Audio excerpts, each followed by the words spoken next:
Well, Saturday morning,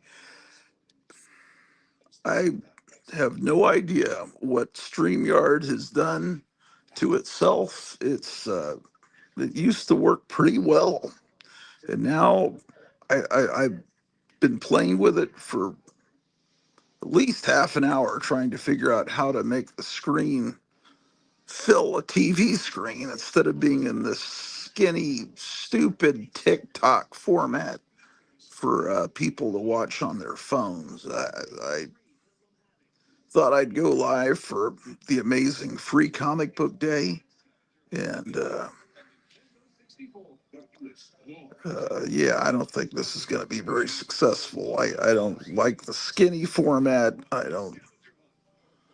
Uh, it just it doesn't please me. So watching cartoons. Got a cat here on my. This cat is uh, really. This cat really is in love with me. This cat is a cat I rescued one morning in September. This last September, crying behind a bush in my front yard. Heard this sad crying, insistent crying. So, oh, there's a little kitten there. So I probably about 2 weeks old. We had to bottle feed her, and now she likes to she doesn't leave me at all. So I'm the mother to this cat. Um, so it's free comic book day.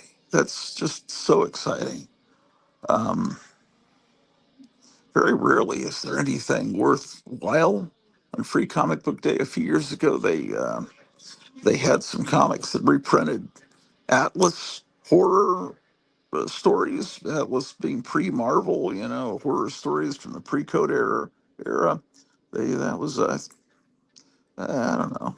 It's just a waste of your time. There's a there was a used to be well, there still is a comic book store back in the old country where I used to live, and on Free Comic Book Day they would get out with a barbecue grill and cook cheeseburgers and hot dogs for everybody, and I would go there and get a free lunch. That was quite spectacular. So, and I'd get a few free comic books, but mostly free comic books. What they do is they make your comic book collection look horrible, because most of them are junk, little pamphlets, and they just clutter up your collection and are mostly worthless. There's some comic out today that has a cover that looks like the cover to Absolute Batman #1, and that one is apparently sought after and is going up in value. Something called Drop Kick Joe or something. I don't know what it's called, but that's something. But I know there's an Archie one. There's a Gun Honey, and a couple, like an authorized Conan the Barbarian and an unauthorized Conan the Barbarian comic that I think is just called The Cimmerian. And other than that, I have no idea why you would ever go to a comic book store today, except to look for old comics. But then you're going to have to stumble past a bunch of cretins that are in the store trying to get. Well, because what happens is all these people come into the comic stores that have never been in the store before and will never return, but they saw that you could get something free. So they want that free stuff that they're entitled to. And then they get upset that every comic book in the store isn't free. It's like, what about these comics up on the wall? Why aren't they free? It's free comic book day. But then the owner has to explain to these people that will never return to their store why they can't have everything in the store. That's my take on this wonderful holiday. And I can't even see the phone because my eye surgery just makes it where I can see the distance great, but close up I can't make it out. So I have these cheap readers from the dollar store. Let's see. Look, if anyone knows how Oh, dances with Koreans. Um, hey, he says, "Hey, Grottu, how are you? How amazing." Let's see. I don't know. Do you know how? I'm not doing too well because I don't know. I used to be really good with Streamyard. I can have it fill the screen. I've got these ugly black bars on either side of me. Horribly, just looks horrible. I'm holding the camera because with the camera and this, I can't really put it into my. I guess I could put it into the tripod this way, but I'm just very opposed to the TikTok format. So I don't. If you know dances with Koreans, how to um, fix this the orientation, because Streamyard has really gotten. They've changed their format now. It's horrendous. I've only gone live a couple of times in the last year, but yeah. I know that if you're in Mesa, Arizona, go to Gotham City Comics for Free Comic Book Day. He's got a bunch of vendors outside, and he's got a great artist named Smokin' Joe that does modern Garbage Pail Kids and wacky packages, which are still being made, except you don't see them in 7-Eleven and Stop and Go anymore. You have to mail order. They're produced, I guess, just for collectors. No longer can you pick up a pack for 5 cents a quarter, and with the stiff stick of chewing gum. And those are the days past. So let's see. Oh, there's oh, it's me, Bronco Bear, but it shows my original name. I used to go to a Korean church, so my American friends joked around that I was like Costner in Dances with Wolves. Oh, okay. Oh, okay. Except Koreans is spelled with a C, so that kind of threw me. Well, yeah, hi, Bronco Bear. Oh, shit. Listen, I've got to change the channel. Earthworm Jim is starting. I've got to turn the channel to Linus the Lionhearted. These are important things. Come on, I might have missed the first few seconds of Linus the Lionhearted. Oh, okay, I got it. I got there before it started. Fantastic. Anyway, watching cartoons, hanging out with a cat. Later, I've got to babysit the dog most of the afternoon because I've got to keep the dog downstairs. The dog can't go upstairs, or I've got to build a wall to keep the dog from going upstairs. It's a long story. But what I'll do is I'll sit here with the leash and just pet the dog and watch TV, or I'll do this live stream, I guess, possibly.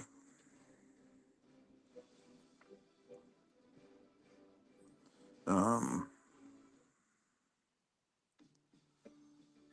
we've got a car that's we've got one car, and it's barely drivable. In fact, it's not safe to drive because the transmission is now almost officially gone. And if I'm trying to accelerate in an emergency to get out of a dangerous situation, sometimes it might just keep spinning because it won't go into second gear. Catalytic converters, toast. All of these things are thousands of dollars, and the car has zero value because has it's basically totaled from hail, and it has all a myriad of other problems.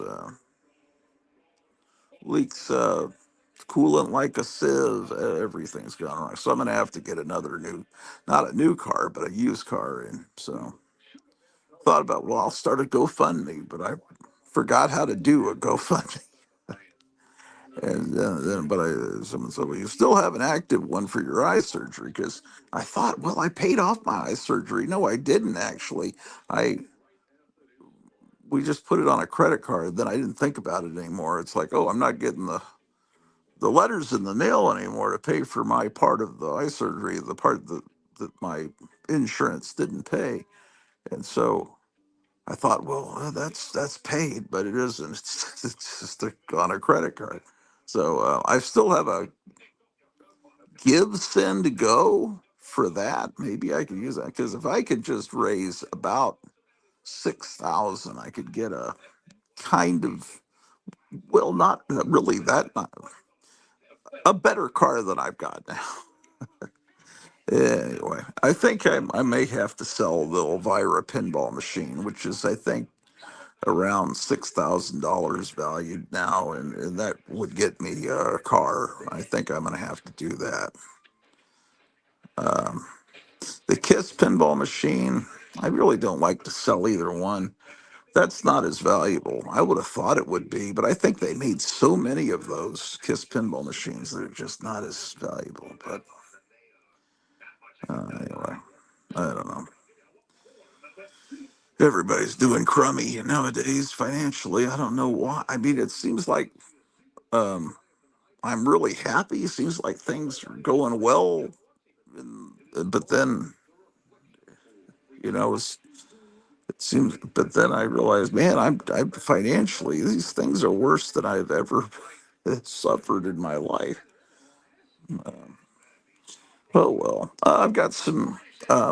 I had a birthday recently, and Jeff, one of the viewers of the show, and um, a frequent shopper at Gotham City Comics in Mesa, Arizona, put some money down for me, and so I got some comics uh, as a birthday present from him, and I'll go through those. Just arrived. I can go through those here in a minute.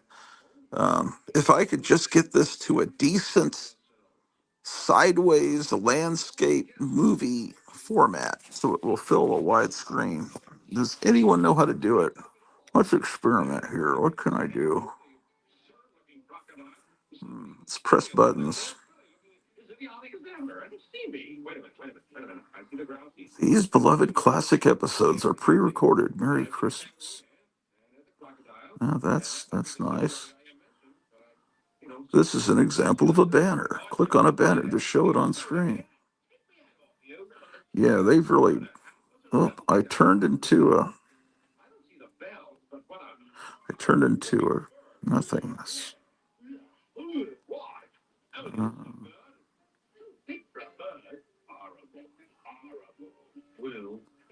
okay, is this, that, that, that, that. Oh, that's really good.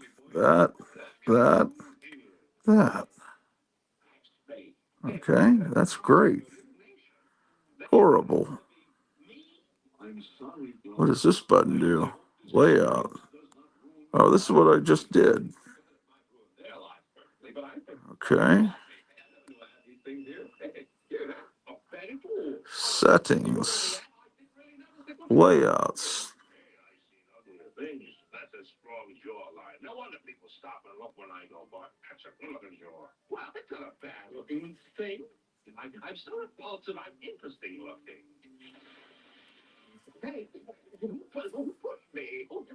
Did I fix it? There's some message here. What is this? Try turning your phone sideways. Oh, I tried that earlier. Will it work? Yeah, see, it works really well. They really want to get into that market with TikTok, don't they? They want to court the younger people that just like to watch things on their phone. Yeah, I mean, I've already tried that prior to. That was the first thing I tried.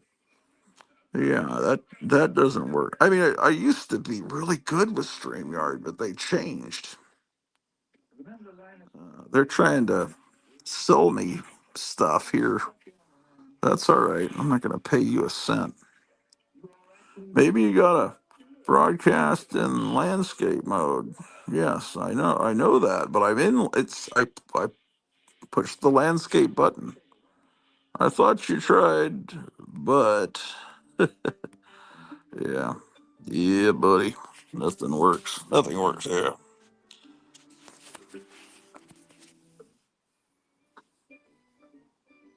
Well, the throwback channel is staying stable. It's not dropping.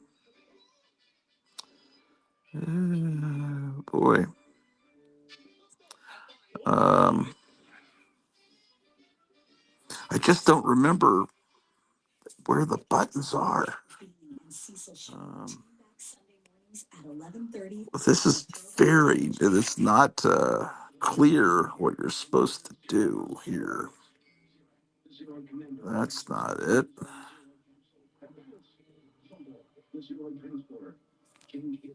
Destinations and settings, layouts, cinema layout.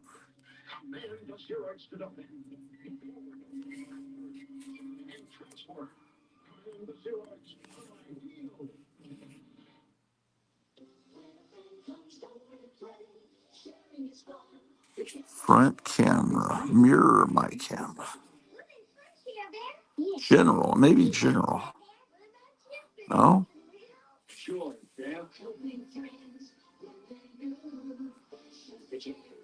Yeah, I'd planned to go for a while today, but with this inferior format, I may just call this. This is embarrassing and unprofessional. Um, and showing these books I got on a skinny format would be ridiculous, because then I'd have to show them again on a decent episode where I'm actually in high definition.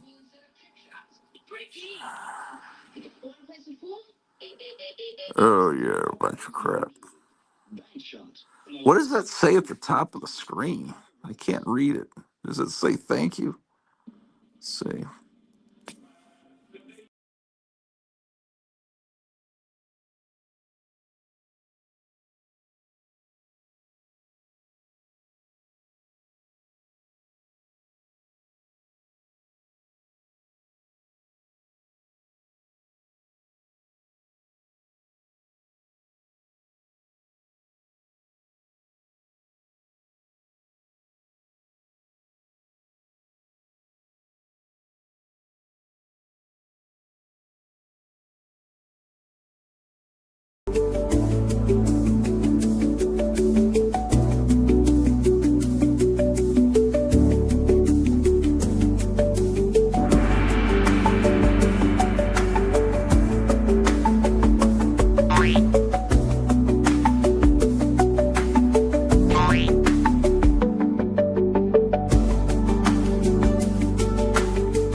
The screen went to black, did a countdown, went back to black, it did another countdown. Yes, I'm aware of that. I'm just playing around.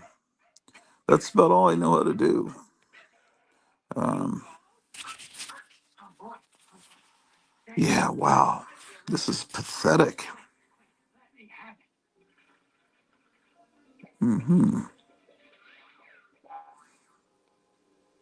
Maybe I should just do a can show.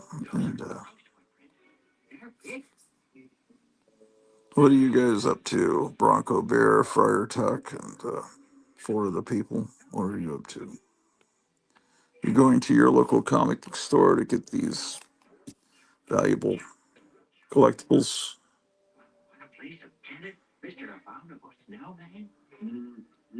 I kind of rather watch Linus the Lionhearted than use this inferior Streamyard. All right, just wanted to let you know unless it looked different on your end. No, I couldn't figure out how to bring myself back. I hit some button, so then I thought you'd be entertained by a countdown. Layout,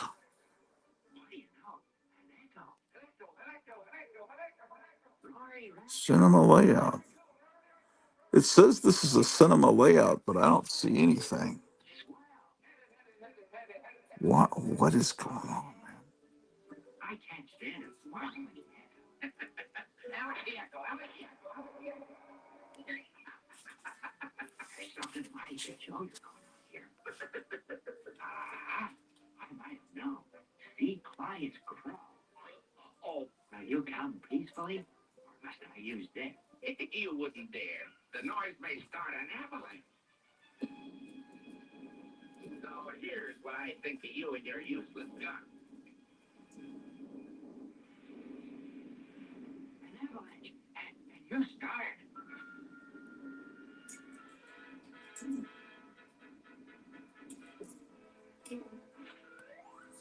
Prior to plan on going to my LCS, that stands for local comic book shop. Why don't they call it LCBS? LCBS for comic supplies, at least 30% off boxes and pages and boards. Hmm. Yeah, that's cool.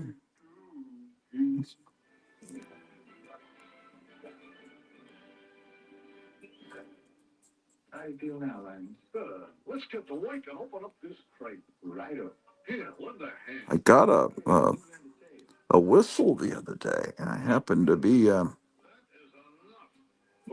should show it on a. Everything I do, I'm gonna have to recreate on a decent show where you can actually see things. But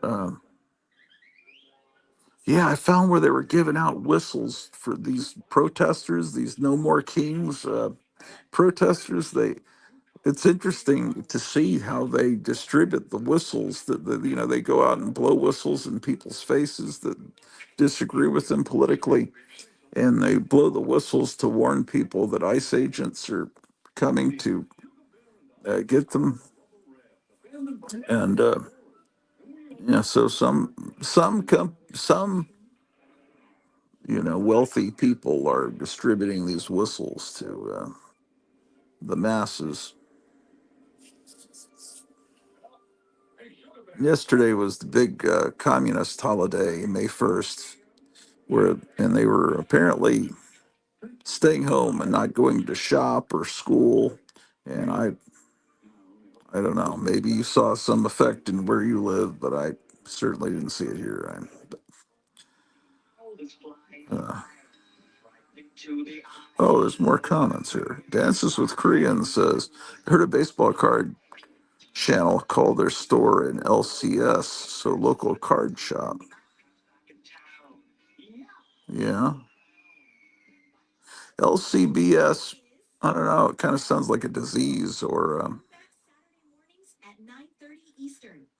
yeah, one of these modern communist acronyms. Um, let's see here. Um, Friar Tuck says, may check their back issue. You misspelled there, THEIR. I know you know that.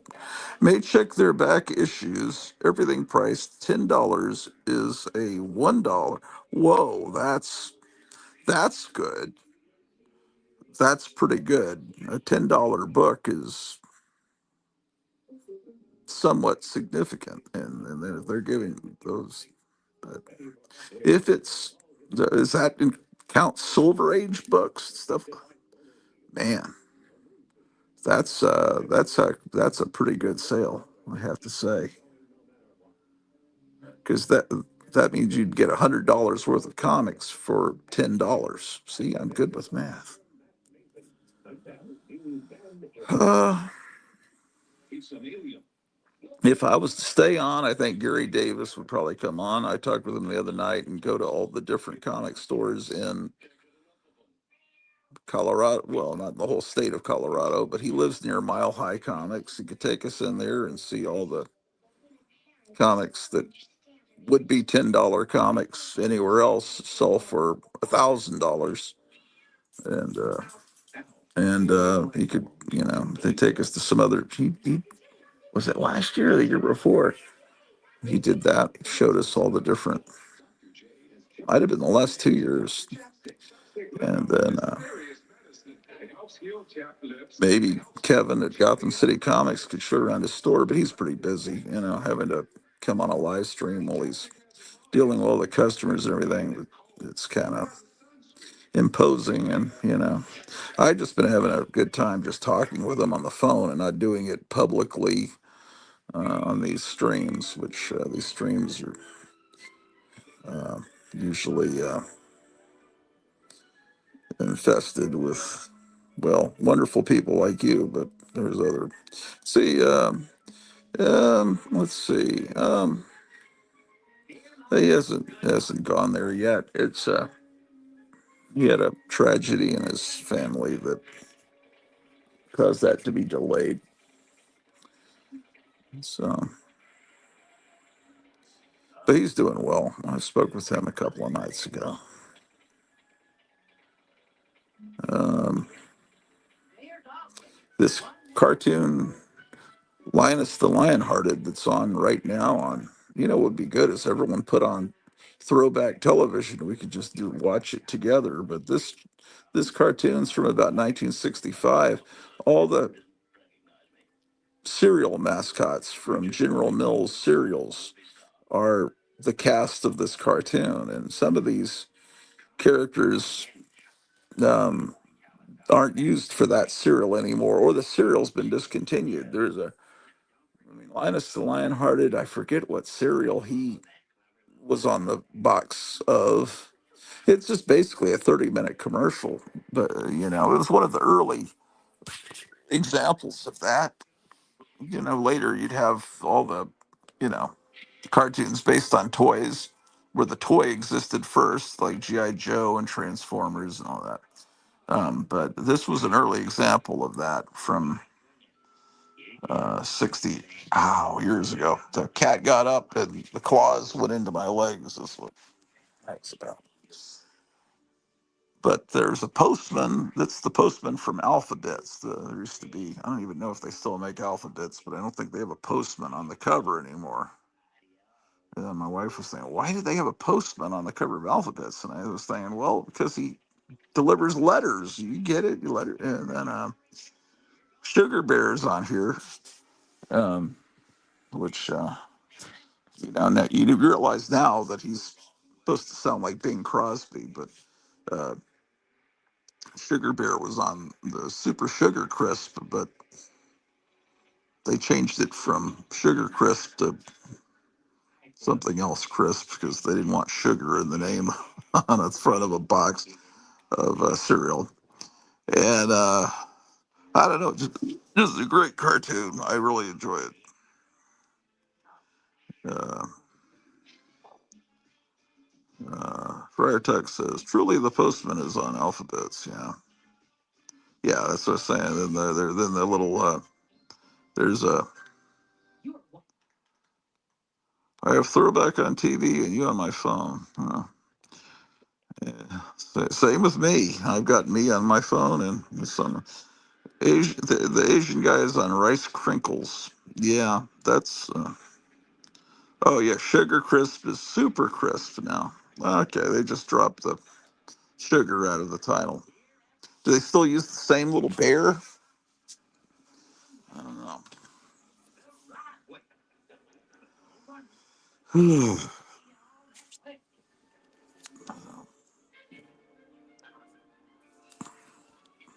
So my plans have been dashed today. I thought I could get StreamYard to work.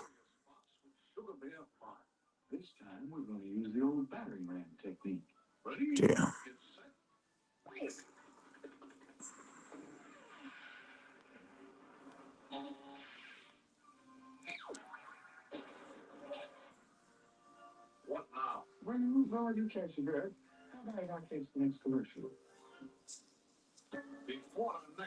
Anyone wants to buy an Elvira and the Party Monsters, you'd have to transport it. There are people that you can hire people that will show up at someone's house and wrap it up and take it on a truck and bring it to your door.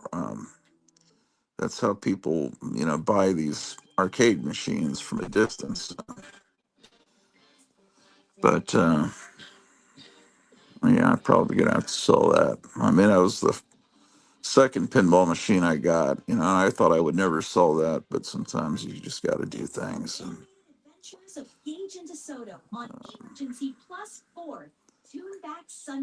I used to dearly love Elvira. I guess I still do, but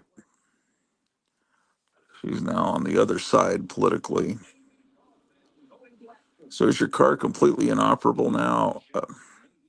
Well, I mean, I could drive it for a couple of minutes to get to the supermarket or to work, or just sometimes I might, have to. The car will be reluctant to move forward, and someone's behind me, which isn't very often. But it just it just won't. Sometimes it just won't go into second gear. It won't move forward, and there's a check engine light, and sometimes the something uh, engine, there's a light that comes on that indicates there's a severe transmission problem and you should immediately stop driving and let it keep running to cool off. It's I went to a mechanic and he said, I'm sorry to tell you, but it would cost probably thousands and thousands to fix a car that's not worth 10 cents. We bought it for 4,000 um, about 8 years ago, and then got hit by hail and got $4,000 for the hail, and that meant the car was from the insurance company, and but just so and then we paid my mother-in-law back for loaning us the 4,000, and so the car is totaled for that, and now so I just need to get a newer used car to me that will last me a little bit.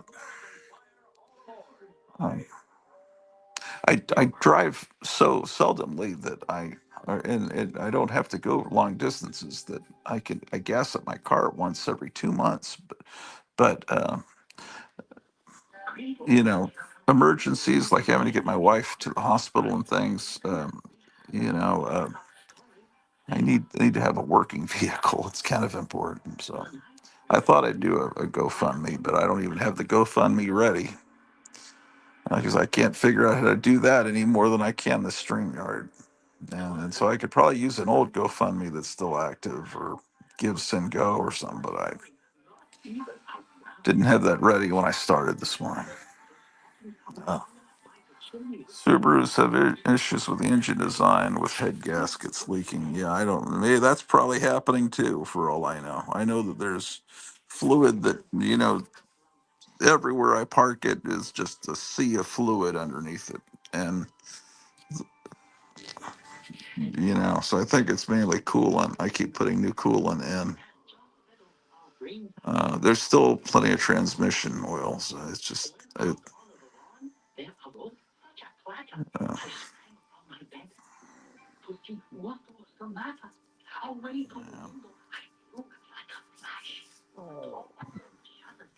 so.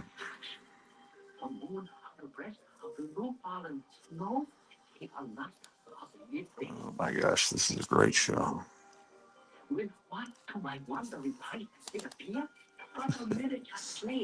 This this channel's a, this channel's something else. What other channels have you found prior to? Oh, there's another comment. Let's see here. Dual catalytic converter gave me problems on mine as well, which was double the price of normal converter. Yeah. Yeah, well, it's just the cars. Out of time, man. It's like the Rolling Stones song. Baby, baby, baby, you're out of time. But I can't even get a loan because my credit score is not high enough. Um, so I think I'll just have to save over the summer and just keep puttering that thing around, or just start walking until maybe in like next few months I can save up money. What is this here? I ended up getting rid of it. Complete headache. Didn't even have 100,000 miles on it. Great in the snow though. Yeah.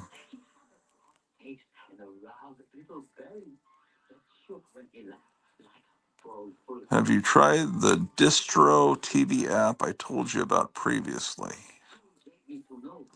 No, I haven't. What is on the Distro TV app? Or maybe I did download it. I don't know. I can't remember. I can't remember. You know what would probably work is someone else came on the show, then I wouldn't have the black. Maybe that's what this is designed for a guest to come on, and then there'd be two heads, and then there wouldn't be, ouch, black bars. But I didn't even put how you can get on. Ouch, come on, man, don't do that. Yeah. Talking to the cat.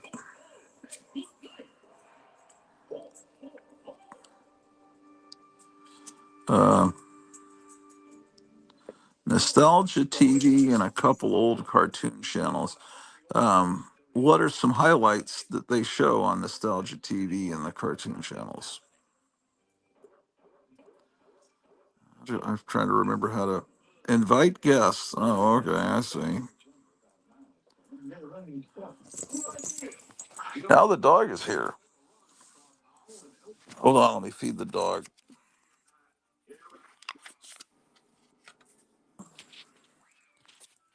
Okay. Um,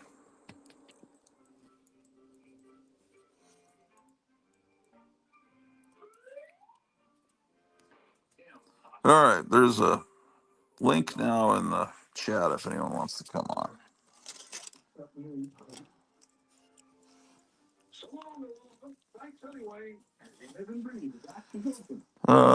Check it out live while you're on. Oh yeah, I could actually. I'm recording Linus the Lionhearted, but after Linus the Lionhearted, let's see. I think they have the Lost Saucer. Ooh, so I'll check out Distro TV online. Yeah, that'll give me something to do. Give me some content. Um,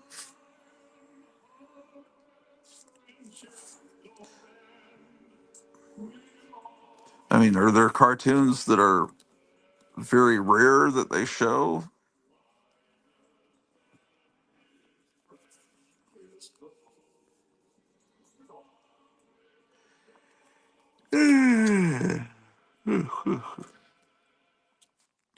Free comic book day. Incredible. Well, see, I can't go to any comic stores around here for free comic book day. I'd have to drive on a highway.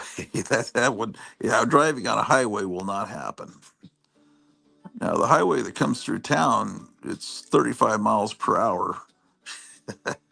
It's just a two-lane highway that comes through town, but technically it's a highway. But trying to accelerate onto that two-lane highway um, is very dangerous because there could be a car coming over the hill and you're spinning trying to get into second gear. And yeah, that. So I'm limited. I can't really get over there safely. Um, Nostalgia TV has old movies and a creature feature type show on Saturday nights.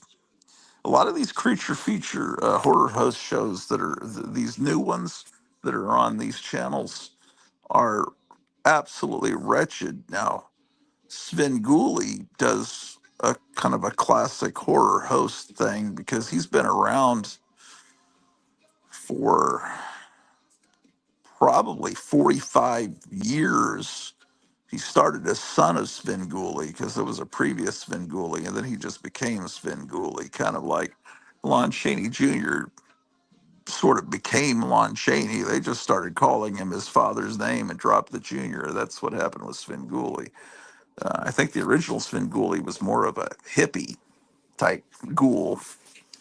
And so his show's good, you know. I don't know. Some of the little guests, the little goblin guys with the ears seem a little bit, but I mean, it's good that he got Sarah Palmer on there as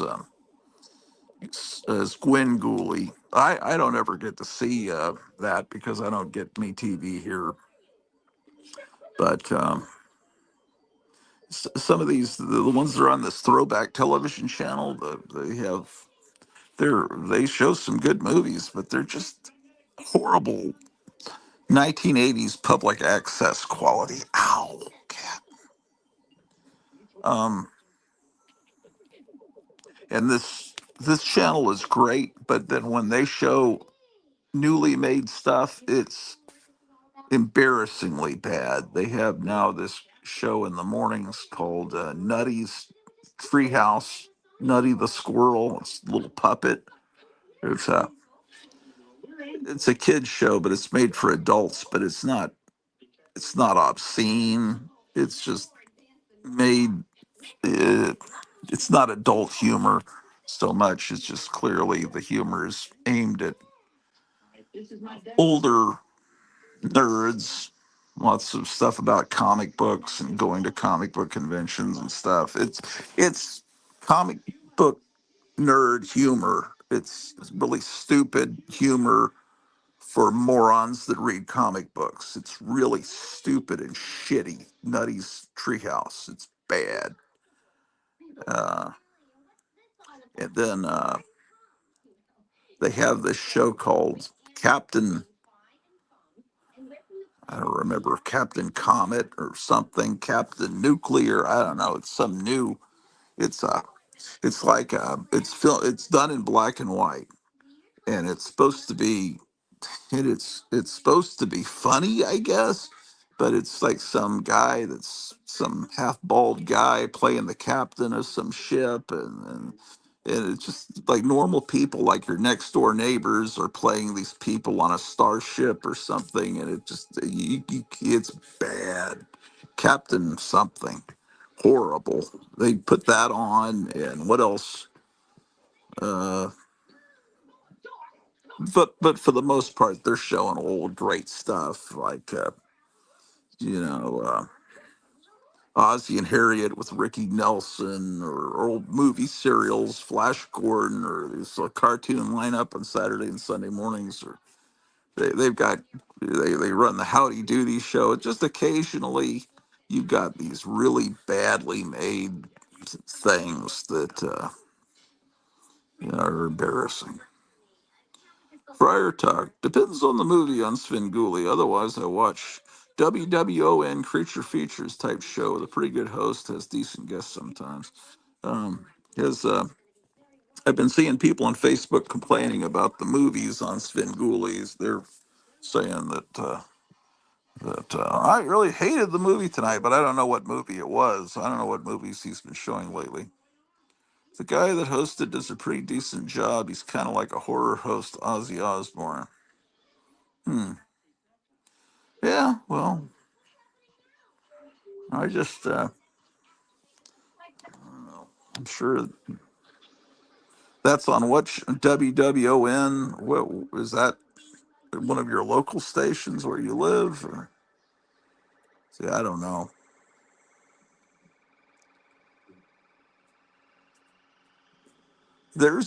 I've been meaning to tell you guys, I promised I'd mention it. There's a guy that I don't know if he said he was kind of inspired by what I've been doing with fake music radio broadcast. He's got his own channel on YouTube where he does 50s kind of songs based on early 1950s pre-code horror comic book covers.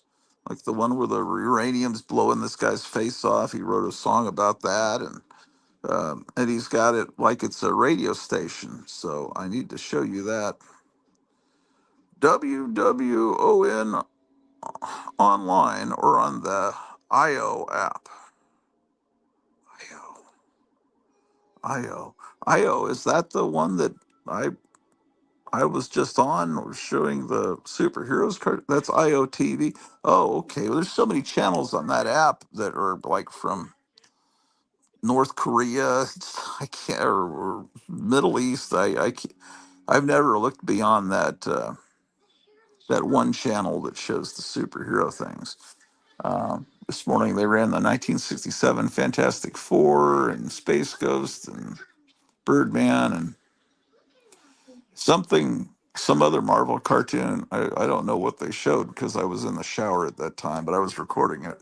I could tell you now that this disc is over what they showed. Um, yeah, so wonderful. So you won't come on the show? Come on this link, man.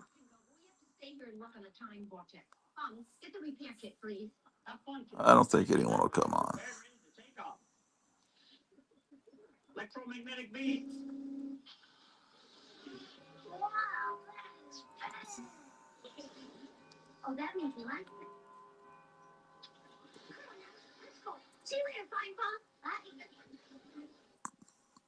What a shame it was for these guys from these 60s sitcoms that were on top of the world, and then they have to be in Sid and Marty Krofft shows 10 years later. Jim Neighbors.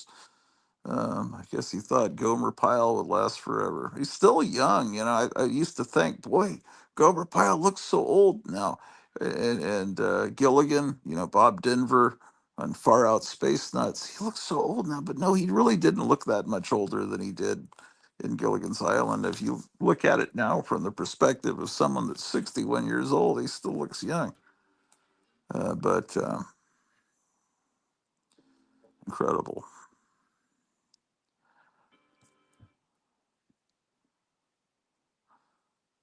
I'd like to see one of these channels run the Beatles cartoons. Let's see if they could do that. If you can run these Marvel cartoons and not get in trouble from Disney, well, why can't they just run the Beatles cartoons? Um, it was a Thor episode this morning. Oh my goodness. Well, I guess I'll show some comics in a minute, but it's just um, I'll figure out a GoFundMe or an old GoFundMe, and I'll put it in a link down below. People didn't age well back in the 60s and 70s. A lot of smoking and alcohol. Yeah, that's true. Um, yeah, Bob Denver was really great, and Dobie Gillis.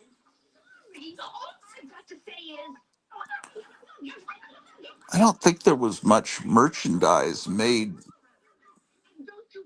I could be wrong because I wasn't even born then, but Maynard G. Krebs, it seems maybe they didn't want to market beatnik paraphernalia to little kids, but it seems like there should have been at least as much Maynard G. Krebs paraphernalia hawked in toy stores or in dime stores to kids as there would have been stuff for Fonzie and Happy Days in the 70s.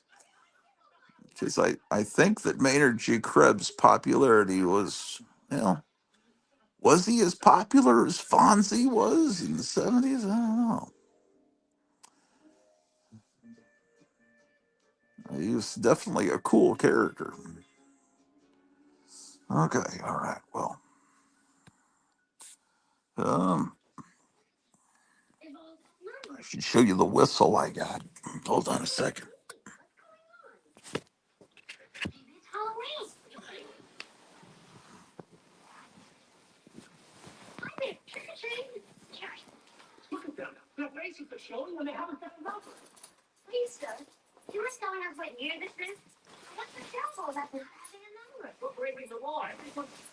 All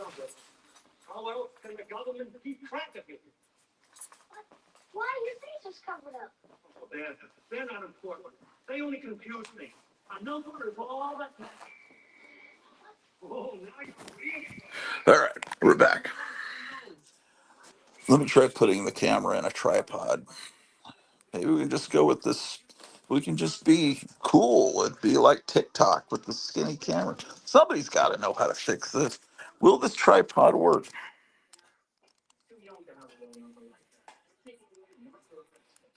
I don't think it will. What's going on out here? What's all this brouhaha?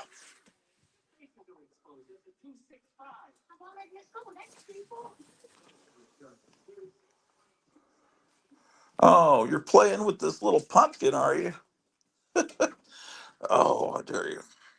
Oh, you're low on water. Okay.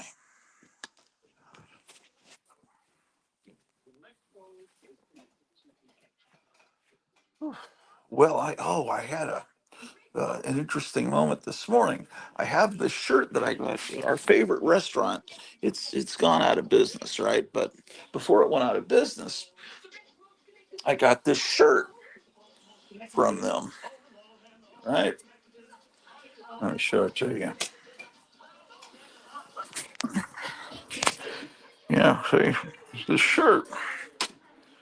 And then this morning, I was looking for a shirt to put on, and I thought, well, here's that shirt again. Right? This looks like the same shirt, but I was about to put it on, and on the back of it, it says "Hostess with the mostest." And I thought that was never on my. Have I been walking around every time I wore that shirt with people seeing this from behind? Hostess with the mostest. You see that? It's like I was sure that that shirt had nothing on the back of it, but then it turns out that there are two shirts. This one was one that one of the ladies that worked at that restaurant gave to my wife. This is my wife's shirt. It was thrown in the laundry with my clothes. So there's two shirts. So see the shirt I was afraid has nothing on the back. So anyway, that was one of those moments where you question your reality. What do they call it? The Mandela effect, because these morons thought that Nelson Mandela died back in the 1980s. So they realize that he didn't, and they think, well, reality must have changed. Something must have caused reality to have changed, because otherwise, Nelson Mandela never. It was just they were trying to free him from prison, and they had some song on MTV called "Free Nelson Mandela." I remember that. No one, and that's how I first even knew that guy existed. Oh boy! Yesterday, I don't know. My wife was talking about some fight that Glenn Danzig had with Def Leppard. So we turned on MTV, and there was a Def Leppard about 15 years after their prime, probably in the mid 90s. They were big in the 80s, early 80s, right? So this because they're talking, yeah, they're a little bit older, and they're talking about a fight they had with Glenn Danzig, or Glenn Danzig just kind of showed up. Maybe they were at some, I don't know why they would have been. I don't think Sam Hain and Def Leppard would have ever been co-billed, but apparently Glenn Danzig just said, "Get the fuck out of my way," and then they all got into a fight with Danzig for about a minute. And they were saying it was no big deal. It just there was a guy that was really rude to us, and then we were trying to find Glenn Danzig's point of view of the fight, but we couldn't find any video about it. But then my wife didn't really know Def Leppard's music, so I was playing some of those songs that were popular when I was in high school. The videos, they're so funny, man. It's and I like their music, but it was I was laughing so hard. She says, "I never really hear you laugh like this," and it's just watching the drummer and diaper with British flag. It's funny, man. Sometimes looking back at your youth, you realize how stupid everything was. And I think I was aware how stupid it was at the time, but I did like their music. Yeah. Okay, so hold on. I can't read the phone. I think someone's put some comments, but I can't read them. I'll have to put my glasses back on.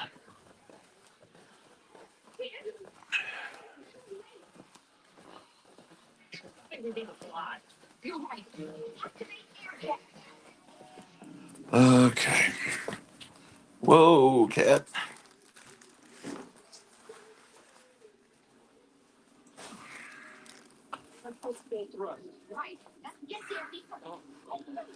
Um, Hold on. See, I've got things to do on Saturday mornings.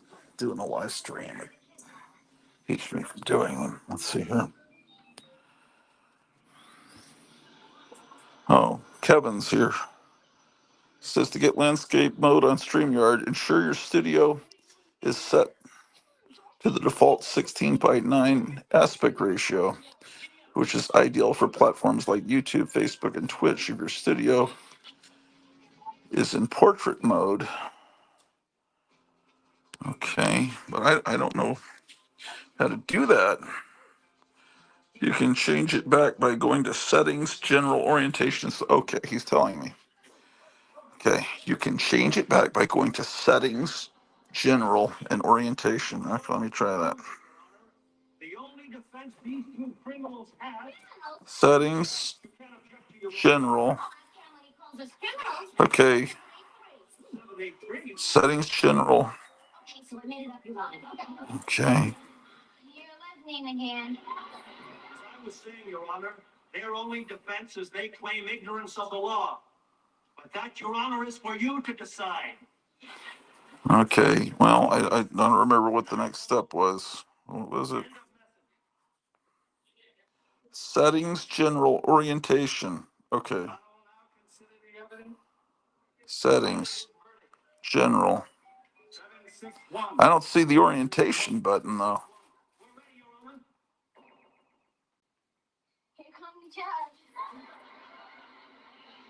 Find the defendants guilty. I see show.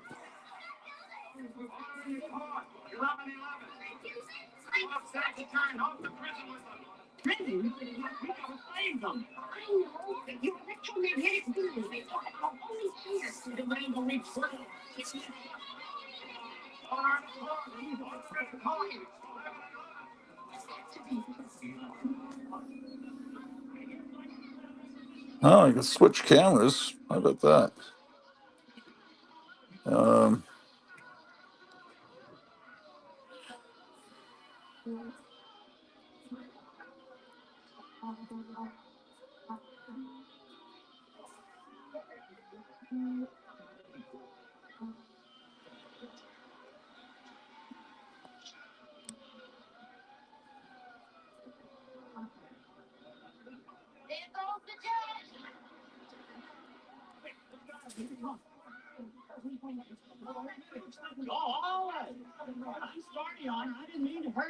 oh, that's the GoFundMe. Thank you. I can't. There was.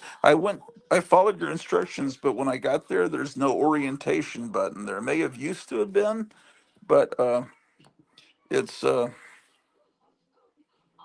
it's gone, man. You probably have to pay extra money now to utilize that. I don't know, but I guess I can use this format. I don't know, man. It's just ridiculous. It's horrible. There's other formats though. There's StreamYard's not the only one, right? There's some other format that Captain Strangeliffe and Horror Mike was using, but when you've got two people, whichever person's talking starts to their screen starts to vibrate or something. It's a little jarring, but overall, I thought, well, it wasn't that much an improvement, but and then there's Zoom, of course. That was the original. They magically created Zoom right before the pandemic happened, almost like they knew the pandemic was about to happen. It's, but that would just be a conspiracy theory to think that someone might have known in advance that that was coming, even though Dr. Fauci said that there would be a surprise epidemic right in the last few months. President Trump's first presidency, he said that well in advance.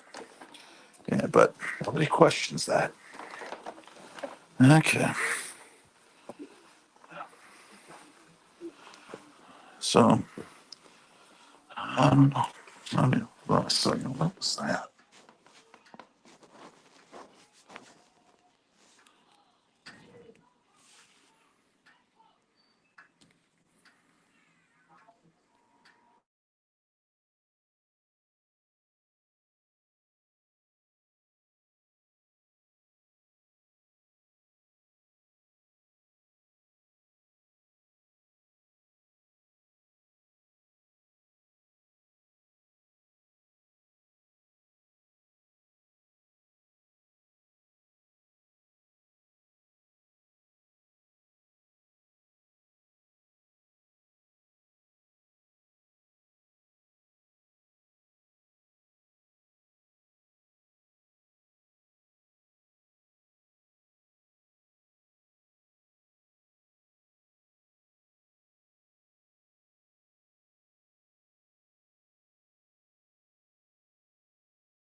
Do you guys hear me? Somehow I got off mic.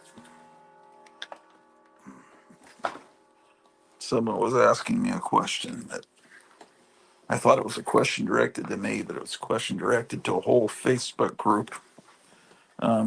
Muted. Yeah, I know I'm muted. Hopefully I'm not muted now. Just a second, ladies and gentlemen. We're doing important things here.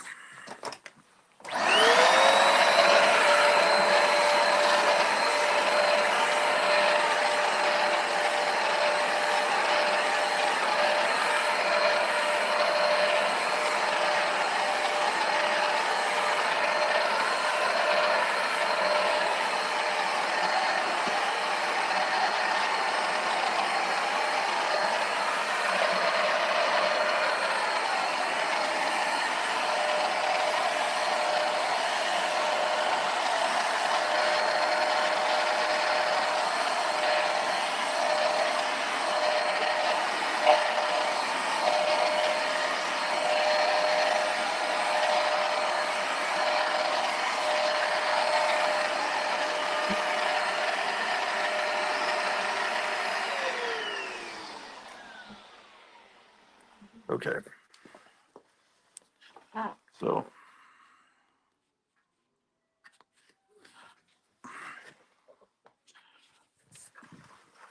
sorry about that. Um, yeah, someone was asking about a Conan Free Comic Book Day book in a Robert E. Howard group, and it looked like the notification said someone was asking me a question, but they were asking everyone in the group. And about there's a book out today called The Sumerian. So I know that there must be some copyright thing, like with John Carter, people put out these unauthorized Edgar Rice Burroughs comic books because they don't, you know, there's something about public domain. I guess you can call a comic book the Sumerian, but can't call it Conan. So today there'll be a free comic book day that's actually Conan the Barbarian and one that's the Sumerian, about the same character, but one is authorized by the Robert E. Howard estate and one isn't. Apparently that's how that works.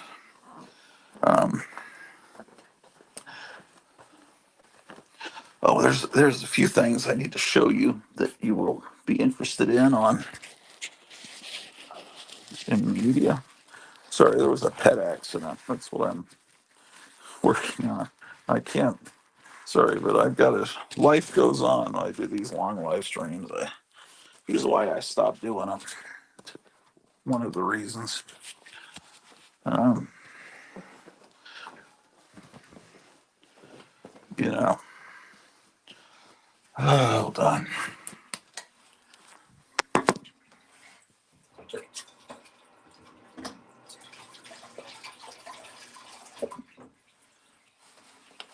It's been years since I changed out the insides of the back of a toilet tank.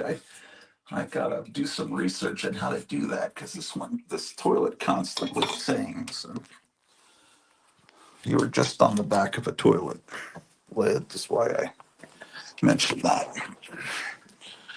Okay.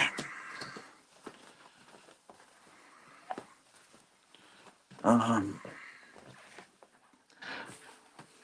there is a YouTube channel called TV Days that you should be subscribed to. Um, um, and he just put up a whole lot of 1960s G.I. Joe commercials in color that I've never seen before. He's a guy that's a film historian that restores and collects old films, that industrial films made for companies to show to their employees on safety. Films made, all those educational films they used to show on Night Flight back in the 80s that were from the 50s, showing kids proper manners in school and how to go through a lunch line, uh, how to act on a date. Those were all films that were rescued by this guy that runs the TV Days channel. He found all of those things and preserved them. He had a company called Video Resources, and oh shit. Okay, it's 8 o'clock, so that means they're gonna start showing. Hold on a second.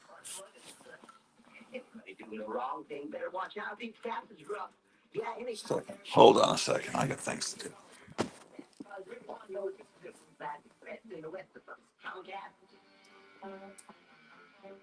The Houndcats. Tune back Sunday mornings at 6 on the Throwback Television Network.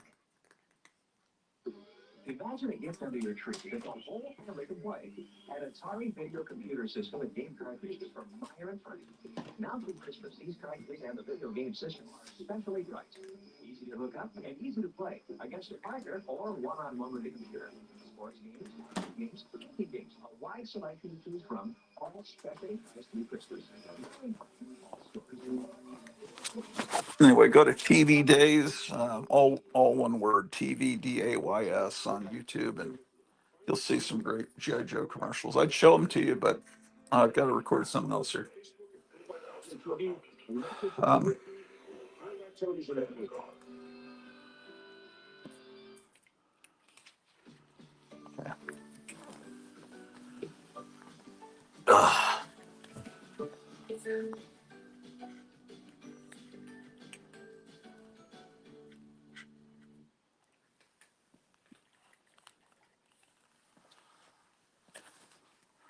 okay. So now they're running Cool McCool, which is somewhere between James Bond and Maxwell Smart. I thought that Bob Kane had something to do with the creation of Cool McCool. I might be wrong. I know he had something to do with Courageous Cat and Minute Mouse, which was like Batman and Robin. But that was actually before the 60s Batman TV series.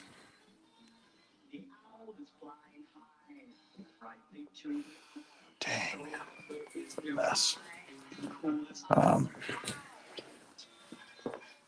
yeah, doing live streams now that I don't have close-up vision is really annoying. Yeah, really annoying.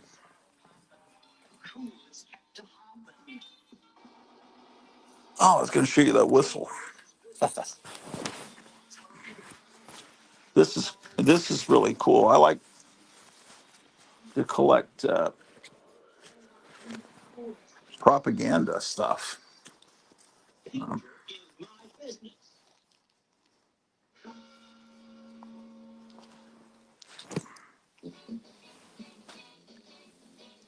look at this thing, man. You see that there? I don't know what that democracy. I need to get some light. It says, happy birthday to the guys on the arm.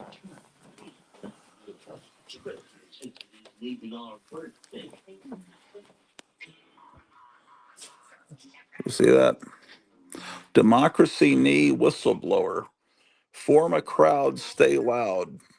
Protect each other. Protagomanos. Protagomanos. I guess that's not Spanish. What language is that, man? Must be Spanish. Protagomanos. And you can see the art looks very traditionally communist, like it's a wood block on the back. Let me take it out of the plastic.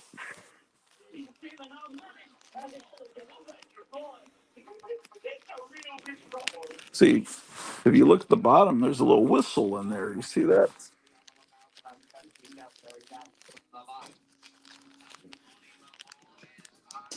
This is actually packaged by some real communist person. And I guess they distribute these wherever communists gather in schools, places like that.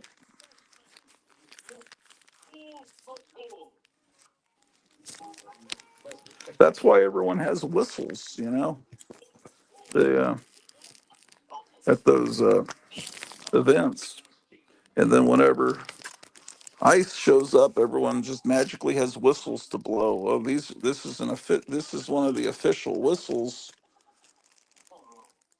that are. I guess people just put them on their keychain, and see they got the little loop. So just you ever see them, you just pull this out of your pocket or purse and start blowing. It says, "See ice, report details and address, request support. Together we keep our community safe. Form a crowd, stay loud." Original design by Pilsen Arts and Community House, Chicago. Let's see what's inside this. It's like a little underground booklet. So look at it. It's a shame it wasn't in comic book format, then it would be, an underground comic. Why a whistle? Simple tool for fast alerts. Loud, recognizable, and possible to ignore. Our voices are stronger together. Code 1, ice nearby, blow in a broken rhythm. Pre. Alerts the community that ice agents are in the area. Okay, that's code 2. Code red, blow in a continuous steady rhythm. Ice is detaining someone. Form a crowd. Stay loud. Stay nonviolent. Don't stay silent. I don't think it's nonviolent when they like pushed Samantha Rodriguez from behind. Remember that? Did you see that a few weeks ago? It had her fall on her face. On the streets, whistles guide people to follow ice caravans. Catch up with the crowd, alert neighbors to join in. Noise equals visibility. Why it works. Instant alert system faster than social media turns silence into community action. What you can do. Wear your whistle around your neck. Teach family and neighbors the codes. Use it when ice is spotted. Protect each other always. So that's how this is how this is happening. This is how this is all this stuff is being distributed. And then there's a nicely produced, that was very crudely printed, but this is a very nicely printed card here.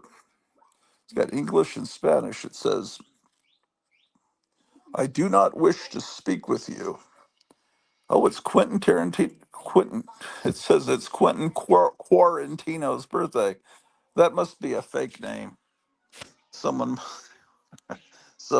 I must be friends with someone named Quentin Quarantino, not Tarantino. And it's Quentin Quarantino's birthday. Isn't that exciting? I do not wish to speak with you, answer your questions, or sign or hand you any documents based on my Fifth Amendment rights under the United States Constitution. I do not give you permission to enter my home based on my Fourth Amendment rights under the United States Constitution unless you have a warrant to enter, signed by a judge or magistrate with my name on it that you slide under the door. I do not give you permission to search any of my belongings based on my Fourth Amendment rights.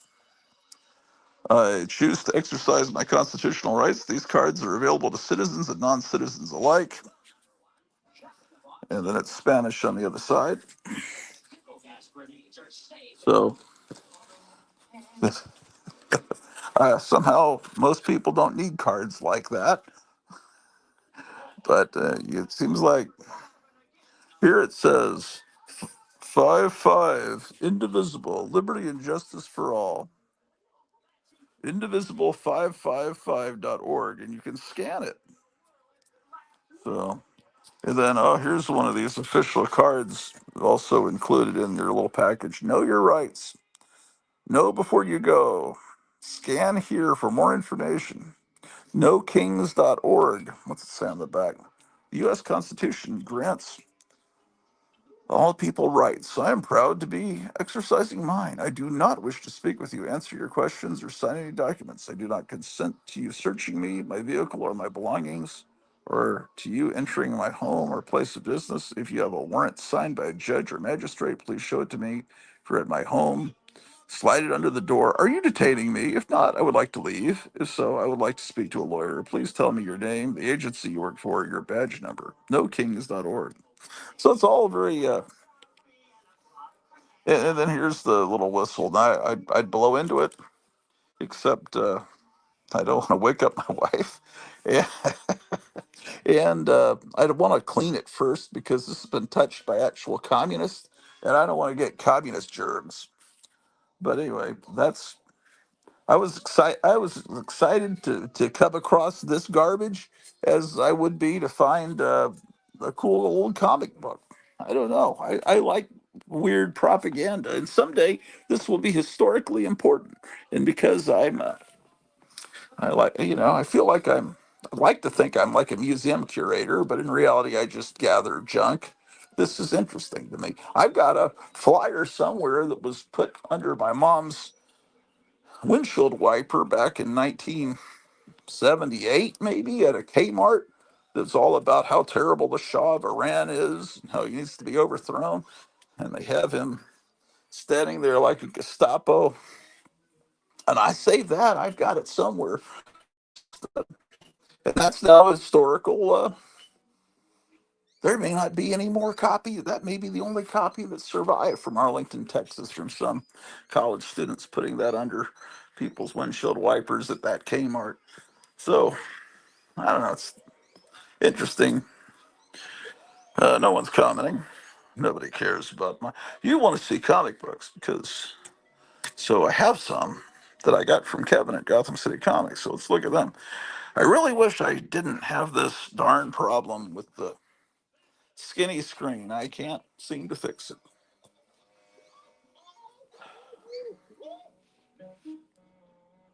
Oh my gosh. I'm hungry but can't eat until about 9:30. But that's all right.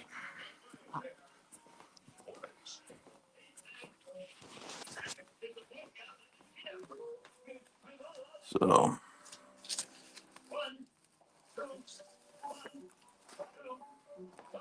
here's a picture of someone that I don't know who it is, but I found it in a book I bought once. Her name is, let me get to the light. Geez, I've got to get some better readers. To the most wonderful person I know, love, Linda Nis- Niskoric, senior 65. Okay. So that would make her 18 years older than me. So 61 plus 18. Well, you add 10 years to 61 makes 71. And then you add another 8 to that, and you're at 79. So this girl is now Donald Trump's age, or is Donald Trump 80 now? He might be 80 now. I just keep thinking of him as perpetually 79. But anyway, so that's a cool picture of someone that's now 80 years old.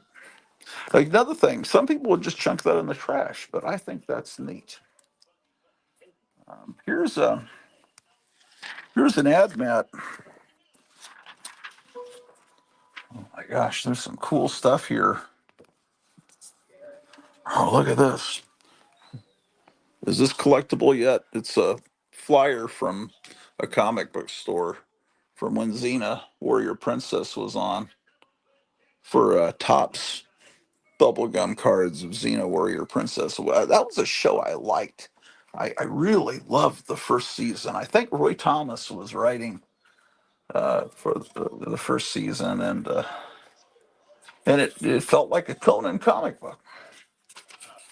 You know, and the second season I don't think was as good. They started to look at this, an ad for Inframan I cut out of the newspaper. I just found this stuff yesterday. It's amazing. See, that's the thing is you just save things. It's one of those Sun Classics films, Mystery of the Sacred Shroud. I'll show this stuff on a regular show where you can actually see it. Here's an ad for Star Crash, which was the adventures of Stella Star with Carolyn Monroe running around in basically a Barbarella kind of film. Those were, they would think it was called The Adventures of Stella Star. Then it was called Star Crash. This is an ad mat for a movie called Lightning Bolt. And I wonder if this is just on YouTube. Could be. I don't know what this movie's like. Double suspense, double excitement, strikes like a ball of thunder. Submit to the master or be frozen forever in his cold storage. Technicolor. You ever heard of this movie? It's co-billed with Red Dragon from the 60s. Sean Goris sent me a postcard for my birthday. It's my birthday is April 20th, which unfortunately has become a holiday for hippies. I don't know when that happened, but at some point it became a official holiday for stoners because they also you get home from school at 4:20 and light up a doobie. And it's like, man, don't do that to my birthday. I'm not one of those people because whenever you say I mention that my birthday is April 20th to the particular people, they'll say, "Oh, dude, what a great holiday to have your birthday." It's like, hey, come on, man, no, don't do that to me. What do you think? What are you looking at up there? Anyway, so it says, Grottu, you'll need both of these, a birthday cake. And it's like, I'm, of course, living in a small town, I don't know what the postman might have thought of this, but it's all right. It says, happy 420, celebrate accordingly. This year I'm going to not try, but actually make it out to Free Comic Book Day at my LCS, unless a higher power intervenes and sends rain. Either way, so John Goris's postcard with a wonderful original piece of art. Um, it's all right. Hopefully, I'm not seen by the wrong people. But yeah, I don't know. The people that I've known and during my life that partook of that a lot tended to wind up. Well, they were good people, but they wound up. I don't know what to tell you. It's like, dude, I have the entire every book ever written by Aleister Crowley. It's like, oh yeah. Then that guy wound up selling them pretty darn quick. I guess he found something in those books that spooked him. But I don't know.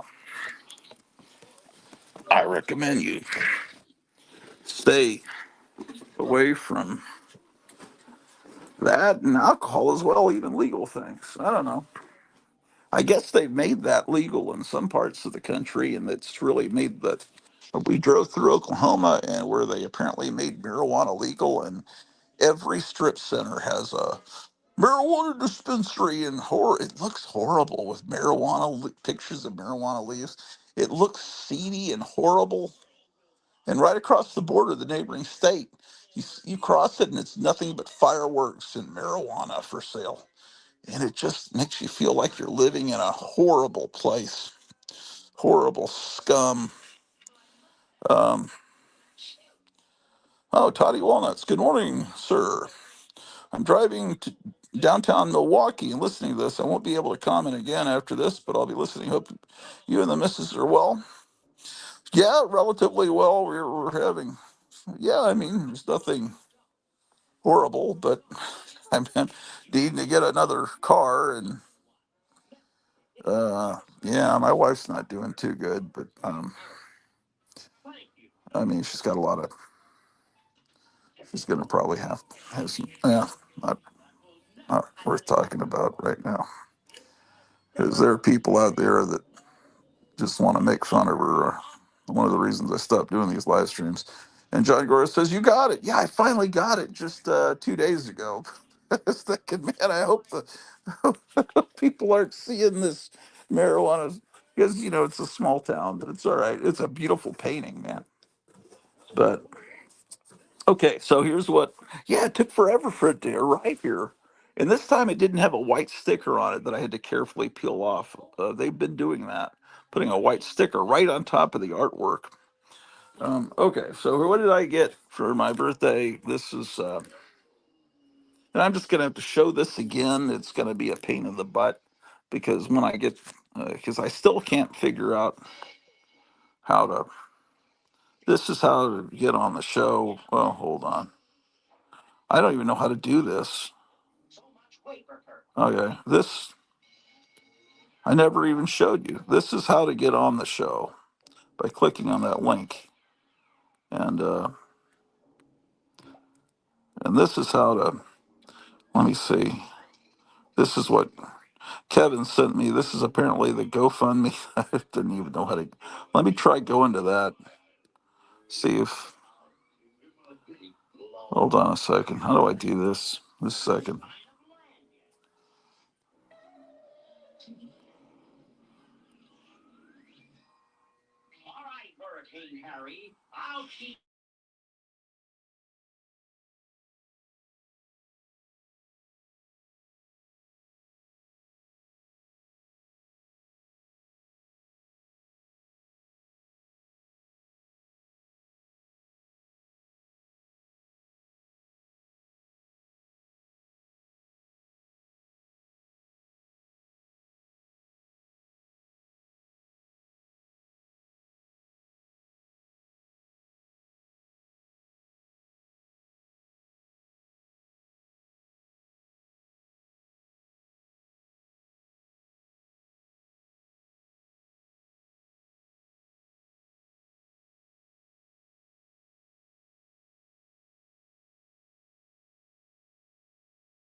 That is the GoFundMe. That's the one I established for when I had the eye surgery. That um, has helped me in many ways. But honestly, my insurance would not cover the what the doctor recommended, which is to get this really expensive surgery that corrects your vision at a distance, and then you come back a couple of times, and then they adjust your close-up vision so you don't need glasses for distance or close-up.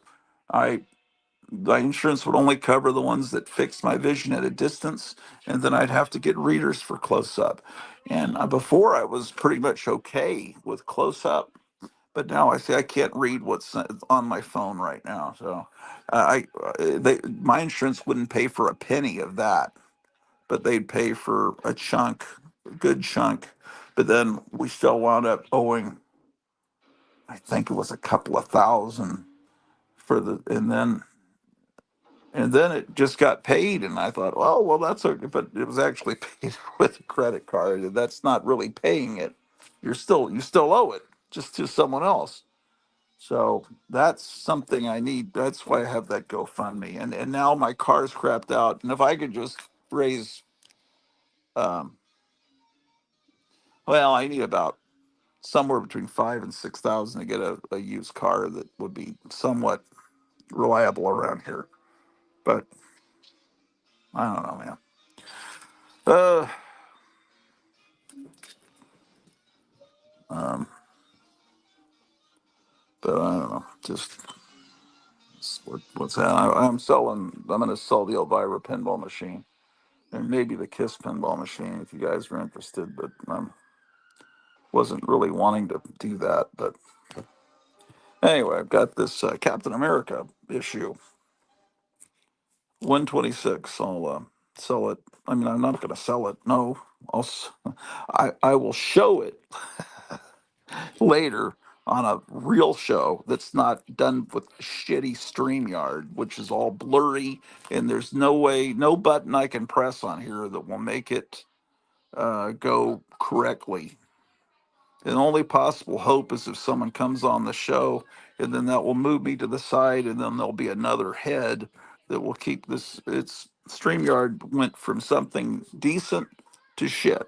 Like everything else in life, everything that I loved at one time, and it's not that I love StreamYard. StreamYard was fun, and I made a lot of friends, and I still have a few friends from it. But overall, I guess StreamYard was a good thing. But now it doesn't work at all. And Star Wars, I loved as a kid. It's now something I hate, although I still love those original movies. Music was something I loved as a kid. It's now some I hate almost all music being created today. I hate comic books of today. I love these old comic books, but I wouldn't. I guess if there was a comic book store a mile from me, I'd go to it today, but I could give a shit. Already, Charlton 66 is going to send me a few free comic books from his store, and I and Kevin's going to get it. It's no it's no I just give up. Everything's been turned into shit by these same communists that make these whistles. It's everything. It's just that's how they bring a society down. They make everything ugly. They make the art ugly. They make it all. They make the architecture ugly, uh, which is why McDonald's is no longer something that's joyous with neon and the golden arches and all the little McDonald Land characters. Now it's like a dark gray prison building.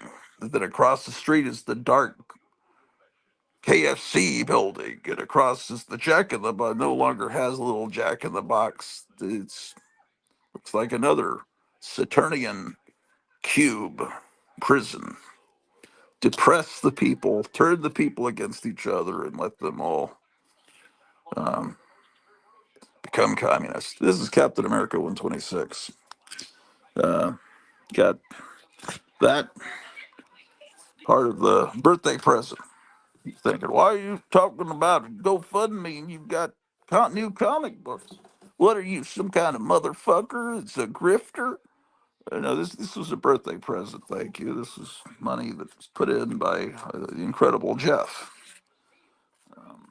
And then Gary Davis has done the same thing. He put $50 in. So that I haven't done that yet. So that'll give me a future episode. Here's a comic book Cobra.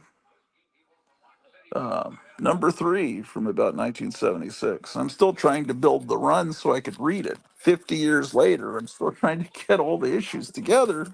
Then I could finally figure out. I bought a couple when I was in 5th grade. And if I get the rest, then maybe I can figure out what the heck's going on in this comic book. Excuse me. Number 4. Here's a fake facsimile.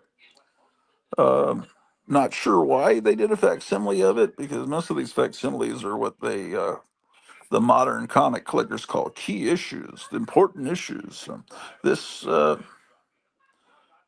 other than just being a beautiful issue of a wonderful comic book. I'm not sure why they chose this issue, but I'm glad they did. Here's a facsimile from 1962, an Archie comic with a monster cover. People don't remember this, but in 1962, Frankenstein was like one of the biggest pop culture characters going.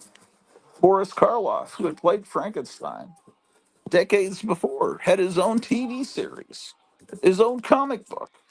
There was a song on the radio with the guy imitating Boris Karloff, the Monster Mash. Bobby Boris Pickett was doing a Boris Karloff voice. It was Frankenstein was huge because in the late 50s, Shock Theater started on television, and that's when they started showing the Universal monster movies on television, and all the kids got into monsters. The Aurora monster model kits. It was just a wonderful time. Of course, after the Kennedy assassination, that's when the country started to disintegrate, and that was before I was born. And my entire life, I've watched the United States disintegrate gradually. I can still remember enough of the 50s from growing up in the late 60s and early 70s that enough of it was still around. Driving through San Antonio, seeing all the neon signs, there was still a lot of that up. There were still the five and dime stores. There was still enough of the culture and the beauty of what America was in the 50s, in the early 70s. There were beautiful drive-ins still around, except they were playing kung fu movies and triple X movies, but they were still there. They weren't bulldozed yet. There was enough of Americana still there that is now gone to a large degree. But channels like what I'm watching right now are wonderful because they allow you to turn it on. You know, I just have given up, man. On but if I put myself in a cocoon, uh, pleasure dome, whatever you want to call it, where isolate and surround myself with cool, what I think are cool things, and I can try to pretend that stuff's not happening out there. Now yeah. So anyway, so I love monsters.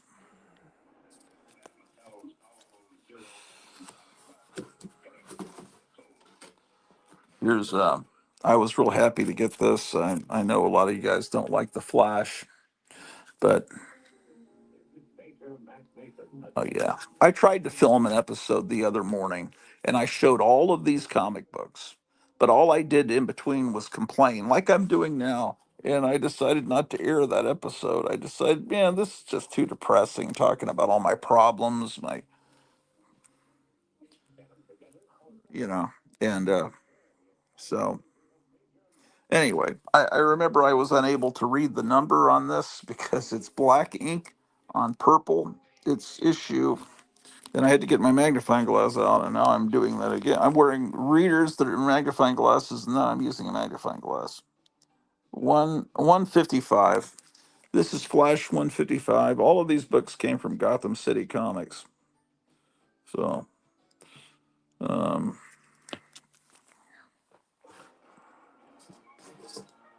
and here's see what I'm talking about. This has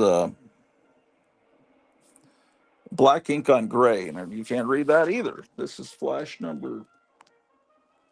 Come on, man. 164. So how about that? Flash 164. Oh, come on, motherfucker. Cats are running around, man, getting exercise. Uh-huh. Okay. There's a link in the chat if you want to come on. One of the free comic book days books that you can obtain today at your local comic book store is there's going to be when you get there, there'll be a gun hunting book. There'll be a Conan book, and then there'll be one that's just called the Cimmerian, and then there'll be an Archie book, and I don't know. Just I don't. You tell me what's good. This is Monster Bash, Monster Magazine, but it's older issue. It's number 14. Oh, I wanted to show you something. The way that Archie is doing these facsimiles is really interesting. Um, they just don't put a price tag on it at all. There's no. Originally, this would have said, well, it was 1960, February 62. It was probably a 12-cent comic. I think it was the very beginning of 1962 that comics went to 12 cents.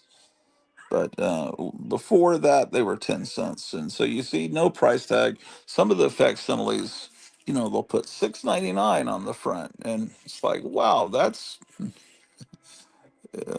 But what Archie does is and they also don't put a barcode down at the bottom. That's all on the back, which I think is a smart move. Here's Merrill's Marauders, 1960s war show, Dell adaptation. These are all birthday gifts. Here's Iron Man number 70. Oh, here's what I was talking about. This is a fact. Oh, this cat wants to get in this box. That's not going to work, little small cat. This is a facsimile of Wonder Woman number 1. But you'll notice, of course, that would have said 10 cents originally. Now it says $9.99, which is good because it's not $10, so it's cheaper. It's. I'm glad they didn't charge $10 for it. It probably would have looked better if they said. I'm joking. I have to let you know that. Uh, a lot of people that collect comic books don't have a sense of humor. They don't understand humor. But $9.99. If they'd written $10, it would have maybe like if they had put 10 and then just put a dollar sign instead of a cent mark after it, it still would have looked, especially if they kept the original font of the 10 that used to be there when it was 10 cents.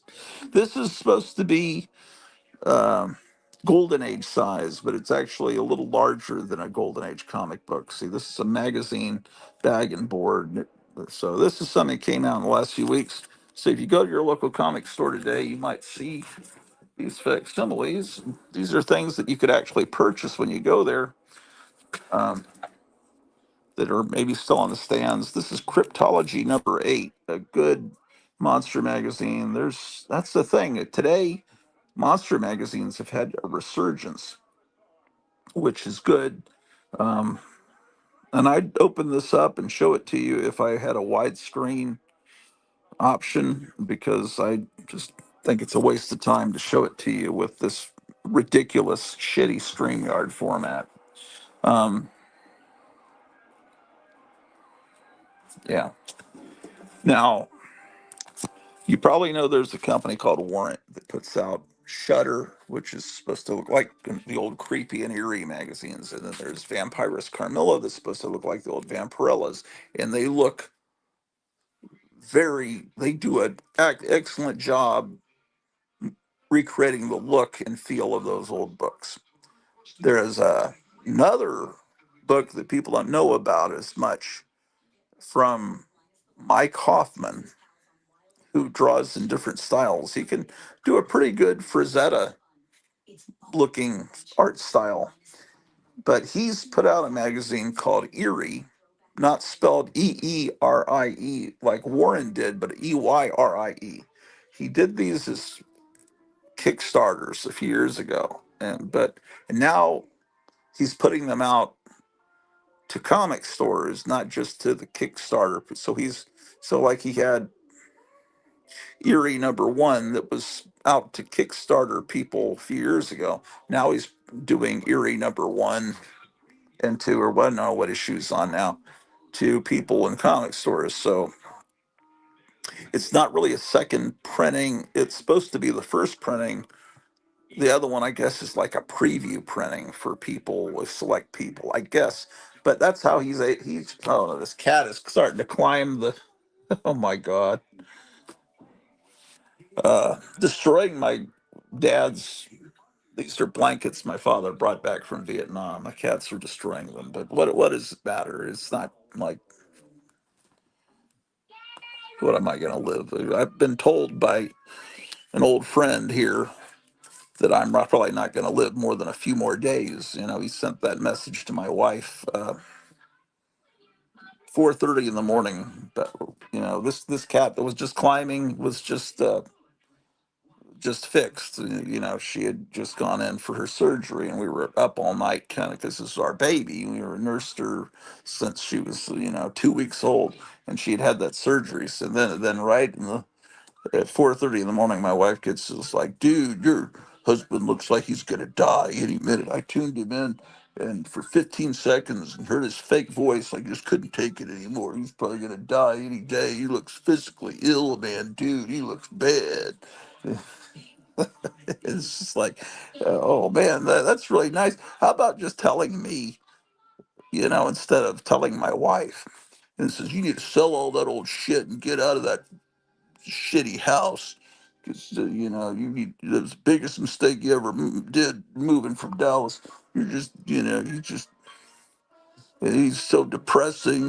I could tell he's mentally ill. And it's just like, oh man, this is an old friend that used to be on this show all the time, saying this. So, um, but anyway, so, maybe I won't even be around long enough to get a new car. But if you donate to the GoFundMe, it'll go to my wife. So, um, but yeah, that's something, people just want to bring you down, right? Anyway, Mike Hoffman, I don't know how I got off on that. Mike Hoffman he calls himself Von Hoffman. He's doing that Erie, but now he's also doing Vampirella clones. So there's two Vampirella clones on the stands: Vampirus Carmilla and this new magazine called Octavia. And this is Octavia. She's like some kind of monster queen. I haven't even opened this up yet. I everything's been going wrong in my life. Car crapping out. I come home and I go to sleep. Everything's messed up in my life. So yeah, maybe he's right. Maybe I am just a piece of shit that's just gonna die any day. That's the fun of doing live streams, just having people insult you and your wife. Um, Mad science and sorcery. Anyway, that's a good one. You'll It might be good. I haven't opened it yet, but the cover sure looks good, like a tribute to Vampirella #1. Here's Cobra #6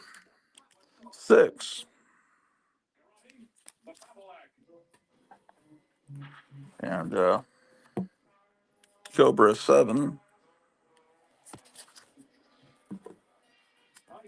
Yeah, this is all because a friend put a. So there's some good friends I met through live streaming. He put $100 down. It got, no, 120, 125. Anyway, enough for me to get all this stuff. There's a modern plastic man. Hopefully this is good. I don't really like buying modern comics, but I wanted to try that out. I don't really like them. I hate them. In fact, what am I talking about? I don't really like them. This is one I just bought for the cover. It's probably shitty inside. Maybe I'd be surprised. But the person, it's gonna be a trick, like you were tricked as a kid buying Gold Key comics. It's like you got this George Wilson cover, you open it up, another book. That's what all comic books are today. Sometimes they have great covers, and then the interior is just shit. But no one opens them because people don't read comics. They just hang them on their wall. Okay, here's Submariner #47, and that's it for that. Okay.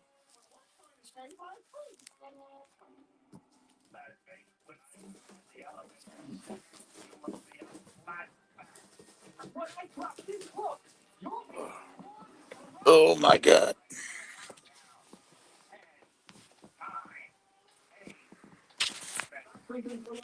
Well, hopefully. I'll still be around for a while. I'd like to be able to take care of my wife and these kittens and this dog, but I'm trying to eat better. That was the other thing. I just eat nothing but shit. That's probably true. And it said, "This is real talk from a real friend," you know.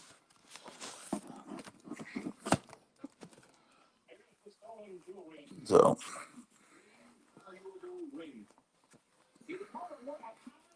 but, yeah, good friends, they tend to contact my wife when they want to talk to me because I never answer emails. And I text messages, I never look at my email. Text messages I answer, but it's hard for me to type on these phones. My fingers start, ever since last summer, my fingers keep hitting the wrong keys. It takes forever. So I tend to answer text messages with one word or something. So it's like, well, I'll just uh, text his wife or whatever. And but then when people get mad at me, they start sending angry texts to my wife that say your husband's gonna die. This is the fun of being on YouTube.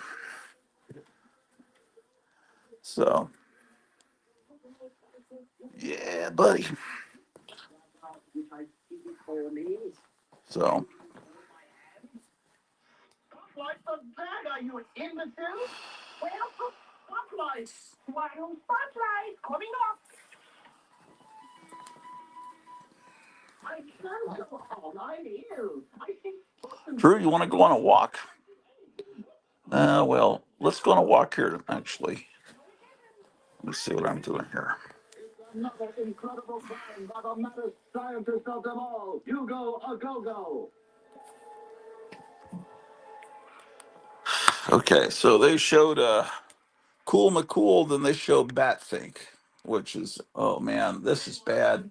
They've got a widescreen print. That means Batfink should not fill your whole screen. It was the aspect ratio. That means someone's zoomed in on it to make modern idiots happy.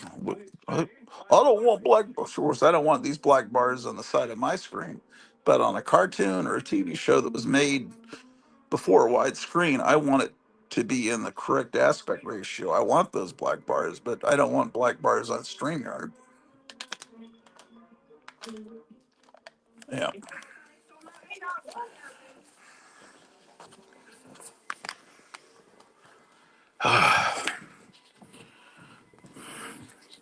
Okay, so has anyone?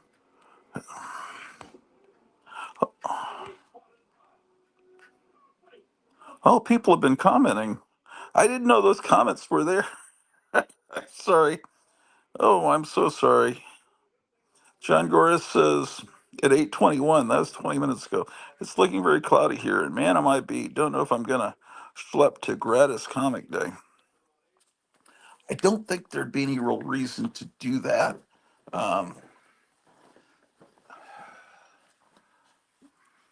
I don't think there's any books coming out that are real. There's one that people are speculating on because it has a cover based on Absolute Batman. It's like Ditch Digger Dan or something like that. I forget what it's called. It's not a comic I've never heard of before. But that probably won't be at your local comic store because the value of it's already gone up. And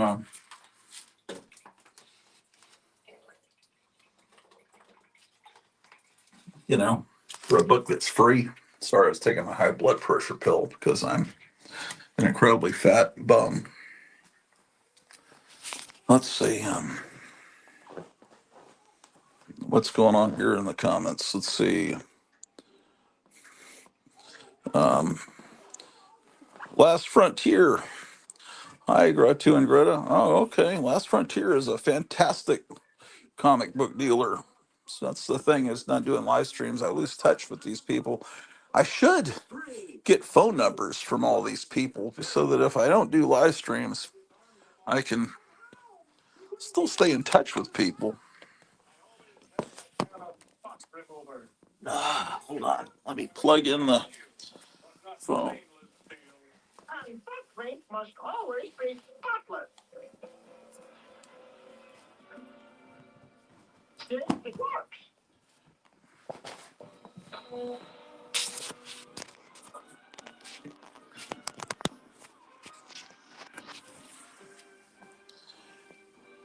Okay.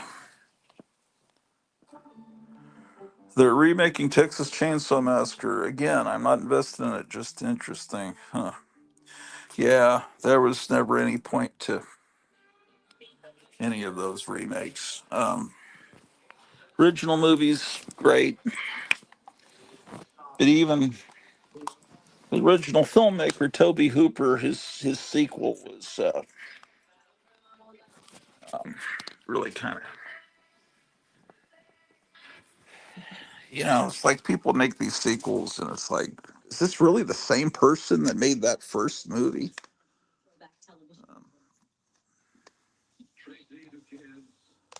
Missing Mars, Grottu, good morning, sir. Yes, good morning.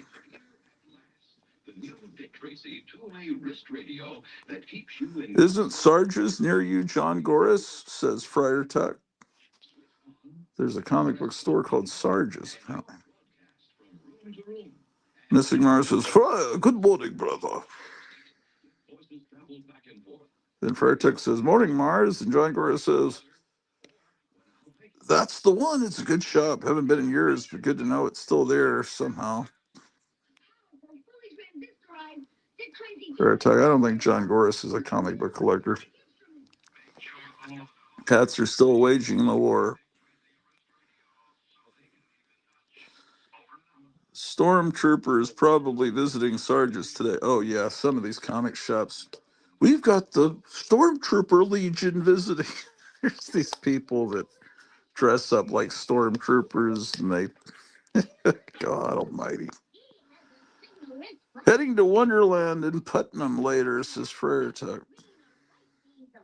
Yeah, I'm not going anywhere, man. My car is Octavia's a wood, as the kids say. I don't know what that means. Back up. Oh, is it? I thought it said back up. Buck up, Grottu. Darkest before the dawn. Yeah, my nephew's first words were back up.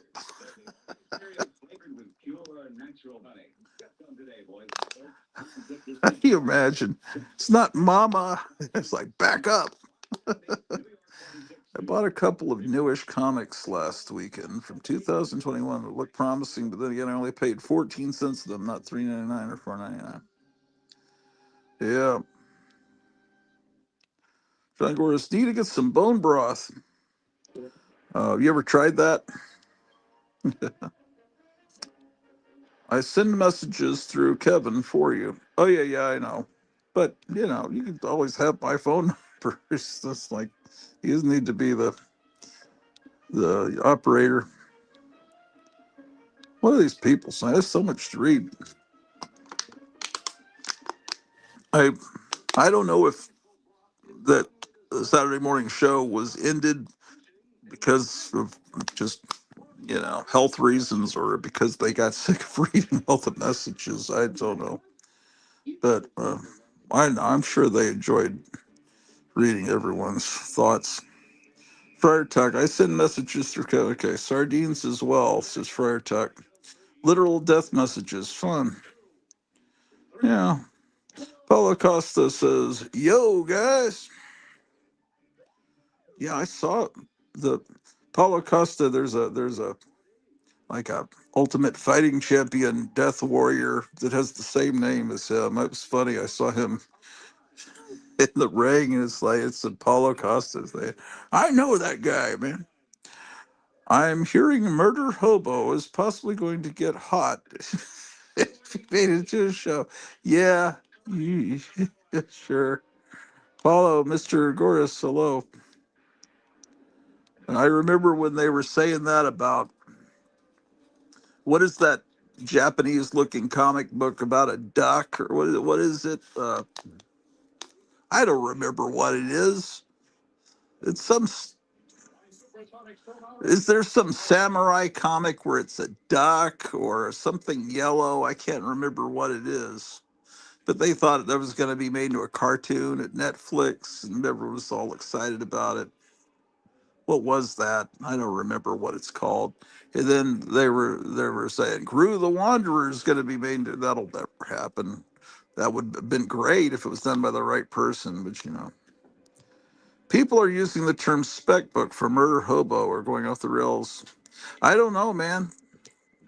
You gotta go ask Comic Tom on that. I know nothing. I know nothing about comics really, except that a lot of DC creators were all celebrating what happened last Saturday night, except saying, "What he missed." I was like, "Oh, these people, man."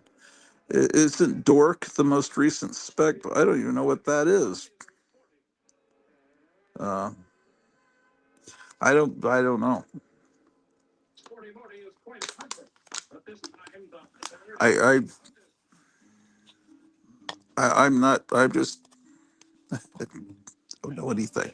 I, I don't want this to be a comic book channel, and yet here is a show about Free Comic Book Day. I don't really like many comics that have come out since probably the bicentennial. I think that's when things started to get weak, and they got weaker through the '80s. Then the British warlocks showed up, and they were pretty good writers and everything, but everything started getting dark and depressing. And then they killed off all the Golden Age heroes and comic in Crisis and Infinite Earths. Then the horrible '90s happened, and then and I keep going to comic. I kept going to comic stores hoping things would change, but mainly to get old comic books and monster stuff. And it's like, but the the horrible thing about my comic book collection is I've got stuff in them that is more recent, and all it does is make your collection look horrible. And all these books you get today at Free Comic Book Day are going to make your collection look ugly and disgusting and worthless. Having Free Comic Book Day books mixed in, and then you could keep them in a separate box, and that's going to be the most depressing box in the world to flip through a bunch of Free Comic Book Day books because they're just horrible. I don't know. Do you, what are people talking about here? People are talking in some weird language here. Comic LF. I don't know what that means. Comics are lit as fuck. And then I don't know. And then Palm says dork. I don't know. She's calling me a dork. That's it. Napalm. Oh, is Chip Creep Napalm here? This who's I don't know. Oh, that might be Chip Creep Napalm. Oh man, are you Chip Creep Napalm? Is- I I don't remember people's names. I don't remember my own name. That's the problem. Is um, I don't know who people are. Oh, that was the other thing. It's that message that said I was going to die probably real soon, and then it said it said you're not going to be able to sell all that old shit where you're living, and people aren't going to care about it. When your husband dies, and it said that I'm the most insecure narcissist he's ever encountered. Yeah, I forgetting all the other stuff. It was a long message. I turned it into a song on Suno because that's the new trend is you take crazy text messages and you input them into Suno and they turn them into songs. But it wouldn't take the song because it had what is it called? It was filtered for moderation because it said that I was a gypsy. I had gypsy blood because I'm a grifter. Because of course, I'm asking for money now. Of course, no one's probably going to donate, but because I would really like to have a car, maybe to get my wife to the hospital when she's needs to get there to see doctor appointments. But I Yeah, because so I had to take out the line that said about gypsy blood because that would be insulting to the gypsy population. And then they made a song from it after I took out two lines. So it's not the complete text message in that song. I don't know if it was on the last episode or not that only 100 people have watched. As soon as oh shit, the Marvel comics start any second. I gotta hold on a second. If hold on.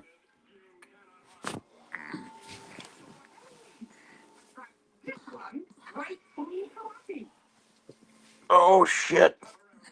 I'll short circuit your generator before you do any permanent harm. That's not what I need to do. Hold on. I'm feeding off all your support. So long as one of my wings of steel touches the ground. I already wanted a sunken living room. Hopelessly helpless. One more big jolt of lightning will finish him. Oh no! My power is pooped. But there's plenty of lightning up there. I know. I'll do the old Benjamin Franklin bit. Anybody can fly a kite, but only Hugo can fly a bat right into the lightning.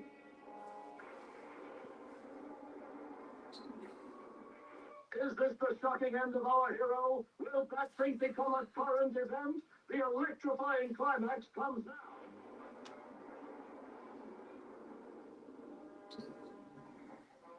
Are you all right? Yes, Karate. The rain revived me at the last moment, and I dodged the lightning bolt. Let's get out of the storm. Don't worry, Fat Frank. Lightning never strikes the same place twice. You were right, Karate. The lightning missed you. I didn't miss the lightning.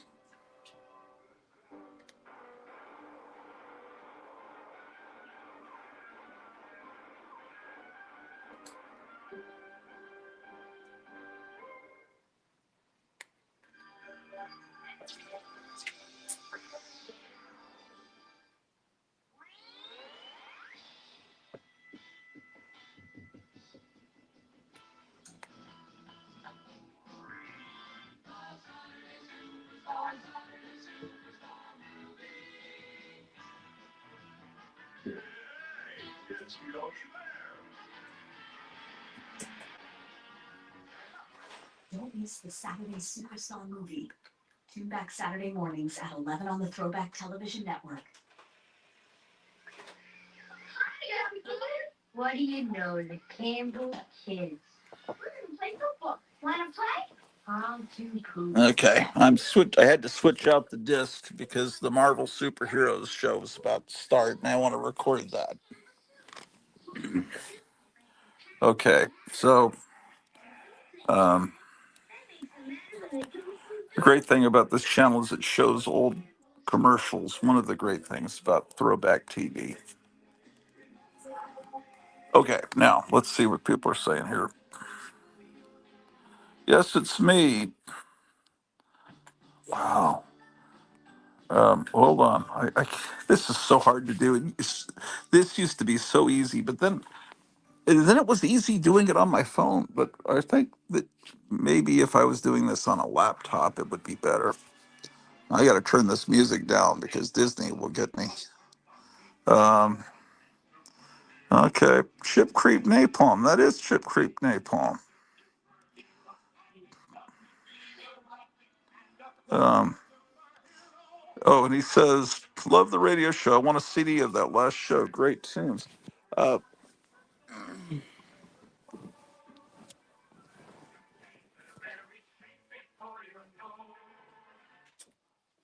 what I do for that show is I make these songs on suno.com, and then I beam them from my phone to my Roku box, and then I record them on DVD-Rs in 6-hour speed. So I've got 6 hours of songs, and in between I put radio jingles that you can just pull off of you can just record from YouTube, and old commercials. And then I play it on a stereo down in the basement, and then I talk over that and put in, my DJ chatter. And that's how I put it together. Um, the discs that I make without me talking over songs, I could make copies of those very easily, um, of just about all the music I've made. And some of it comes out astonishingly well.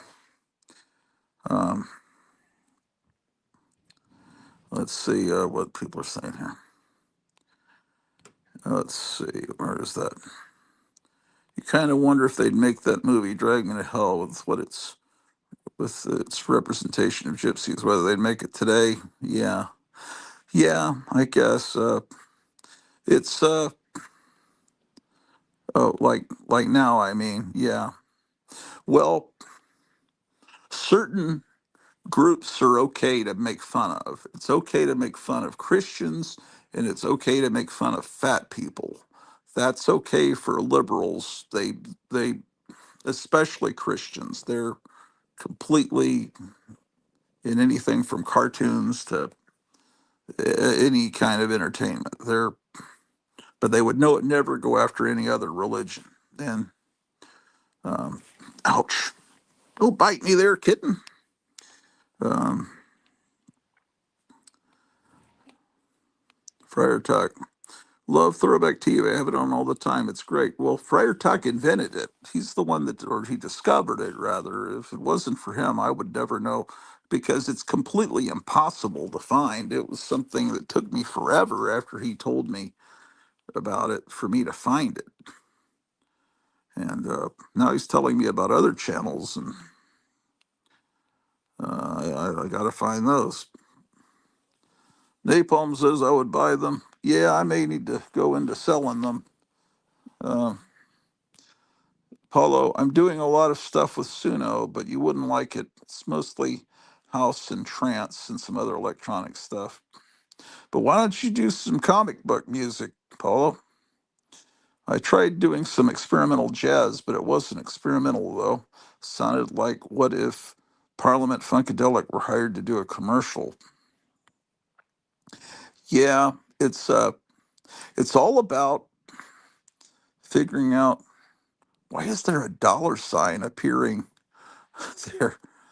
The, huh. Let's see. Anyway, so if anyone would like to come on the show, let me see about posting the link. Um,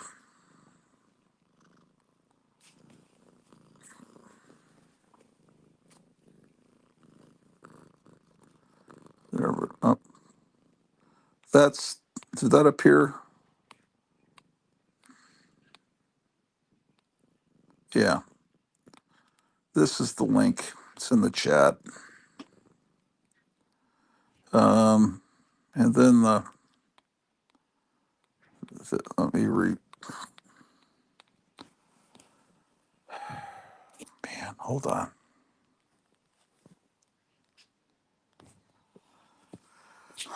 I don't know how to post the GoFundMe.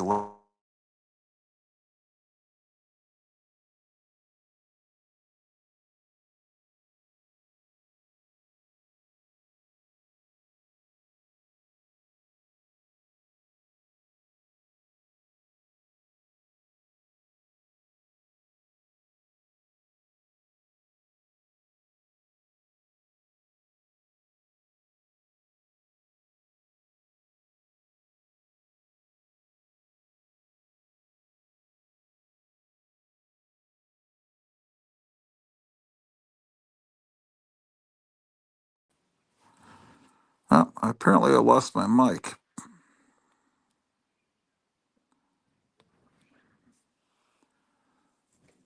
Oh, I don't know if anyone can hear me. Um,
All right. Well, thank you. It looks like Gotham knows how to find it.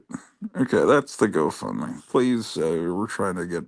It still says it's helping me with my eye surgery, but it would, but really, the main priority right now, and I don't know how to go back and change the GoFundMe or make a new one. I don't remember how to even do it.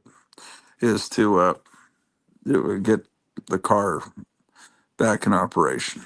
I'm going to have to try to use it here in a little bit to get some breakfast. And so uh, hopefully it will get out of the driveway because I had trouble getting it up back into the driveway the other day. Okay. So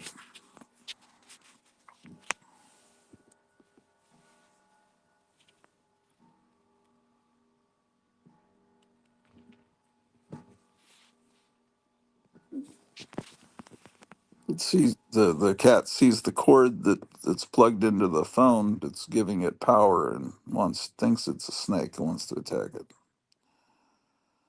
Well, so I wish other people would.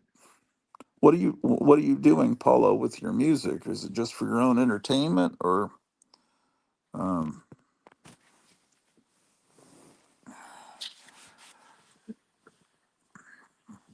yeah, I mean, I only make the type of music I make. I'm aware that most people are probably using it to make hip hop or things like that. Um, but what I'm interested in is the genres I've tried to work in, or 60s garage rock, psychedelic. I've done uh, early 60s Brill building kind of sound, like Leslie Gore, 50s rockabilly, doo-wop, country western swing from the 40s and 50s, classic country, the old era of country from 60s and 50s. But what I want to do is make songs like, what if in the 1960s and 50s, um, like Patsy Cline recorded songs about Frankenstein and reading famous monsters of filmland, or singers excitedly singing in the 1960s about how it's the silver age of comic books, and just trying to think of the most ridiculous things, country singers singing about how, singing, I am Gilgamesh or I am Hercules. Uh, yeah, I try to create music that oh, Chip Creek Napalm, if you're interested in buying a pinball machine, I may have to sell one to get a car. I don't know how your arcade's doing. I was always wanting to see your arcade. Um, but then you kind of disappeared off the face of the earth. I thought you were buying all these comics, and I thought, I bet he got in trouble for buying too many comic books, and he just disappeared. Uh, Gotham City Comics. Is wanting to send a message to Todd E. Walnuts. If you see this, send me your address, please. I have a package here for you. Yeah, Todd E. Walnuts said he was driving and listening to the show, so that means he wasn't seeing messages. But yeah, so Todd E. Walnuts, contact Gotham City Comics in Mesa, Arizona. I think there's one in New York, but make sure that you look for Gotham City Comics and the one in Mesa, Arizona. And yeah, that's cool. He wants to send a package to you. So you'll probably get something ticking soon. Just kidding. Yeah, let's see. Hilarious. Um, so 19 people watching, thinking I'm going to say something wise, but all I have to say is the comic book day, free comic book day is a bunch of bullshit. It's a waste of your time, but I don't know. Maybe it's wonderful. What's great is when they give you food, because every free comic book day, before I was married, I remember I was a bachelor. And it's free comic book day. I can get a cheeseburger and a hot dog. I just need to go down to my local comic store, and the owner was out with a barbecue grill, and he was giving free hot dogs and hamburgers to everybody. And it's like, wow, this is a wonderful world right in the parking lot in front of the store. And then a lot of times he'd have all these cosplayers. There was some organization that banded together to raise money for some ill child, and then after that, they continued to do it for other kids that were ill, and it was every year they'd show up, and that they were pretty good, representations of the costumes of the characters. There'd be so you'd be eating a cheeseburger and hot dog, and some would be running around with this Wonder Woman and different Batman, and they kind of did look like the characters. It was like, wow, this is kind of neat to be sitting on a spring afternoon, and then I'd go in and sometimes there's some decent comic books. I don't know this Archie one. Charlton 66 works in a comic store. He said he'll send me a copy of that because Kevin didn't order that at Gotham City, or he could send me a copy. But what people don't realize is that it's free comic book day, but the store owners have to pay for these books. They're not given to them free, and then they pay for them. Not a lot, but they have to pay for them. And then the idea is you give them away, and then people learn to love them and then return to your store. But in reality, most of the people that come on Free Comic Book Day never come back, and they get angry. Why isn't those comic books on the wall free too? Everything in here should be free. It says Free Comic Book Day. I want that on the wall. Or they steal, 10 copies of an issue. So a lot of comic stores only give you like 3 or 4 free books. Um, I don't know. So that's why you have to go to multiple stores. That's if you live in a town that's big enough to have several stores, and I always did. In the Dallas Fort Worth area, there were dozens of stores if you're willing to drive everywhere. But the ones closest to me, there were 2 that were relatively close, and I could usually, I could get all the books I wanted that were free from them. But um, I don't know. There's some. Let me see some. Let me check something. Um,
I didn't mean to do that comment.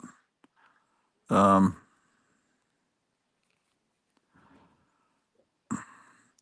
okay, what am I doing here?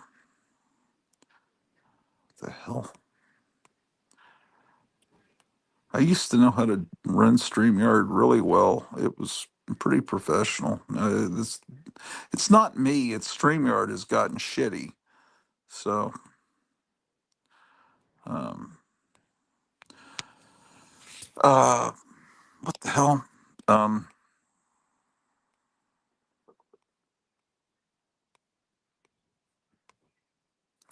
John Goris was saying that Gotham City Comics does amazing packaging, and that's true. Yep, that knocked my link off. Great. Yeah, yeah. There's no one that does packaging like Kevin does. There's no chance anything you order from him is going to be damaged in the mail. And the post office is starting to get things to me to everyone very quickly. Like they'll say, like that stuff I just showed you, I ordered on Friday, and it said it would be to me on Wednesday, and I thought, oh, that means probably Friday. Just saying that, but it actually got to me on Wednesday. I think, yeah. But I was going to show it on Thursday night, but it's too kind of too overwhelming. I'm what's going on with my car right now. Oh my gosh.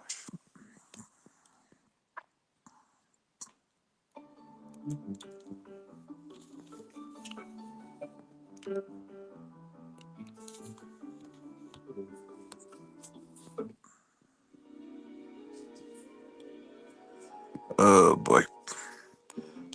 Yeah. So what's going on, Ship Creep Napalm? You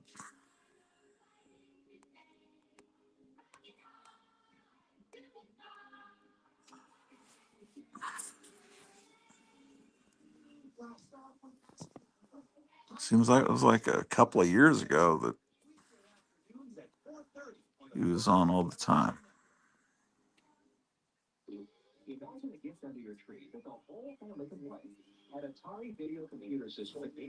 Oh, an Atari commercial.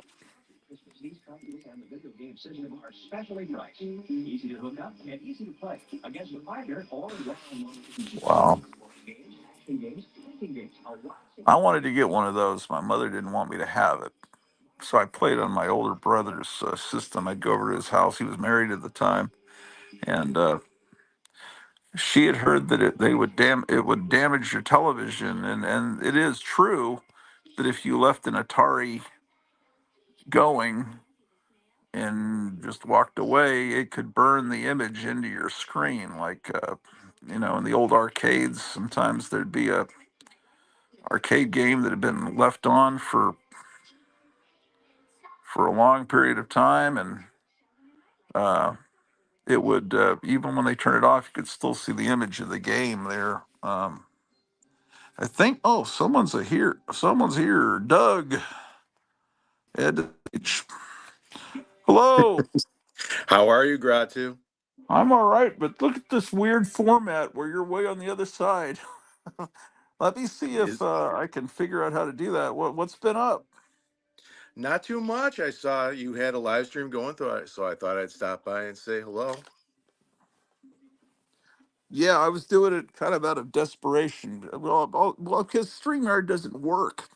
But if I could find another streaming service that works, maybe I'd do this more often again. But right now, I'm kind of in desperation mode because my car is I it's heard. gone, and I thought, well, maybe I could just keep this car going the rest of my life, puttering along, and then everything went wrong, and then finally the transmission. That when the car doesn't move forward, then it becomes a problem. And I think, why did people get rid of all those beautiful classic cars? And then I realized they all at some point they stopped working. And And then then there are very people, heavy paperweights in your driveway. yeah, yeah. And also the gas shortage in the early 70s. Yes, That's yeah, when a lot of those were, and it's such a shame because why can't they make beautiful cars anymore? They all look the same now. they do. Um, let me It's it's horrible. I feel for you. And have you had it looked at, and have you had an estimate, or it's Oh, you have? okay. Well, did you hear my story earlier? Or you may not have been tuned in. I get the story of this is I when my mother passed away, I because I'm an idiot. Yeah, I inherited some money, and I thought, well, I'll get my very first new car I've ever had. Right. These cars look really cool. I bought a PT Cruiser, man. Oh That boy. thing was nothing but problems. I mean, I thought it looked cool because it didn't like all the cars look alike. This car doesn't look like everything else. So I was anyway, but Look, unfortunately, you're not alone, right? I did pretty much the same thing. I yeah. for years as a teacher, we were always driving leased cars, and the couple cars that I bought, I almost bought a PG Cruiser for the exact same reason you did. I ended up buying a new Bug, one of the new Beetles that came out in the Yeah, 2000s. I yeah, yeah, loved it. I loved it, but when things went wrong on it to repair them, you'd think it was being shipped back to Germany. So eventually, I had to yeah. get rid of it. It's expensive. It's Yeah. expensive. So that thing, I used to uh, commute. I was a teacher as well. I would commute 30 minutes to, on highway. So it was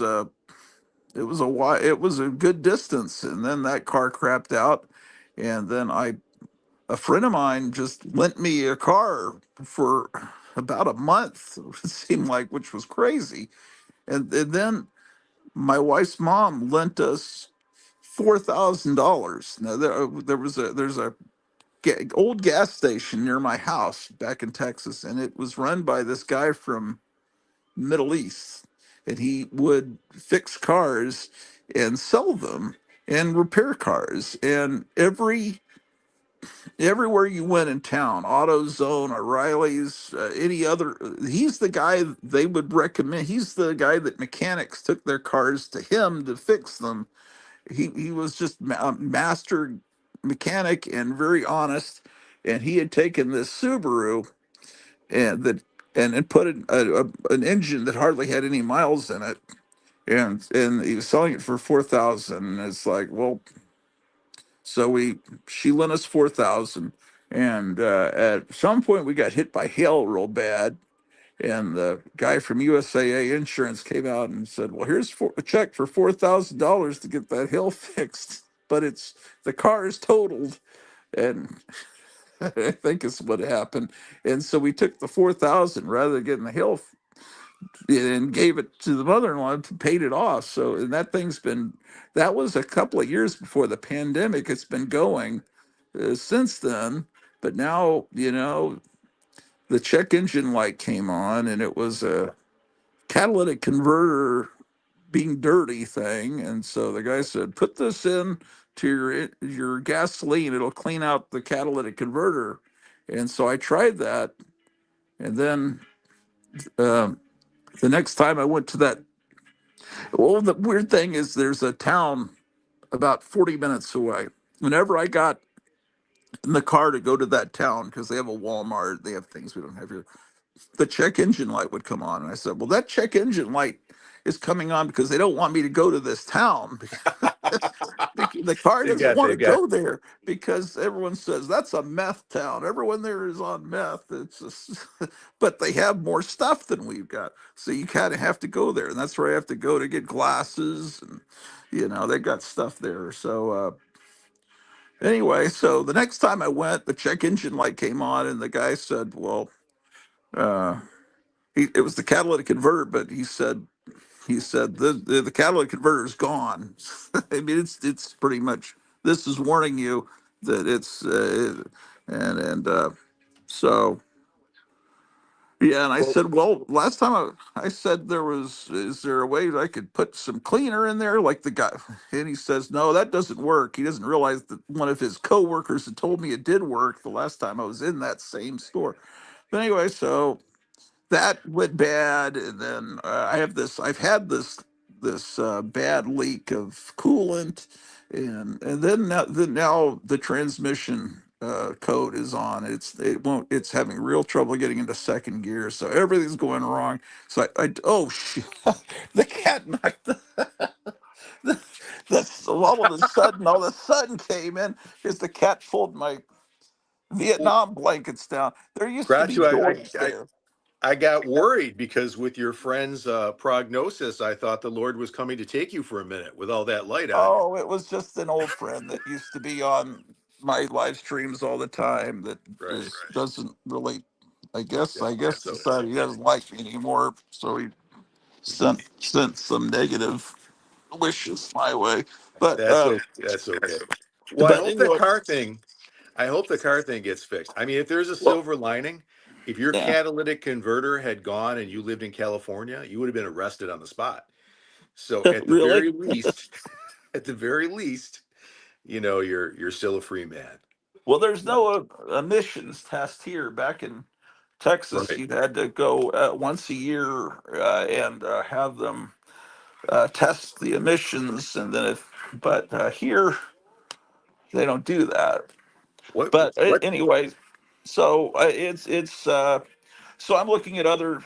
So the car dealership in town said they had two cars. One is right at 5,000, and one's at 8,000 that look like they could get me through another maybe 10 years. They're obviously used cars, but I can't my I can't even get a loan for that amount. So I was thinking of maybe selling the Elvira pinball machine, or I was trying to do this GoFundMe to try to. I mean, the car is limping along. Actually, oh shoot, I got. Hold on a second. I better. Um, I'll be right back. I gotta make sure my wife is up because she's got a new job.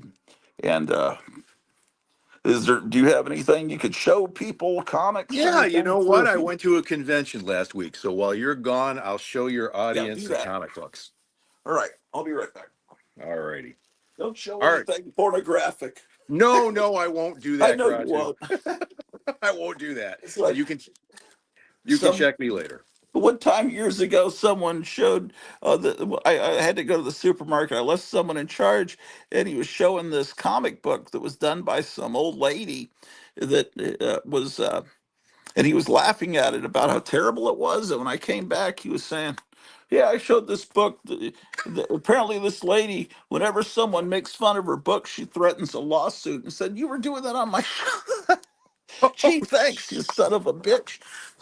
No, I'll just show covers and I'll keep it Okay. PG. All right. All right, I'll be right back.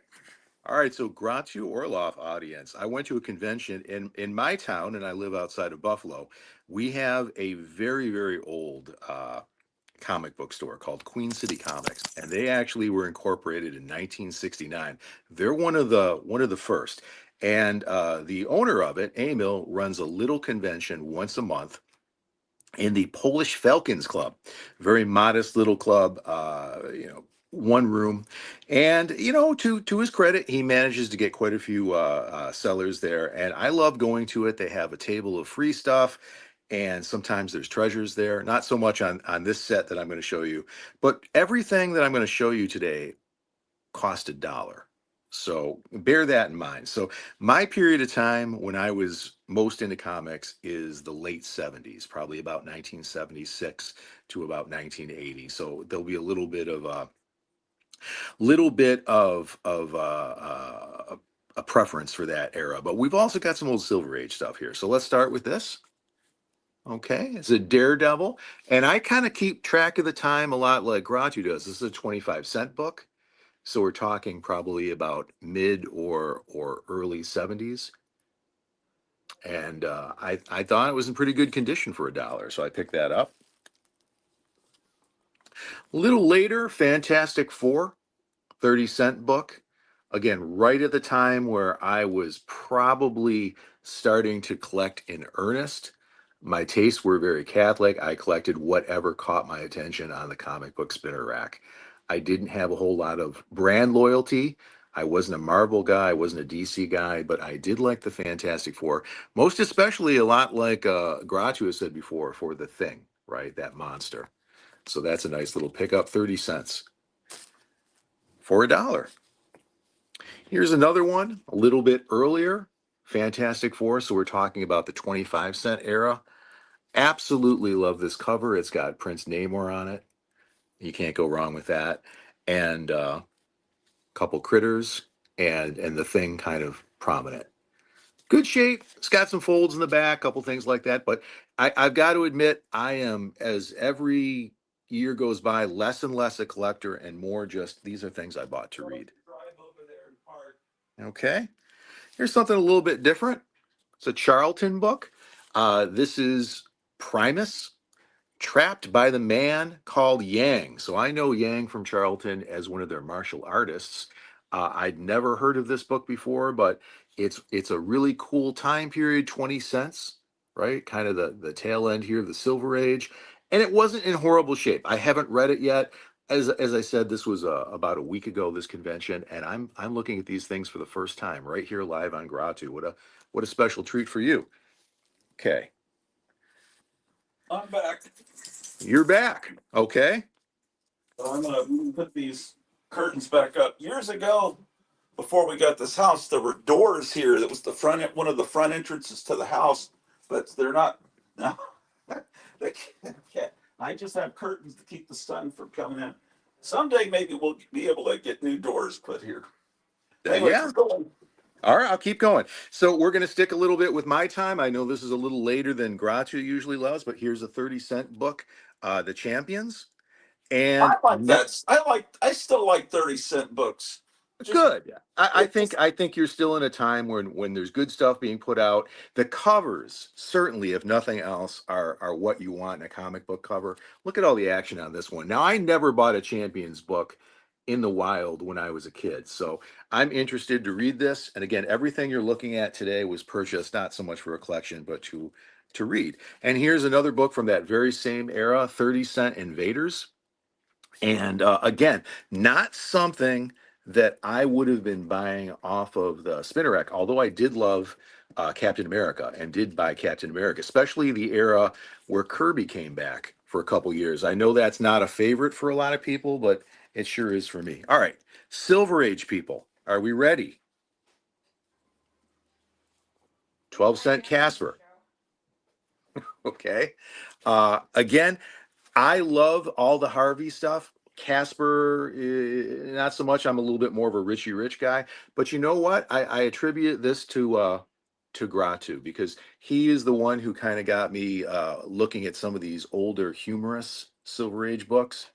And here's a 12-cent Casper in good shape. Cover's still on. Happy to get that. Okay, that was a Harvey. Here is a 12-cent Silver Age gold key.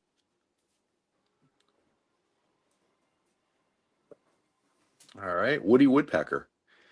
One of my least favorite cartoons. He's a little too obnoxious to me and reminded me a little bit of some of the students that I used to teach, but this is a fun read. And look at that. As I'm holding it up to you, I'm seeing that glorious back page order form for the 100 Toy Soldiers. Okay. All right, let's go Silver Age DC. We had Harvey, we had Gold Key. Oh, Jerry nice. Lewis. Okay.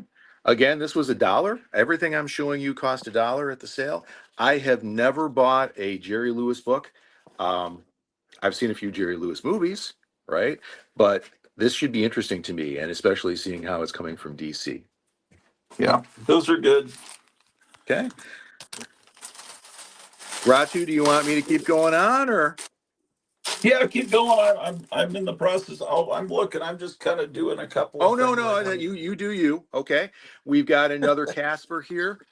This one is Casper and Wendy, the Little Witch, and we're up to 20 cents. So we're a couple years on. Let's be certain here. It is 1972. That's good time. Little Dougie was not buying comics in 1972. He was watching TV. That's about it. And then we're going to go to Little Dot. Maybe the most one-trick pony in the Harvey world. But this one has, you can see that, tales from a lot of the other characters. I do like the Harvey cartoon style. I like the style of the face.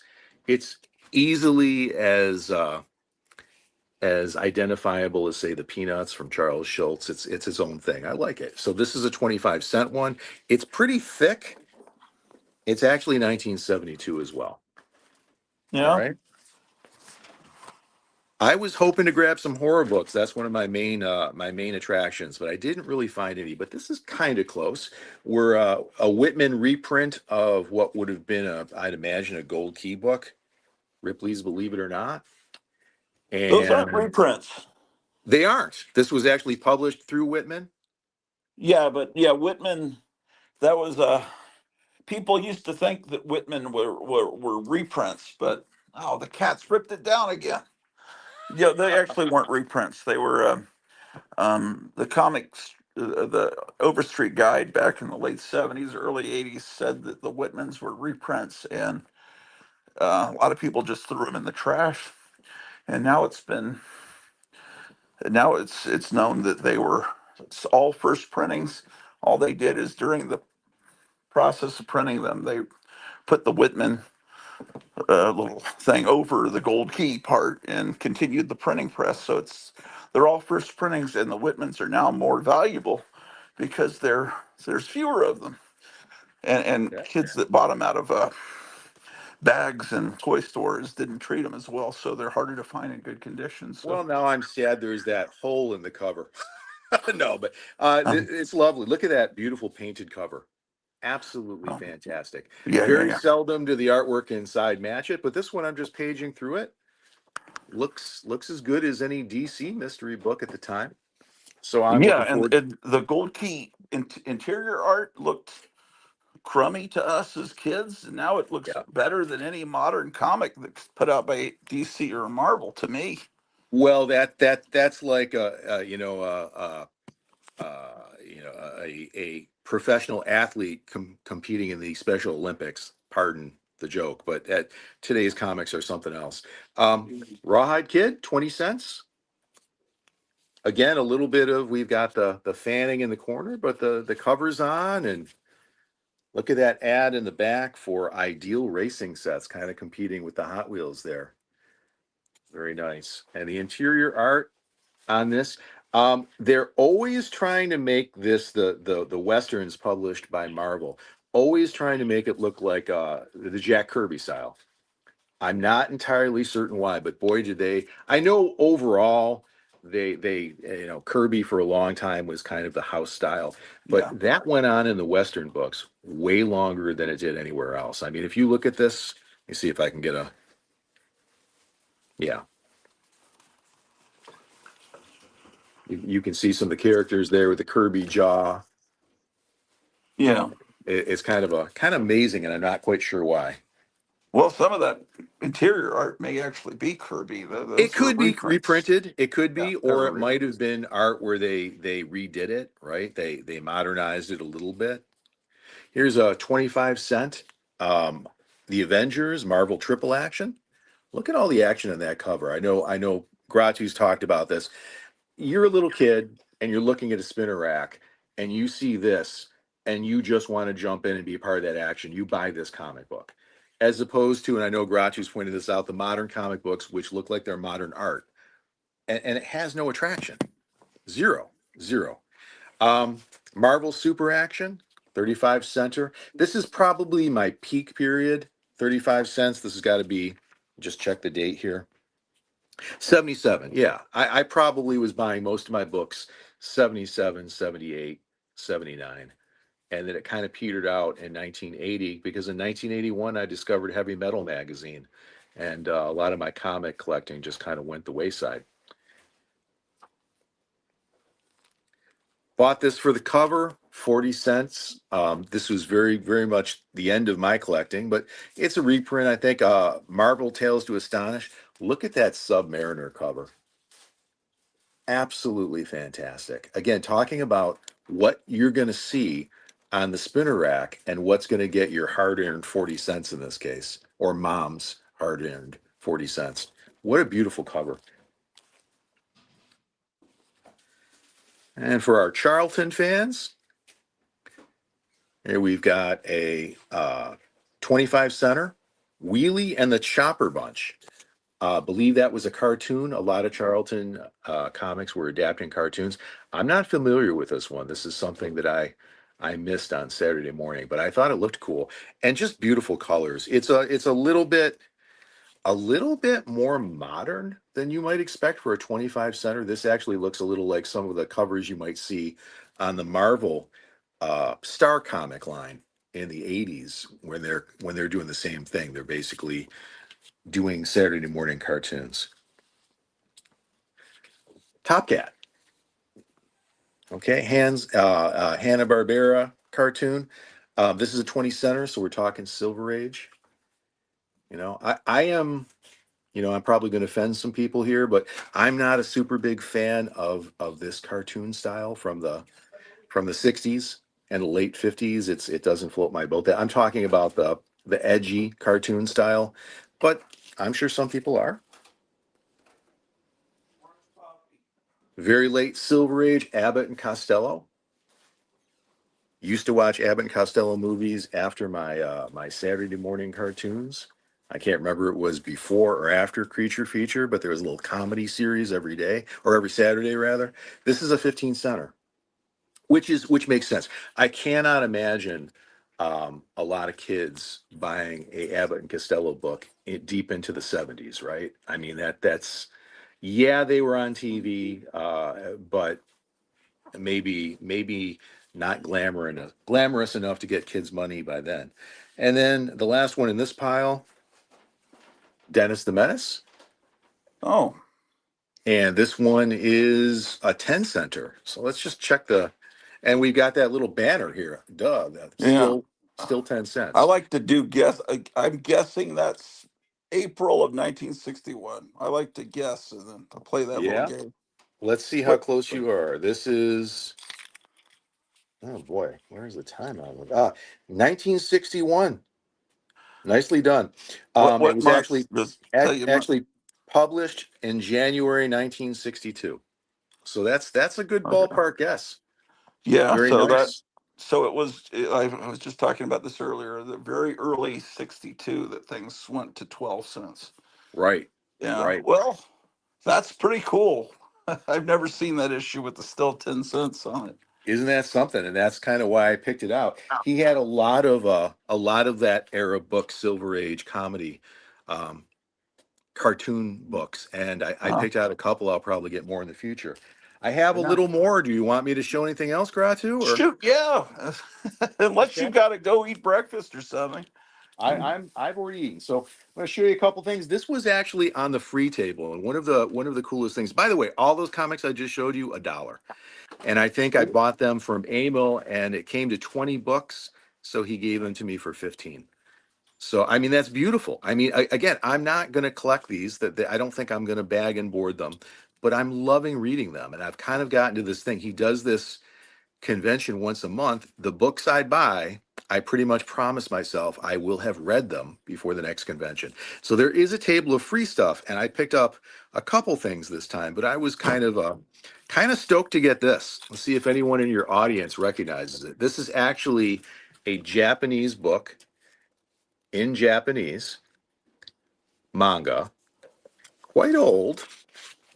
Is that like Space Cruiser Yamamoto's, which was Star Blazers? Ratu, you got it first try.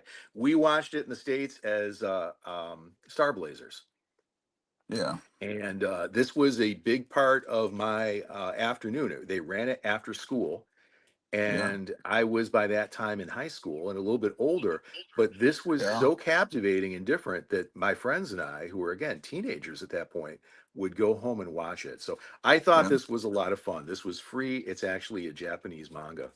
Yeah, there was a friend of mine that sat in front of me named Peter Yamamoto. He was the biggest fan of the show. His name I was bet. almost the same. But that was maybe ninth grade. What year did you graduate high school? 84.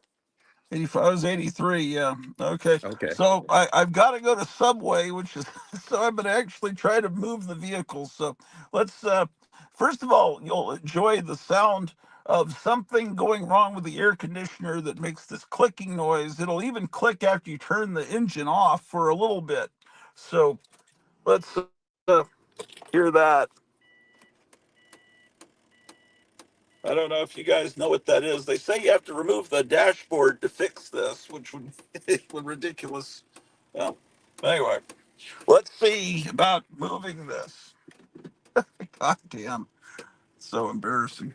Yeah. I've got See, I'm, 911 on speed dial if something yeah. goes See, terribly I'm wrong. having trouble getting it to move.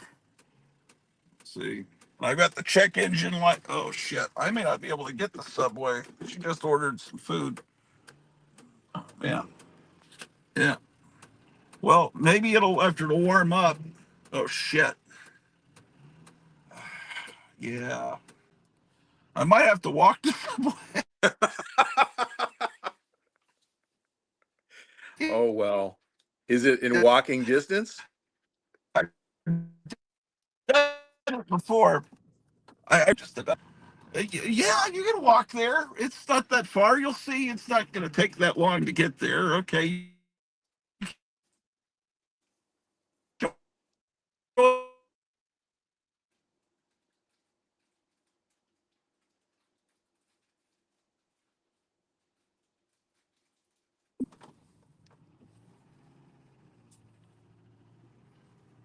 Oh shit! There you are.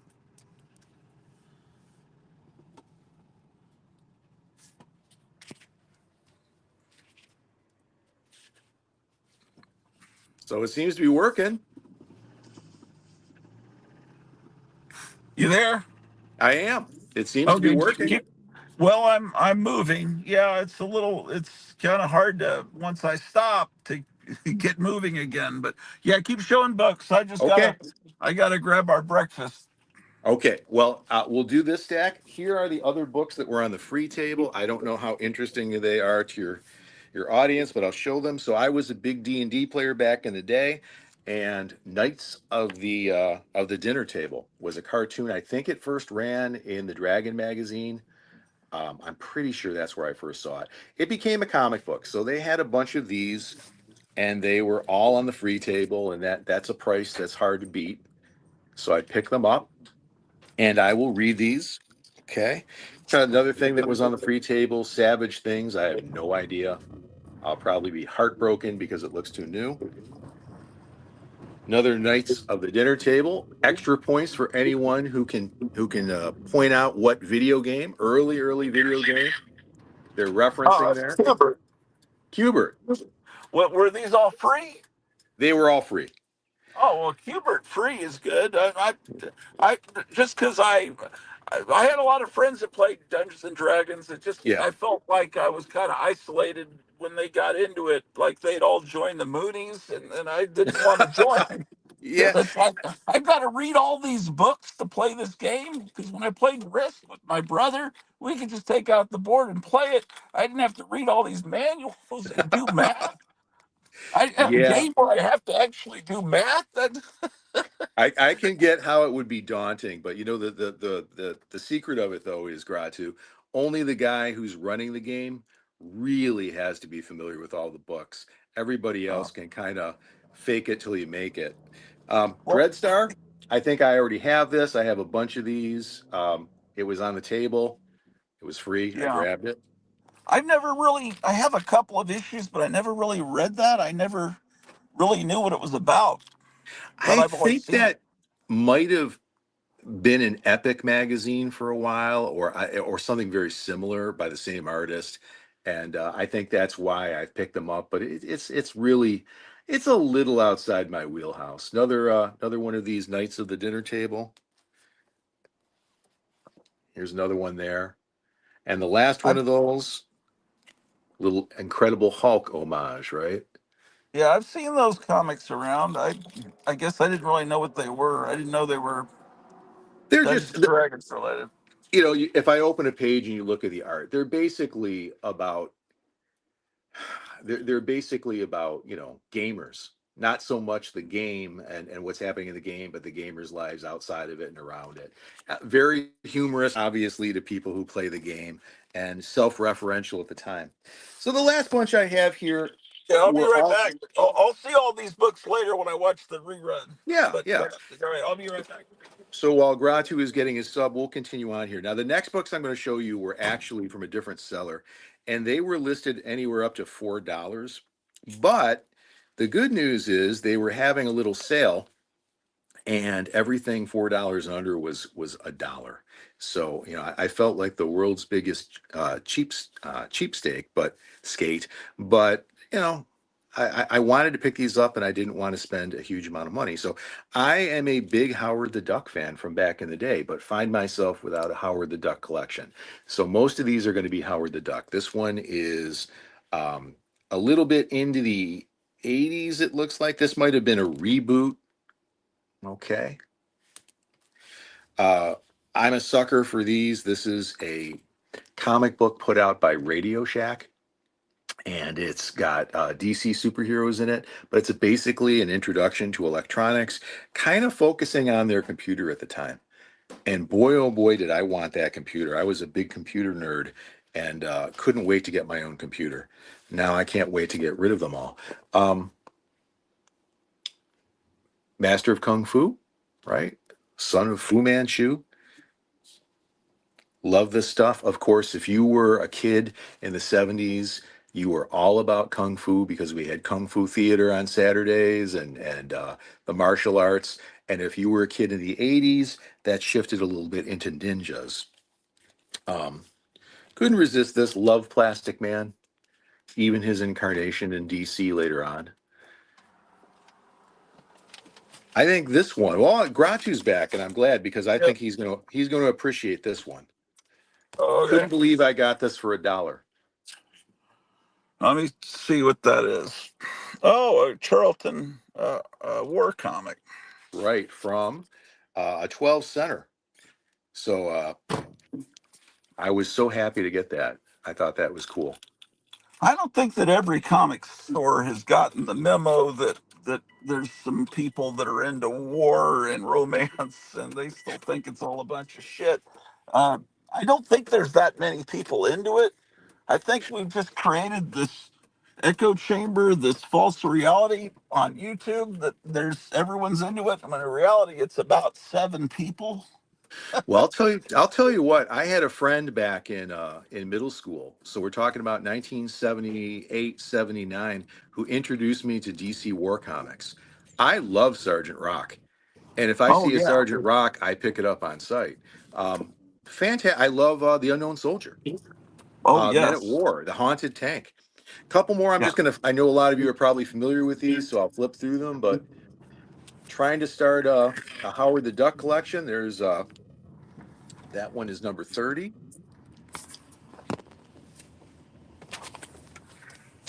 29. And again, got all of these regardless of what they're marked $4. I got them for $1. What a steal. 28. Love Howard the Duck. I love Donald Duck. I just duck characters. I don't think you can go wrong. Destroyer Duck, little nod to Kirby. 27. Well, Destroyer Duck, isn't that a Kirby cover? I didn't see it, but Yeah, it was. It was put out by I think it was was it? It's not Atlas. Was it well, Atlas? Or Destroyer was it shortly Destroyer Duck thereafter? was a benefit comic for Yes. people that keep their original artwork. I think, wasn't it? Yes. But I can't remember who put it out.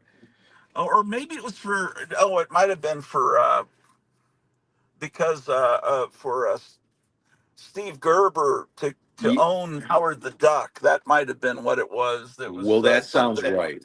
That Yeah, sounds I right. think that's what it was. 25, Yeah,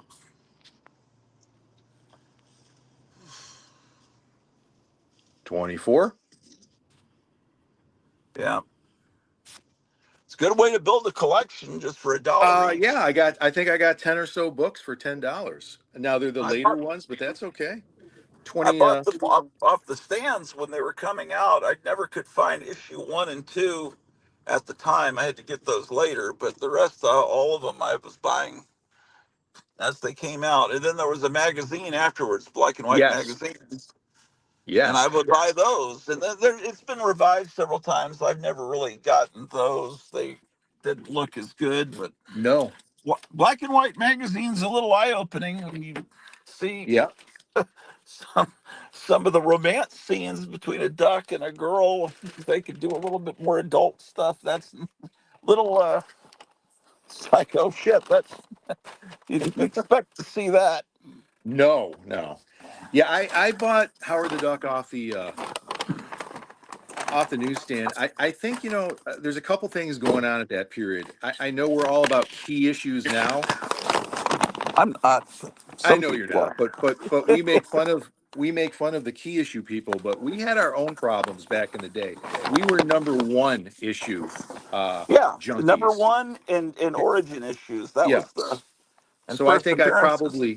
probably bought number one of Howard the Duck and then bought them. I never could buy things the way I would have liked, not missing a single issue. That's just not the way my comic, which I bought my comic from a store called Leaders Drugs. It was a drugstore, spinner Yeah, racks. The idea that I'm going to get every consecutive issue was almost unheard of. So, but I yeah, loved yeah, it. I loved them. And I especially loved, I'm being a huge horror fan, the fact that the Howard the Duck world was tied in by Gene Colan and by theme with Man Thing and with yeah, Dracula, right? So yeah. it just had that. It was part of that world, that sub world. Sure, You yeah, and know it's that. weird to see a funny animal comic drawn by Gene Colan. Yeah, it's Yeah, strange to but think it, about. it worked, and I loved No, of it. And course, that's it's just a he had this very about dark style. Hey, could you yes. entertain them for about 12 minutes? Is that I'm out possible? of comics, I think, but I might have a couple more here. Let's see what I got. Or just tell them war stories? I don't.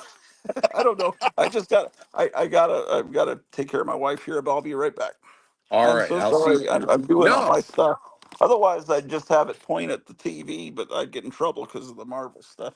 no, But I've got some right, other comics from previous conventions here. So all right, hopefully I'm I'll be right back. not boring anyone to tears. Hey, well, let's do something a little different. Who wants to look at some? I was just cleaning up a table today and came across some cards. Who wants to look at some old Outer Limits cards? Originals, not reprints. I'm gonna take that as everyone. How about that? Man from Galaxy X.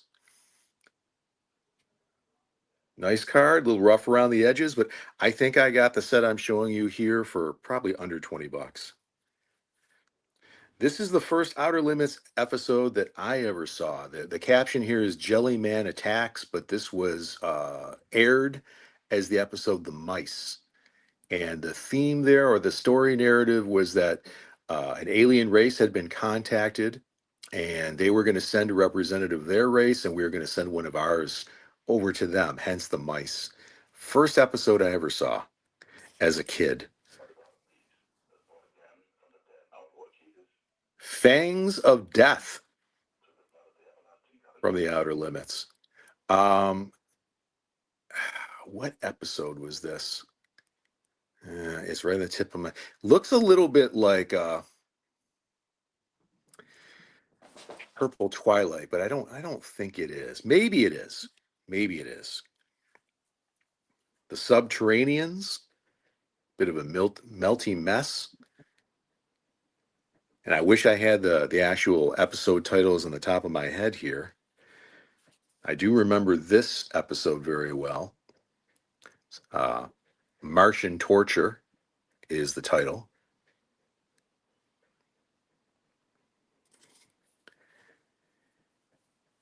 Invasion of the Sea Beast.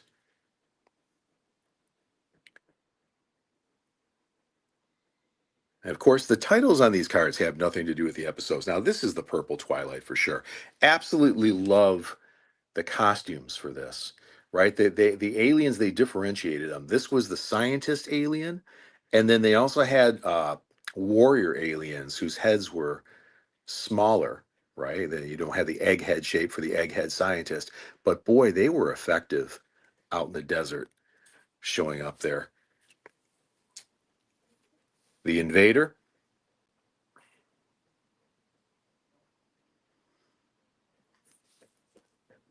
Oh, here's another one. Same character, different card. Called You Are in My Power. I think this was the one about the carnival ride, the rocket, which actually turned out to be a real rocket. I don't know. I would have to check. Another great episode here. Man with Super Sight. I think this might have been called The Man with a Power. Although I'm confusing that. That's not what this is. This might have been the mutants. Not sure. I remember the episode. It was about a colony or a small group of people on a different planet, and this guy somehow was irradiated like everybody else in the early 60s and 50s, and got big eyes, and I think he had some powers, mind powers, and then terror from space. Okay, 50 cards in this set. Um, I have they put out a reproduction set back in the day, and I have that. I think a lot of people do, but it's nice to have some of the original cards. All right, got something else here. I'm not super familiar with these. I picked them up off eBay, off a Lark. They are very interesting to me, though. Put out about the same time. Let me double check the date here. Um, oh boy. I'm going to say, because it's a period of time I'm interested in, early 60s, like 61. But they are, a lot of them, some of them are lenticular. Monster Magic Action Trading Cards. Watch them move. Place the magic lens rough side up on the picture, wiggle both together, or place magic lens rough side up on a picture and slide lens only. So here's the lens. I don't know if this is going to come up across on YouTube, but let's see. Getting some of that lenticular action.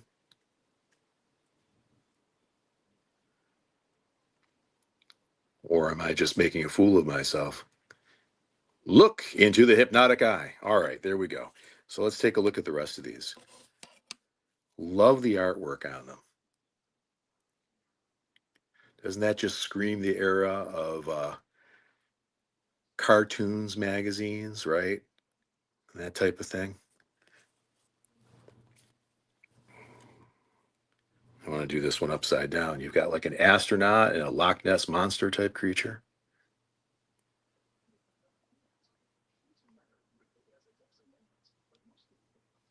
All right.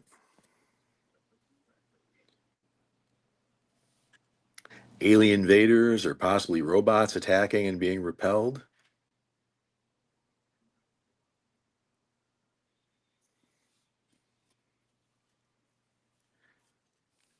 Fantastic critter there. Not quite sure what it is, and sometimes that's a good thing.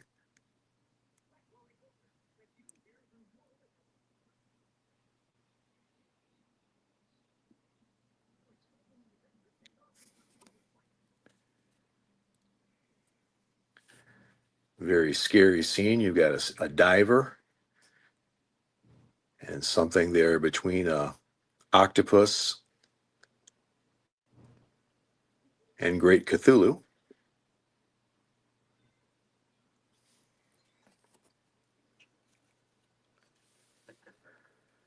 Kind of a cool character there. Looks like something out of mythology that you might see in maybe one of those movies they were making around that time, like Jack the Giant Killer or something like that with the stop motion effects. Very cool.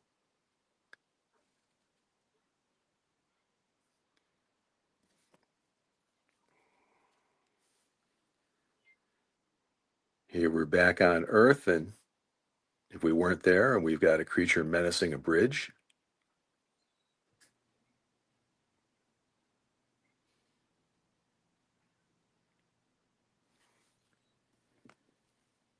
Last couple here.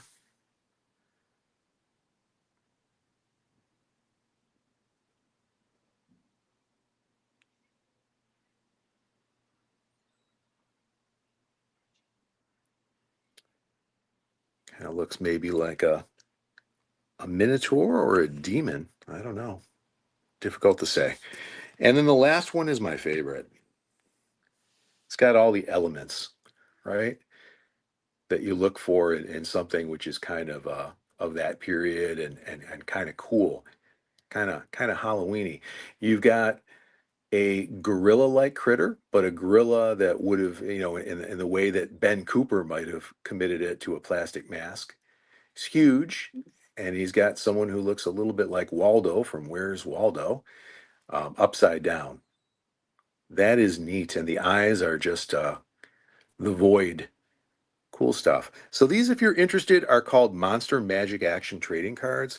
And I think they are one of the few sets of cards from the early 60s where you can get the originals. You can probably get a lot of them, buy them by lot, fairly reasonably priced, right? Unlike the Outer Limits cards, I got a good deal on that set I just showed you, subset. And but a lot of times they're just really, really expensive. So Grottu is still busy here. Why don't we look at a couple other comics? These are not from the last convention, but from an earlier one. Here's the first one. 25 center. This is Skull and the Slayer. And very similar to the series War of the Worlds that Marvel was putting out at this time. Uh, I didn't like this. I got to be honest with you. Most old comics that I read, I like them at least for nostalgia and more often for the story and the artwork. I feel like there were a couple books in Marvel at this time where they were putting new authors and new artists to see what they had with very little direction. I'll leave it at that. Little later, this would be early 80s thing. Marvel 2-in-1. I love that book. And here he is with She-Hulk. Not the best story, but it was okay. I am a fan of the Warlord. This comic series, I have the whole run. This is a little bit later. At this point, I do not think we have Mike Grell doing the art. But the people who did the book, no, we've got Dan Jurgens. The people who followed in his footsteps in the book um, tried to emulate his style. So it's not that far off. I think, if I open it up to a page, it wouldn't be terrible if you were tricked into thinking that that's Mike Grell. And again, Mike Grell is very stylistic, right? He has a style, is what I mean. And it may not be the kind of anatomical perfection of a Sailor John Buscema, which is kind of my go-to guys for this period, but it's still good. And Richie Rich, I love Richie Rich. You can give me any Richie Rich comic and put me in the corner with a couple pieces of candy and check back on me in a couple hours. I'll be fine.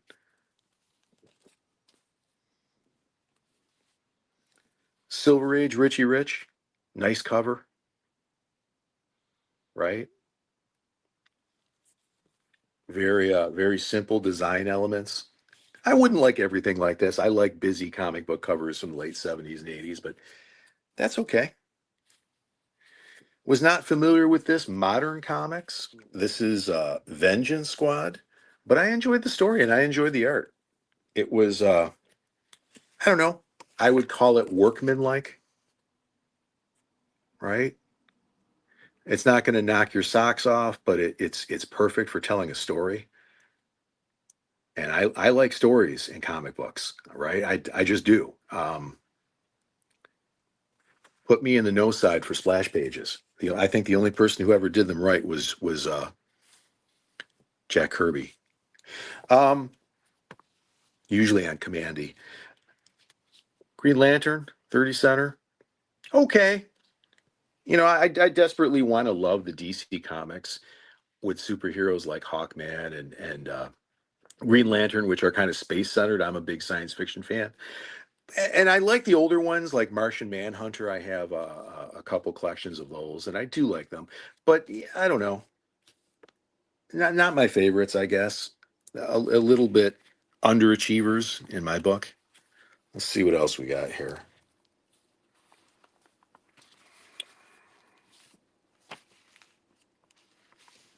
Okay. I think you picked up from before that I love these Radio Shack. And this is a Radio Shack one, isn't it? Yes, it is. Fall of 79, these comic books, which are sometimes they're ties in with superheroes, sometimes they're not. But I just love it. Love electronics. It's the next best thing to wizardry, right? And these were cool. Every time I see one, I grab it. Judge Dredd. I know Grottu doesn't have a big opinion of the British writers who came over in the '80s, and I don't either. I don't want them messing with our stuff. But when they were doing their own stuff in Britain, it was very different, very unique, very British flavored, London flavored, and extraordinarily cool. I just wish they'd stayed in Britain. Um, Rawhide Kid. Let's see if this holds out. If I look into it, what the art's going to look like. Yeah. Okay. Got that on there. See what I'm talking about? How the Western books are still very much doing Kirby. Again, I know maybe Groucho's right. Maybe this is old Kirby stuff that's been redrawn or whatever, but it sure seems like they're doing their best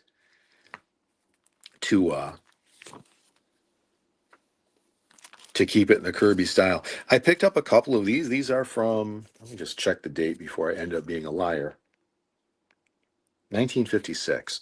So these are not your typical, a lot of the pulp magazines from the 50s and the 40s and the 30s are a larger size. They're not as big as comic books, but they're bigger than this. These are digest size. And a lot of the science fiction um, pulp magazines migrated to digest size at some point. I'm sure someone out there can tell me why. Whether it was a cost thing or whether it was just they were trying to seem a little bit more sophisticated, a little bit more adult, distancing themselves a little bit from the pulp. And honestly, the paper quality is a little better. The binding is a little better, so it's going to last a little longer. But this is where you start getting books like, Asimov science fiction, analog, amazing. They start going to these digest sizes. So I've read a couple stories in these. In these, I love these old stories. Look at these covers. Again, the pulp covers with the larger size pulp, I think, are better, but these are still great. They're fantastic. I think I paid about $1 or $2 for both of these, and I couldn't leave them there. Fears of them going into a landfill. Um, I'm an Archie guy. When my daughter was younger, we had subscriptions, and I love the Archie digests because they, you got a lot of bang for your buck, and especially if you subscribe to them. And my daughter and I love to read them together and trade them back and forth. So I'm an Archie guy. This one surprised me. It's Madhouse Glads, and it just had a lot of, you know, divorced dad dating, just a lot of stuff that was unexpected. But then this is from February of 1971, so why should I be surprised? Right? You're talking about a book which is trying to capture as much as it can the current zeitgeist, and 1971 zeitgeist um, was something you might want to not catch. But anyway, there it was. Picked up a couple of these. I love Gru. Who doesn't love Gru? You ever pick up a Gru and read the story and look at the art and you're disappointed? Ever? I mean, it's the most marvelous stuff. Look at Yeah, that. it is. And I don't lump in Judge Dredd at all with what I. Let No, me no. But clarify. keep in mind, Judge Dredd was not these writers coming over and taking our beloved American characters Right. and making Right. something different of them, right? Mhm. Now I'll show off a couple more things because I think Gratu might like them, and then I'll be done here. So actually, let's just make it one more thing. Wow. Kind of cool, huh? So this is 100%. a gold key, Little Monsters, Horrible Orvie, and Awful Annie, and the style in it looks a lot like some of the cartoons from the early '60s, the monster cartoons. Like what was Yeah. the Frankenstein monster knockoff? I can't remember it right now. In a cartoon or live action? In a cartoon, Well, Milton the Monster. Milton the monster. So look at the obvious nod to the Frankenstein monster there. You can see a little Milton in that. But They're all riffing off the same thing. This is yeah, actually from that's more the Munsters there. a little. The story is for sure. The story is for sure. But when they're going But for the the weird thing cartoon, is, Gold Key was doing a Munsters legitimate Munsters comic, and they were doing that Yep. at the same time, and it's See, very look at the similar. bottom there. Can you see a little bit of Milton? Um, yeah, sure. I never really thought about that. The Milton the Monster comic was also put out by Gold Key, wasn't it? Yes. Yeah. So Yeah. they had everything. They Uh, sure did. they didn't do an Adams Family comic book until it was a Saturday morning cartoon in the early '70s. That would have been amazing to have an Adams Family comic book in the mid '60s based on the TV show, but no one Oh ever yeah. did that. No, surprising.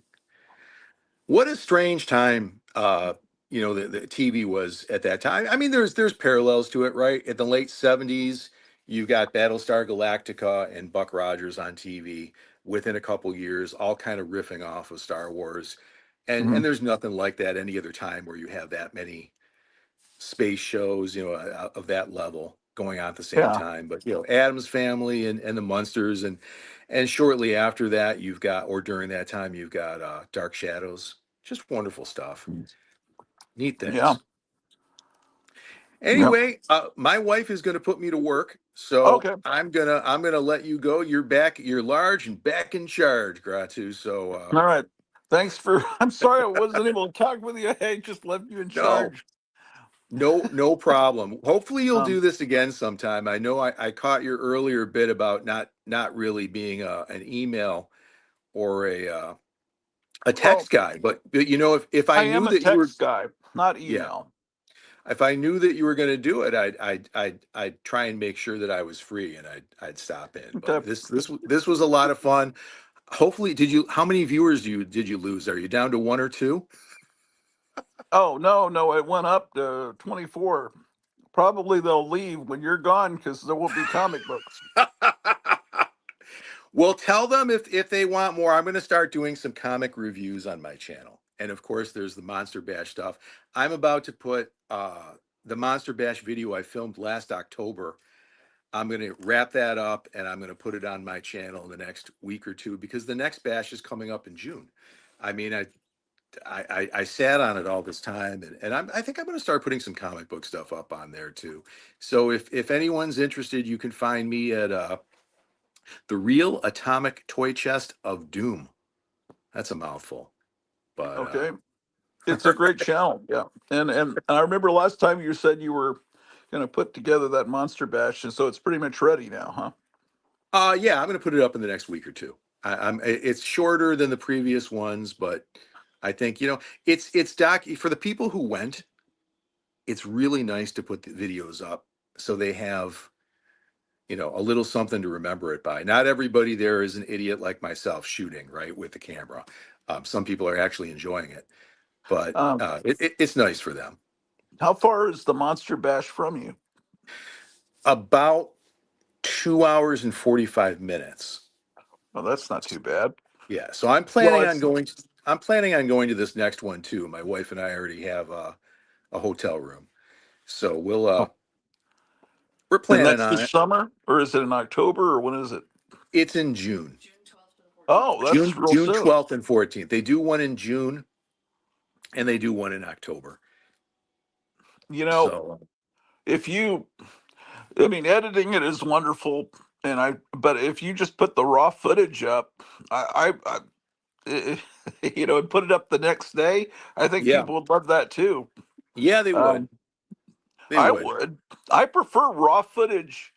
Uh, Horror Mike has all these interviews with these pre-code horror artists and writers. He found these people. I think a lot of them have passed away since, and he has these edited interviews with them. I'm thinking, just give us the raw footage, and I Yeah, want to no. see everything they say. There's nothing they're going to say that's less interesting to me. But then I'm an obsessive, and those writers from England that came over, and it's just that they were. I enjoyed Alan Moore. I loved all that stuff, Watchmen and everything. It's just that in retrospect, I saw it caused everything to become darker. And then I watched See, these interviews and I realized a lot of them are into this weird witchcraft, OTO Crowley stuff, and they're looking at this as their art is putting spells on. They're like it's like, man, this is children's stuff. Write your Well, novels. they made me very unhappy, and I'll tell you why. My favorite comic books overall are the DC mystery titles because Mhm. I'll talk about it someday on my channel, but Yeah. suffice to say, they are they're my favorites. I'm talking House of Mystery, House of Secrets. I'm talking Kane. I'm talking Abel. I'm talking Yeah. The Witching Hour. I'm talking about that stuff. They were Sure. my favorites. And they were, that's a direct continuity from EC, The Old Witch, The Crypt Yeah. Keeper. I mean, they have a life, but it's kind of like the life of a horror host, right? It's on a set introducing other stories and they mix in a little bit, it's just enough story, but they themselves are not, the main feature. You're super interested in them because you never get a whole lot of them, right? You get a splash page before the story starts. What I really bothered me is that those writers came over and they took my beloved Cain and Abel and all these characters and they fleshed them out and made their own mythology and story about them. And they took them away from me. Is The that role that Sandman? Yes, That the happened. Yeah. role they used to play for me, which was always a little tongue in cheek and fun, Yeah. totally went away. And to Yeah. me, I'm one of these guys that says, Alan Moore and with the Watchmen and everything, get your own characters, make Yeah. your own story. Stop taking other people's stuff and ruining it. And Right. that's what it was for me. So I mean, I don't like them. I don't have any personal thing against them, but they've taken, and I'm sure people have done that. You query your audience and find out who their favorite characters are, and they'll have a story about how somebody subverted them, right? Yeah. Because that's how you make your chops. No one wants to talk about a Kurt Swan who did a beautiful job continuing Superman all the way into the 80s in a way that was recognizable from the 60s and the 50s. No one Yeah. wants to talk about that because he was a curator. He kept it alive and he kept it recognizable. They Hmm. want to talk about the person who comes in and turns Superman into a murderer, right? Who Right. turns him into, changes his gender, changes, does something weird with him, makes him homosexual, whatever. Yeah. Because you got to do something different to leave your mark. Wonderful. No, nobody wants the curators, but I want the curators. Anyway, with I agree. that, you have a great rest of your afternoon. I hope your car situation gets worked out. All right. Thank you. All right. Take care, All right. Take Grottu. care. Come on, Drew. I'm trying to get the dog out. Okay. All right. I'm trying to figure out how to get out of here.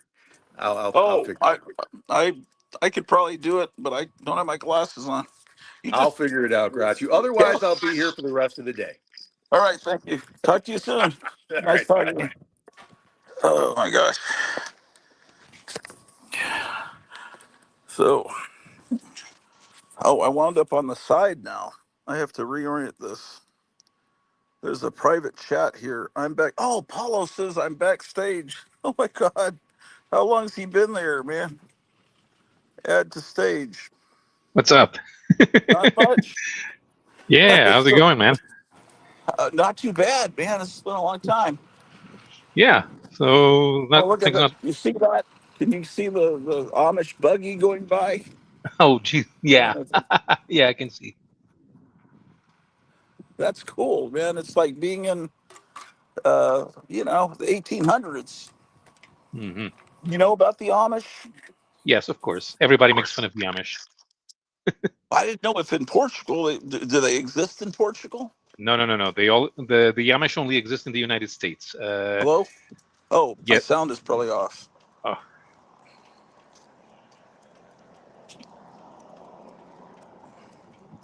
yeah. The Amish were created in the Hello? United States. Shit. No, you probably can't hear me because you're far away from the. Okay, right. Hello? I can hear Gosh. you. You need to turn it. You need to turn the volume up. Oops. Now he's lost. Okay, I'm here. You guys want to see some comics? uh, maybe in Mexico. I very much doubt that there are Amish in South America. Okay, can you hear me now? I can hear you. Yeah. Okay, I missed I all think you that, lost. but I'll hear it on the replay. Yeah, because Yeah, as it's soon as okay. I walked out No, of the that house, my Wi-Fi ended. That I had to get off, and then the I guess I'm attached to the satellite now. no. The first time I saw I've heard of the Amish was that movie where Harrison Ford has to save an Amish kid because he's a murder witness. Oh yeah, I never saw that movie. I never really thought about the Amish. They didn't exist where I lived, but here Mhm. they have a lot of farmland around here, and then they come into town to buy Doritos and stuff. Mhm. So you haven't lived until you've seen someone that looks like Laura Ingalls Wilder's dad. Like Little House on the Prairie, and they're buying chips, and they come with their horse and buggy to buy them. I don't know. All right. So yeah, sorry about all the light, but I moved back in with my parents because I haven't had a job in 2 years, and I rented Oh, out my apartment, so at least I'm making some money off of that. okay.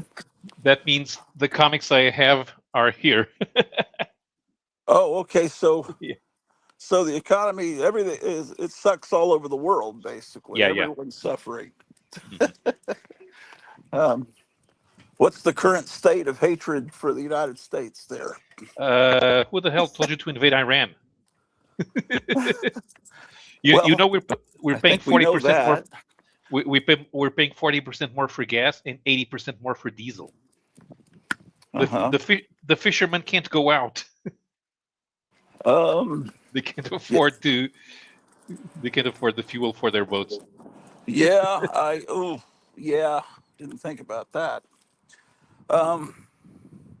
Well, I mean, I don't know what the that kind of came out of nowhere, the Iran thing, Mhm. but Yeah, um. we West for the hatred, but it's not like the Spaniards. The Spaniards are idiots. In fact, we're the only ones who are letting you use our base. Uh, In Europe, we're the only ones. They should have negotiated with Trump. Okay, we let you use our base, but you drop the tariffs on our wine. Okay, they didn't do that. yeah. I don't know. I just assumed that maybe there's some reason that if you're in the Oval Office that we don't know about. But if it seems like usually things look like they're going horribly, and then they winding up coming up positively for Trump. And I'm just, but yeah, I don't know. I mean, and right now the Iran war is not being mentioned at all in the United States media. In the last week or so, there's been other stuff. I don't. It's not even talked about, as far as I know. Yeah, we got our own worries because 3 months ago we had a horrible storm. We had like 100 mile an hour winds, knocked I out a whole remember city. that. I was thinking about Yeah, you, and I was thinking, I don't know how to get in touch with them. Let's do it a yeah, live stream. yeah, knocked out a whole city, and the government still hasn't put out the monetary incentive plans for rebuilding the stuff. Do you have any So damage? no, not here. Actually, my building's roof fell off. Needed to be Oof. repaired. Yeah. I guess that's kind of bad. Hmm. We had some damage here from a storm a few weeks ago. I don't know if this dog does not want to go to the bathroom, man. Um, Drew, let's go And over here. and the storm was the perfect excuse that my stupid mayor had to implement her plan to drive out all of the population from the city. The road to the beach is now permanently blocked until further notice. Oh, Nobody's allowed to go to the beach. was it a storm like this hasn't happened in many generations or ever? Ever. Yeah, We've never those. had 100. 100 miles an hour here. When those things happen, perhaps I'm insane, but I get a little conspiratorial weather manipulation, but Hmm. I'm probably mad. There was a Um, there were like three different low pressure areas converging on each other over the North Atlantic, and they moved down south, and we were in the way. oh, yeah. Wow. Um, Well, Doug's not here, but I have comics. Would you like me to show some comics? yeah, please, because I'm still Yeah. kind of doing things here.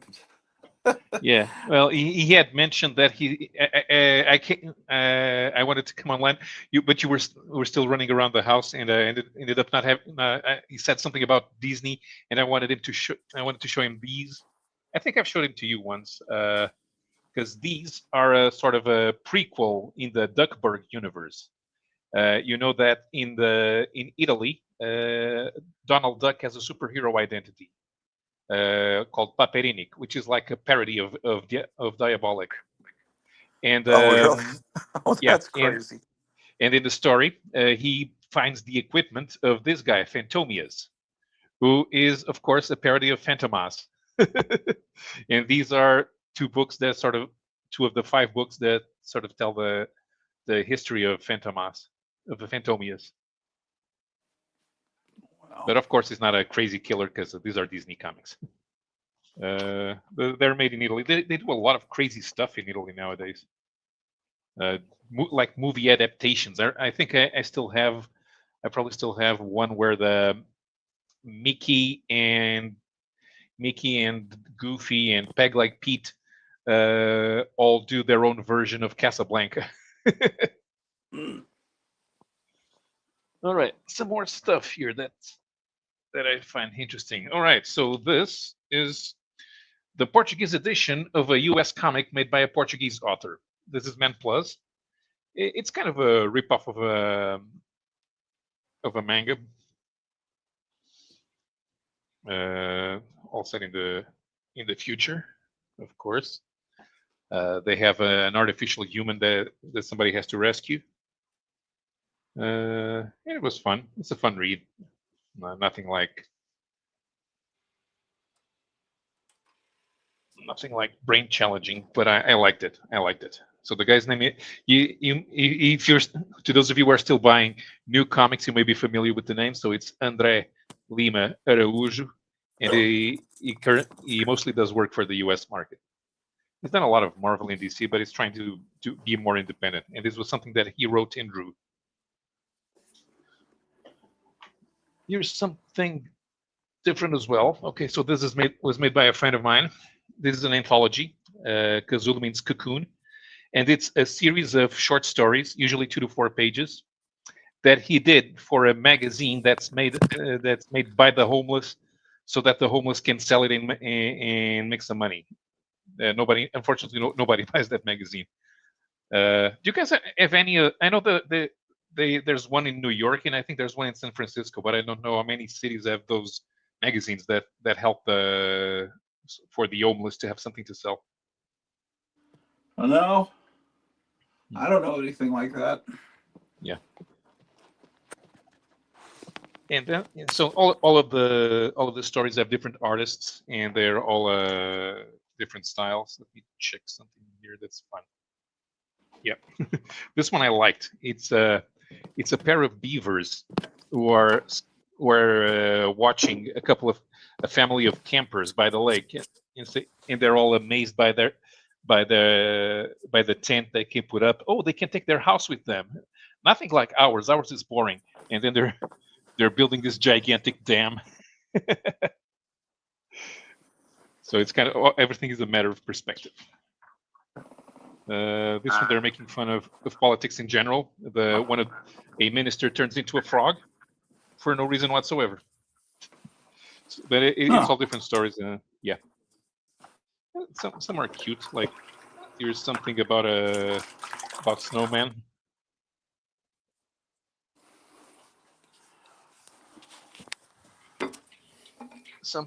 Let's go for something else. All right, what we got here? Oh yeah, westerns made in Europe. The Sons of El Topo by Jodorowsky, the guy from the Incal, and Jose Ladron. Oh, I know who So Jodorowsky is. yeah, I know him more from his movies, though. yeah, Ladron did a lot of stuff with at Marvel back in the late '90s and the early '90s. He had a run on cable, and he worked on an Inhumans miniseries. And lately he's been over here in Europe, and he did this with Jodorowsky. So this is a sequel Girl, to come that here. weird movie that he did back in the '70s called El Topo. Yeah. And the kids are now all grown up, and they have like a fountain of youth that they found in this is volume 2, book 2. Is Jodorowsky still alive? Oh yeah, still trying to get money to make movies. Yeah.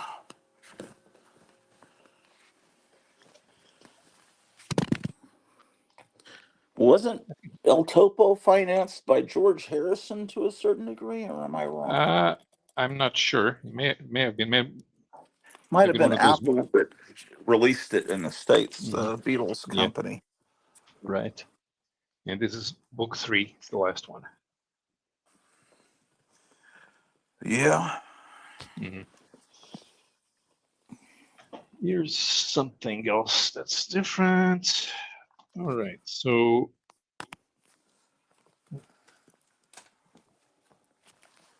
what was this guy's name? Okay. Have you ever heard Now, of a boxer from the 50s called Herzko Heft? no. Yeah, it's a graphic novel about his story, how he escaped how he was he was a survivor of Auschwitz. Then he moved to America and became a prize fighter. And the author is a German guy, a German journalist called Reinhard Kleist. Yeah. Yeah, the style is kind of an indie comic, all black and white. See if I have some yeah, here in the ring.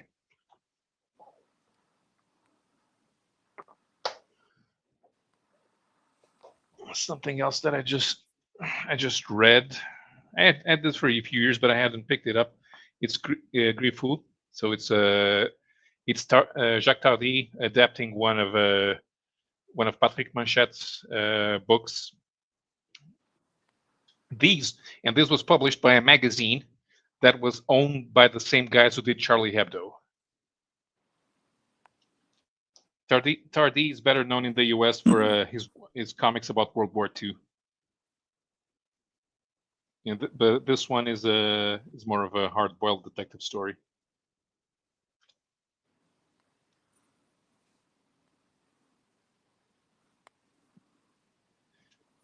The thing is, this has these gray tones, which are kind of distracting, but they only exist in the '90s reprint. They're not in the original story. This one's a favorite, and it's a direct adaptation of the Dracula novel by Georges Besse. I think it was published in the U.S. by Dark Horse a couple of years ago. And Georges Besse worked with Jodorowsky in a spin-off of the Incal called Techno Priests. And all this is an adaptation of a. Let's see if because it's got these full-page spreads that are really detailed. So it's not always easy to read. Let me see if I can find something different here. Oh yeah, Castle Dracula. All made with negative space. So that's one of the best features of this graphic novel is that there's a lot of stuff made with negative space. I just found a button to give you full screen. Okay. So there's probably one to do it for me too. Yeah. Took me 4 hours to discover it. This is when Dracula stops his brides from taking Jonathan Harker. So they're still in the castle. This is What before does he goes. parem mean? Stop. It's in Oh, order to stop. Yeah. do you have signs that say parem? Red No. signs? No. Or is it alto? No. All the stop signs say stop. In fact, the only even in France where they hate the English language, they say stop. Funny thing, in Quebec they don't. They say arrête. Do they have signs that say halt in Germany? No, they say stop as well. Okay. And then after Dracula, this guy did Frankenstein. So it's also Okay. Has that in the same. stuff ever been translated into English? Yeah, I know that Dracula and Frankenstein were translated into English. I think it was Dark Horse, but I'm not sure. And I'm not sure about the third book, which is the Hunchback of Notre Dame.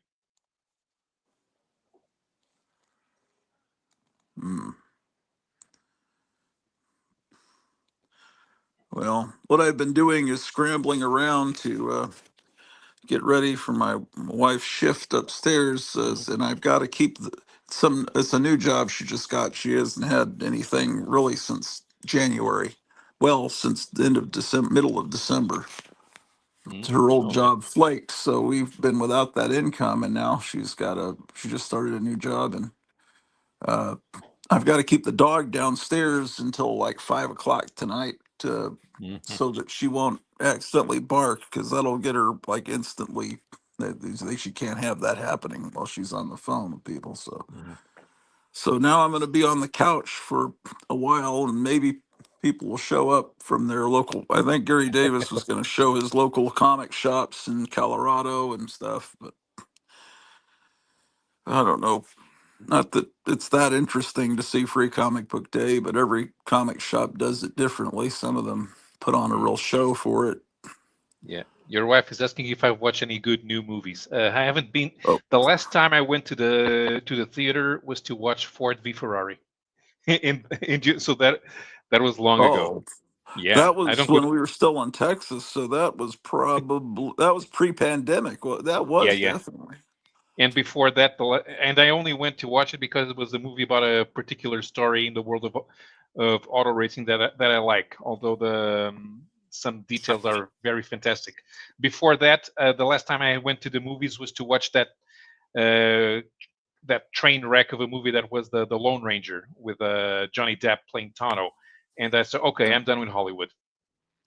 Yeah, I agree with you about that movie, but for about 10 minutes at the very end, it was like, wow, that Mm, train scene was pretty good. But it's like, where did this come from? The rest of the yeah. movie has been shit.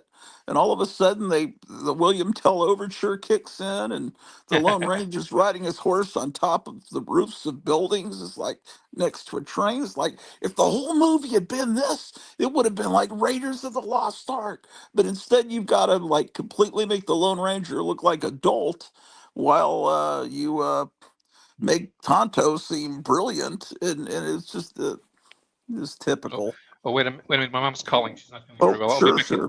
back in a couple of minutes. All righty. All right. So I'll still be able to hear him, I think. He comes back. My wife is curious about The Bride, the new Dracula one, the new Wuthering Heights, and a new Mummy movie. So we'll wind up seeing those. But yeah, there's a new Dracula movie that looks like a remake of Francis Ford Coppola's movie. It has the same look, which seems odd because why they would do that. But in the new Wuthering Heights, I've heard weird things about that. Well, I don't know. I'll have to keep an open mind about them. We've um, oh, you know what we saw recently? We're kind of discovering this. Oh boy, why can't I think of his name? The filmmaker out of Hold on a second. Let me. My wife's been on this vampire kick. She's watching early '70s vampire movies, um, and oh, it sounds like he's back. Maybe. Oh, there you are. Mm. Yep. Yeah. Yeah. My mom just needed a pill.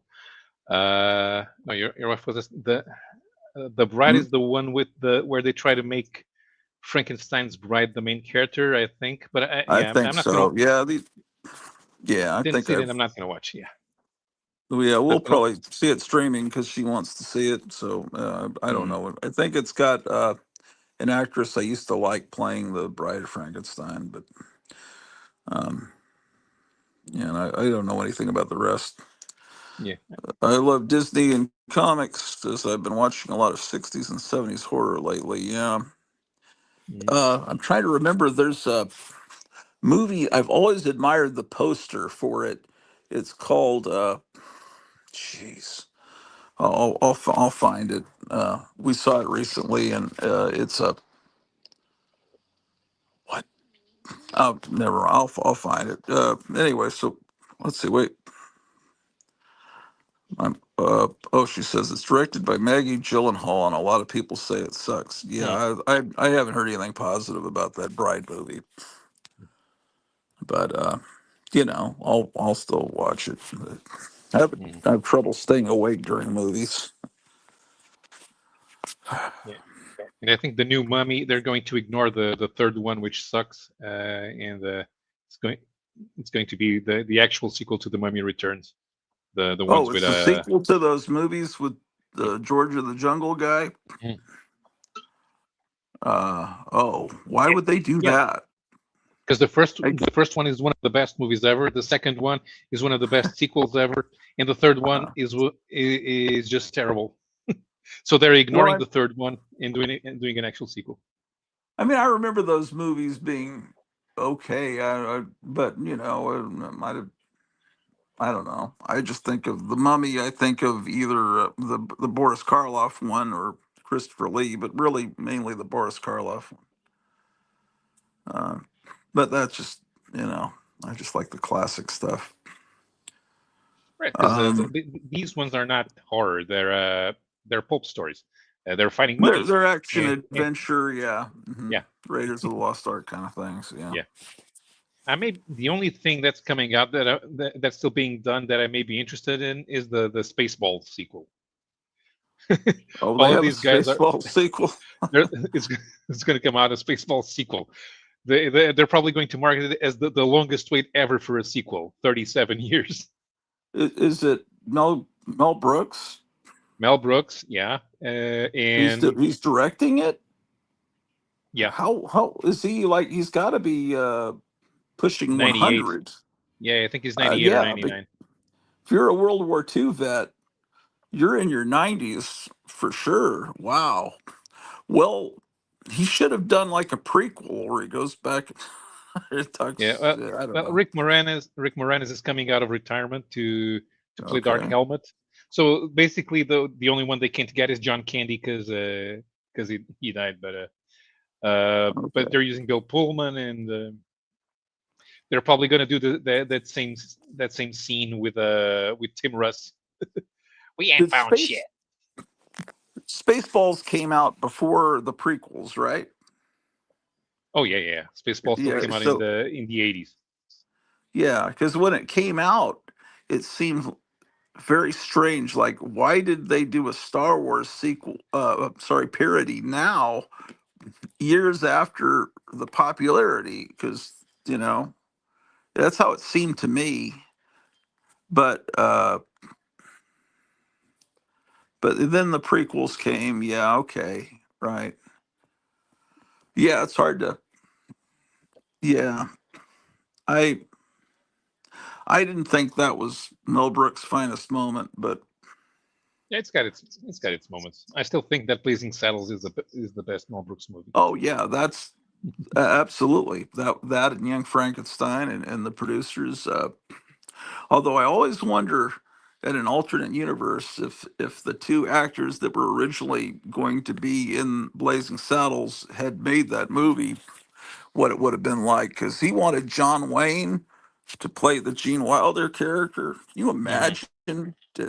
Yeah. And Richard Pryor to play the new sheriff, Oh, and it's like they John were Wayne and filming. Richard Pryor. John Yeah. Wayne said, "Oh, I can't really do it because of the language," but if you had that amazing theme song and then it's a John Wayne movie, but it's that movie, I think then John Wayne would be remembered in a whole different way, and I think it would have been great. Not that the movie as it exists isn't great, but I'd like to see that version too. If that is, you Yeah. know what, someone could do it with AI now. Someone in their Oh yeah, basement yeah. could create that movie. Maybe not now, but by next summer, someone could redo Blazing Saddles and put those actors in it. Mhm. It's insane what AI is capable of doing. Yeah. Uh, I've seen people put together Justice League little short films that are better than anything anyone's ever done. Uh, I mean, they're not obviously they're AI, but they're getting better and better. And I know people hate AI, and I know it's going to destroy the earth, the environment, and all that. But to be able to make this music, did you discover? How did you discover Suno? Did you discover it? Because I remember you were asking, "Is this music AI?" And I was thinking, "Of Yeah, course I it's think AI." I've probably seen Suno, but I haven't really thought about it.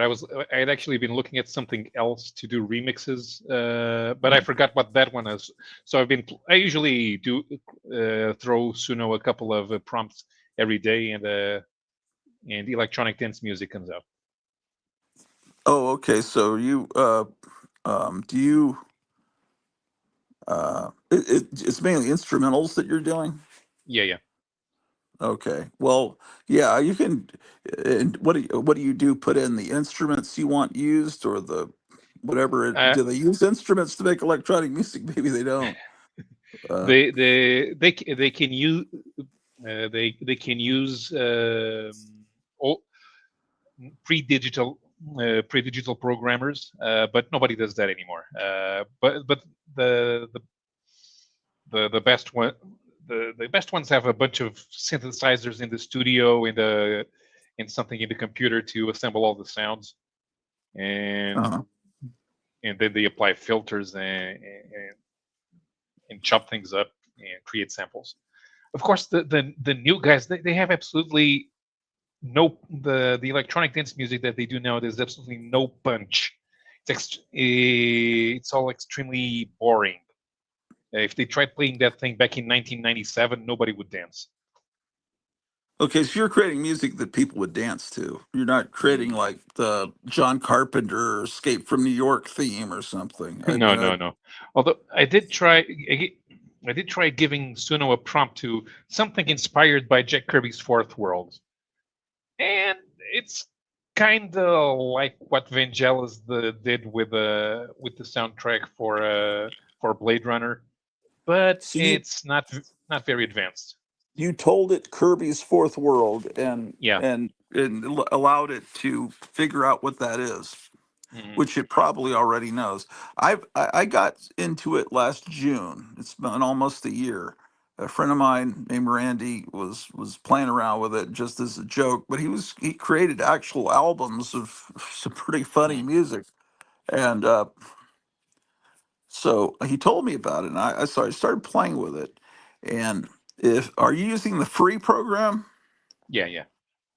Okay. If you does the free program allow you to use the most recent 5.5? No, it's still 4.5. But it Okay. wasn't when I It's still used 4.0 for a couple of months, so Yeah, 4.5 is a 4.5 lot is better. still good. It used to be the free program would give you the most basic stuff and it would sound really horrible. Hmm. But now then they allowed the you get like what is it, like 10 free songs a day, or like maybe 5 or 6, and each one you get 2 different versions, and you can Yeah. choose which one you like. And Hmm. if you're doing electronic music, the 2 songs are really two different. It's different songs. If you have words, then both songs can have the same lyrics. Hmm. But okay, so I've done instrumentals like surf instrumentals, and I've done some. I've added in wah wah pedals and echo on the guitars, and I've learned what to say to make it sound like what I want. A Farfisa, is it pronounced Farfisa organ and Hammond Hmm. organ and Yeah. all the stuff I've always liked in songs. Like there's an organ. Do you know the song "Runaway" by Del Shannon? Oh yeah, I love that one. That instrumental in the middle of that song. It's Yeah. like, what the hell is that? So I Yeah. looked at, but it's something called a musitron that, and so I want that in my song. Sometimes just songs that are so great, like what you can do. It's real easy. You take a song you like, and you just do a Google search, instruments used in blah blah blah song, and it'll give you all the instruments. And so, oh, okay, Yeah. so I'm going to tell Suno to use those because Yeah, because uh, all the people doing pop music, they just say, "Oh, make me a song about summer," and it gives you a song about summer.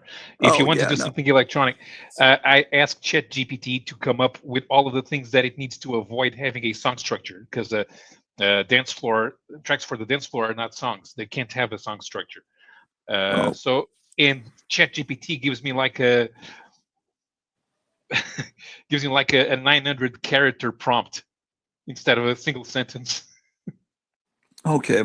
Well, I mean, it's cool that I don't know. It's just fascinating to me, but like the song Rock Lobster. It's like, that's got a great sound. I just want, what are the instruments used? And you plug that in, and then you tell it, okay, I want female singers, and I want them to sing about Star Spangled War stories and how much they enjoyed watching GIs fight dinosaurs back when they were little girls.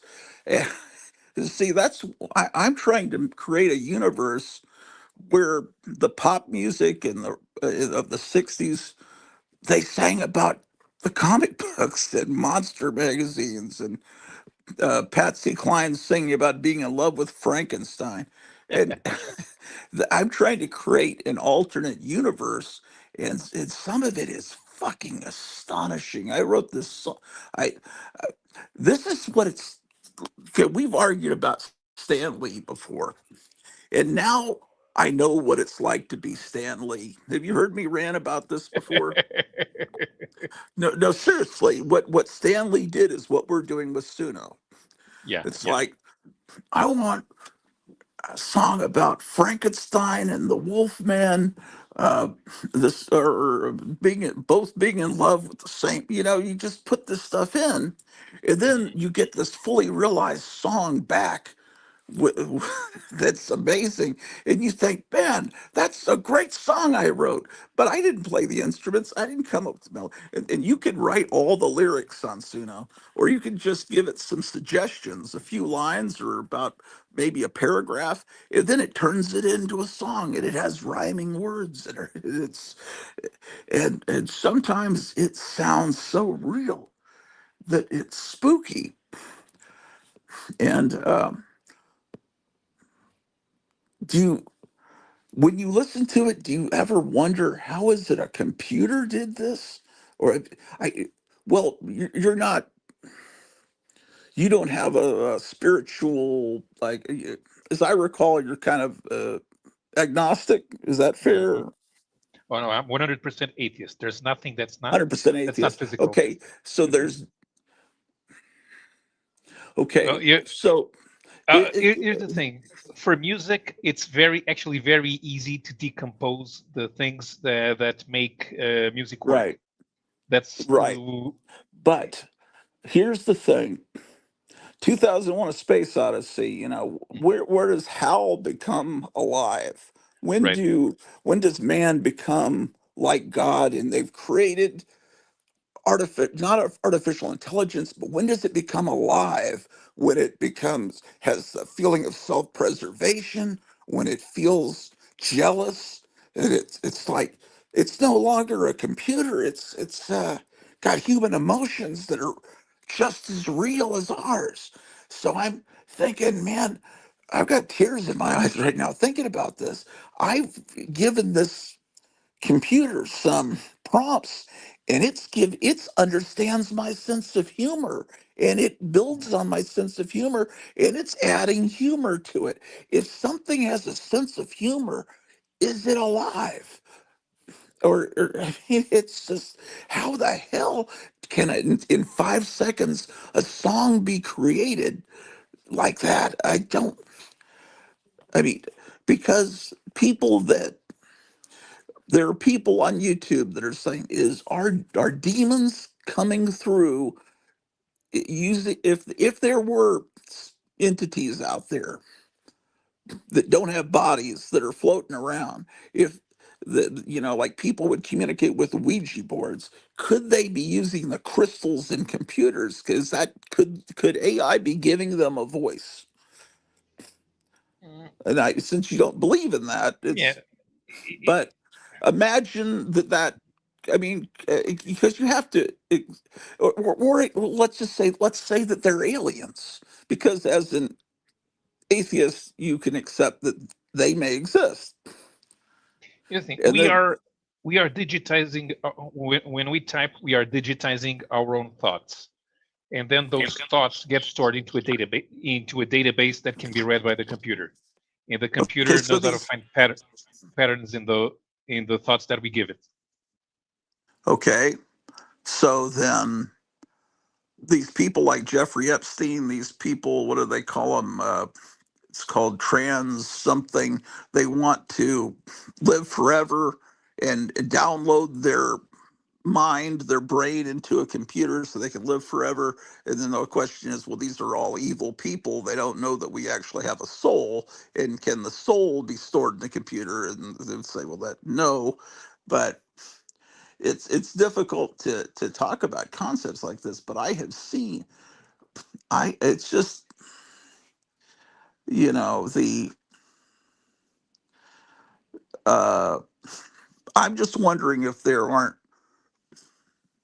if you were to believe in that doctrine, if fallen angels, or demons or Nephilim, whatever you want to call them, could be communicating with us through this AI. Because some of the AI imagery that people pull up, I've never seen beyond any painter in the history. The most evil demonic shit comes up from AI that's like far beyond uh what it was like to see The Thing, the John Carpenter's The Thing, and all that crap. That it could pull up It, some images of hell. um when AI was less developed and it was giving you asking, okay, draw a person, and that person had 3 legs and 10 fingers on each hand, the AI was still not smart enough to figure out what we want when we want we wanted to draw a picture of a human. Now it yeah, does. So those things are actually disappearing. yeah, and it couldn't understand the fingers, how many, but Mhm.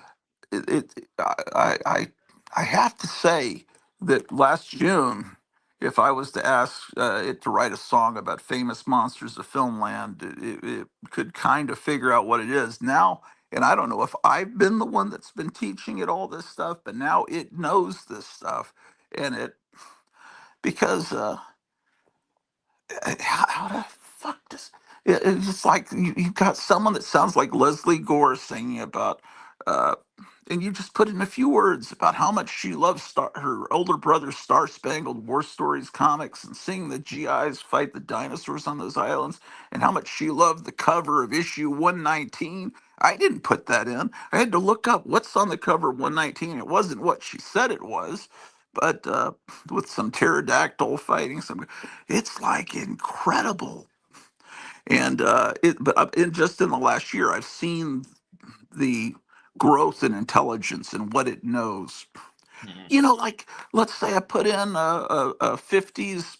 You learn the words to use, like traditional pop. That's going to get you stuff that sounds like Lawrence Welk or Dean Martin, and it's like I put in a song from the 50s, and I want this lady to be singing about how much she loves Tijuana Bibles. The AI figures out what Tijuana Bibles are. It's like, Mhm. it just Yeah, it's cool, but it's a little scary sometimes. But I yeah. did So this song. you tell it to There's to talk about to talk about the land that time forgot, the land that time forgot on the DC War comics. It'll find what the land that time forgot was. You wanted to mention one specific instance of of something that happened in one story. You have to feed it to the machine to know what you're talking about. The more uh, the more specific you need it to come out, the more specific you need to be in telling it what it needs. So it's not perfect in that regard. well, I think that it learns about individual users of Suno, then Yeah, and yeah, it kind of remembers. yeah. But It's always giving me the same song titles, so I have to change them all the time. oh yeah. Well, the song titles, yeah, they have to be careful with the song titles. They'll give you. They don't want them to sound like any other real songs. Yeah, it's That always it's always called using the word circuit for some reason. It's like oh about three well. quarters of the songs it generates has the word circuit in the title, even when I'm doing jazz. Well, I've had songs. I've done songs about Thundra, and a whole bunch of songs about Doctor Deadly and those Aurora Monster Scenes torture kits. Just it's just incredible to create this world. But it's exactly what Stanley, like there's a song about Vampirella. It sounds like the Everly Brothers or in the early 60s are singing about Vampirella, and it's a fantastic song. I think I put it on you. I could probably pull it up here, and I did. There was another. I did a couple of songs, "Werewolf by Night," one that sounds like Elvis is singing about how he's a werewolf by night, and there's another. It sounds real close to Elvis. I mean, you can't tell Suno make it sound like Elvis.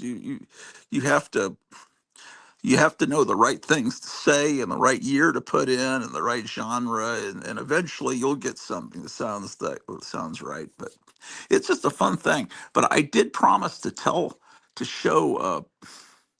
There's a guy that watches the channel, and he said, "Hey, I want you to see something," and he couldn't put the link in the chat under my show because YouTube doesn't like people to put links. And finally he told me what it was called, and he's done a similar thing to what I do. He's created a fake radio station, but all his songs are about the covers of pre-code horror uh, uh, comic books. And see if I can't find that. It's and he said I was inspired by what you were doing, and I think he has a couple of them up. And I said, "Oh, I'll talk about it on my show because he needs to get more viewers to what he's doing." Um, oh, let me show you this. This guy, this isn't perfect, but this guy did this AI Captain America running through like a World War II with Germans shooting at him. It's more incredible than any movie. It's not perfect because but it's. Let me see if I've got this here. Uh, uh, Oh, it's Robert Redford playing. It's supposed to be Robert Redford in the '70s playing Captain America. And let me see if I can give myself full screen. Uh, I've got some of this stuff saved here. Hold on a second. How do I do this? Oh, there we go. No, see, that doesn't work. Or yes, it does. Wait, there. How, I can give you full screen, but I don't think I can give myself full screen. You can, yeah, Oh you well. can. Yeah. Well, let's see. Try that. Nope, that doesn't work. Yeah, I can get see you you press can the get widescreen, but I can't do it to myself. on the photo. You're on the cell phone, right? So you're not Yeah. gonna you can't do widescreen on the cell phone. When did that change? Because I used to be able to. Try. I don't know. I think YouTube is trying to get more people to do cell phone videos. They More want people more watch. people to be like TikTok people, right? Yeah, yeah. They're forcing them into that. So even though we're on Streamyard, it still forces you to be like that, even if you flip the cell phone to the side. Yeah, that's what I'm figuring. What is going on? Why can't? Am I? This is strange because my TV is not responding here. Maybe it's the batteries in my remote. Let's see here.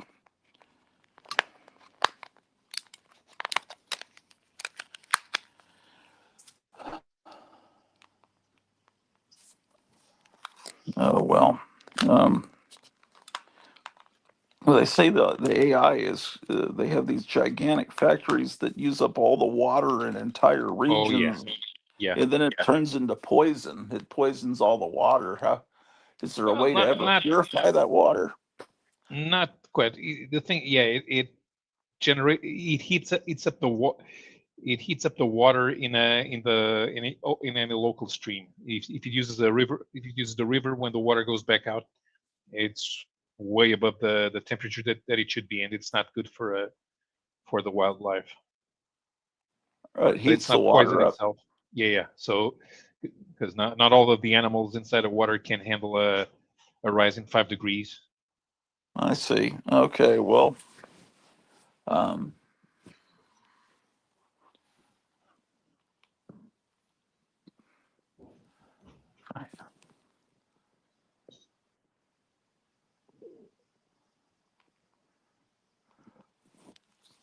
oh boy, I don't know what's going on here. Nothing seems to be responding here.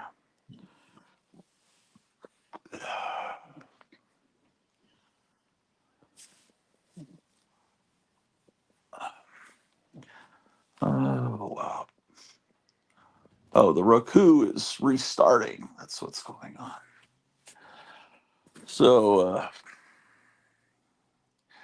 how do you normally watch YouTube? Do you watch it on a phone or on a TV? I watch it on my laptop. I could beam it to the TV, but perfectly fine with the laptop on my desk. Yeah, do they sell Roku boxes or something like that over there? No, Roku does not operate in Europe. If it Oh, does, it's probably only in the UK. is is there some other kind of box that you hook to your TV that allows you to stream? No, I mean, I, I can I can just use the Wi-Fi or the to stream to the TV. Oh, okay. Maybe Americans are just lazy and they have these little boxes that allow it to do everything that a computer Well, would do. you guys have some very low quality internet hookups compared to what we have in Europe nowadays. Really? Yeah, because you have like two big providers, and those two big providers kind of agreed to set up territories like their mafia families. So they have their own territories and they stay in their territories, which means they effectively give themselves a bunch of local monopolies. So there's no point in providing good service. You can't really escape.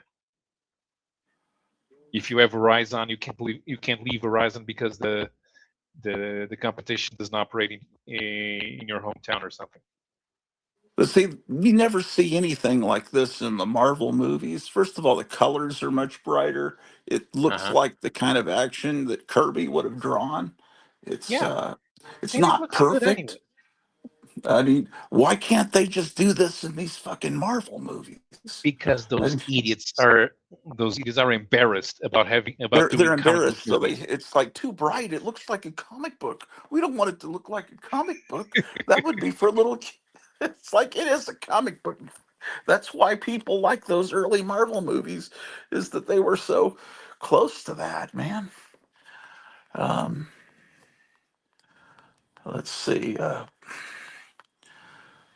I can. Wow.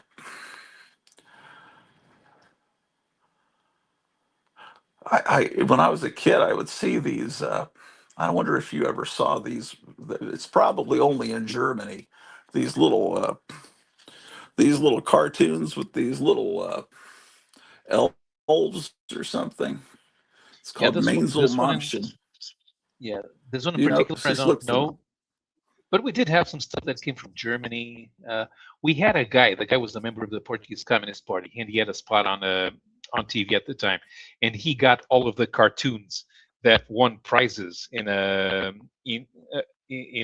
animation festivals on the other side of the Iron Curtain. So the guy had a 25-minute segment, a 5-minute show, and we would watch all of these uh, Czech and Romanian 3-minute cartoons, waiting for the one with Bugs Bunny or Tex Avery at the end.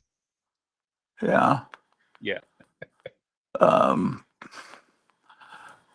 well, there's these long some of this is what I don't like when I've got a playlist, and then there's all these holes in the playlist where things have been taken down, and I don't know what they were. Um, here's so these people put these several hour long collections together of AI stuff that you can watch that are all retro future things with flying cars and things. I don't like seeing things disappear because I don't know what went away before I could copy it. But if they can do this is probably done by someone for less than $100 in their basement, and they could easily recreate Kirby at his finest with this kind of AI. And I think instead of spending hundreds of millions of dollars on stuff that looks inferior. Um, and then there's someone that does entire parody episodes of the 1960s Batman. Uh, let's see it. But, oh man, there's all this stuff that's disappeared. I wonder what all that was. Oh, there's a lot of, it's like a whole person's channel must have been taken down. Oh no. Let's see. Yeah, that's terrible. That's why I feel like I've got to record as much of this stuff as possible because stuff just disappears. And I don't even know what it was that disappeared that I put in my playlist to watch later. Um, oh, well. Have you heard of a band called Castle Rat? no. Um, it's like 70s kind of sounding stuff, but it's Mm. um, the lead singer kind of has like a red Sonia outfit, and they're all kind of look like they're out of that kind of world. You know, let me see. I'll find that. Oh, what I was trying to find was that guy's channel. Let me see if I. It was called Frequencies of Fear. That's what it was called. I'll find that. Mhm. But let me get Castle Rat while it's on my mind.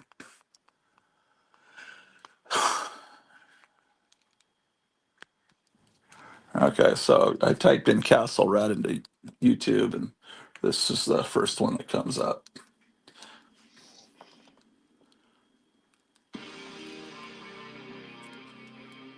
turn the music down so I don't guess it's everything's super 70s looking. Uh, I don't want to get deal with a copyright claim, but so it's a lot of whole concerts you can see on here.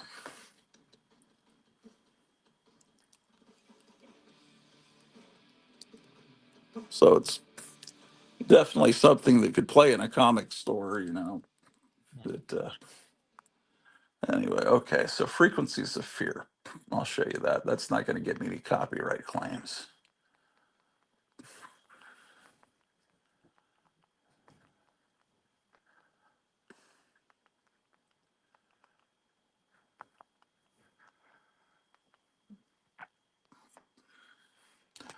No, that's not fear frequencies.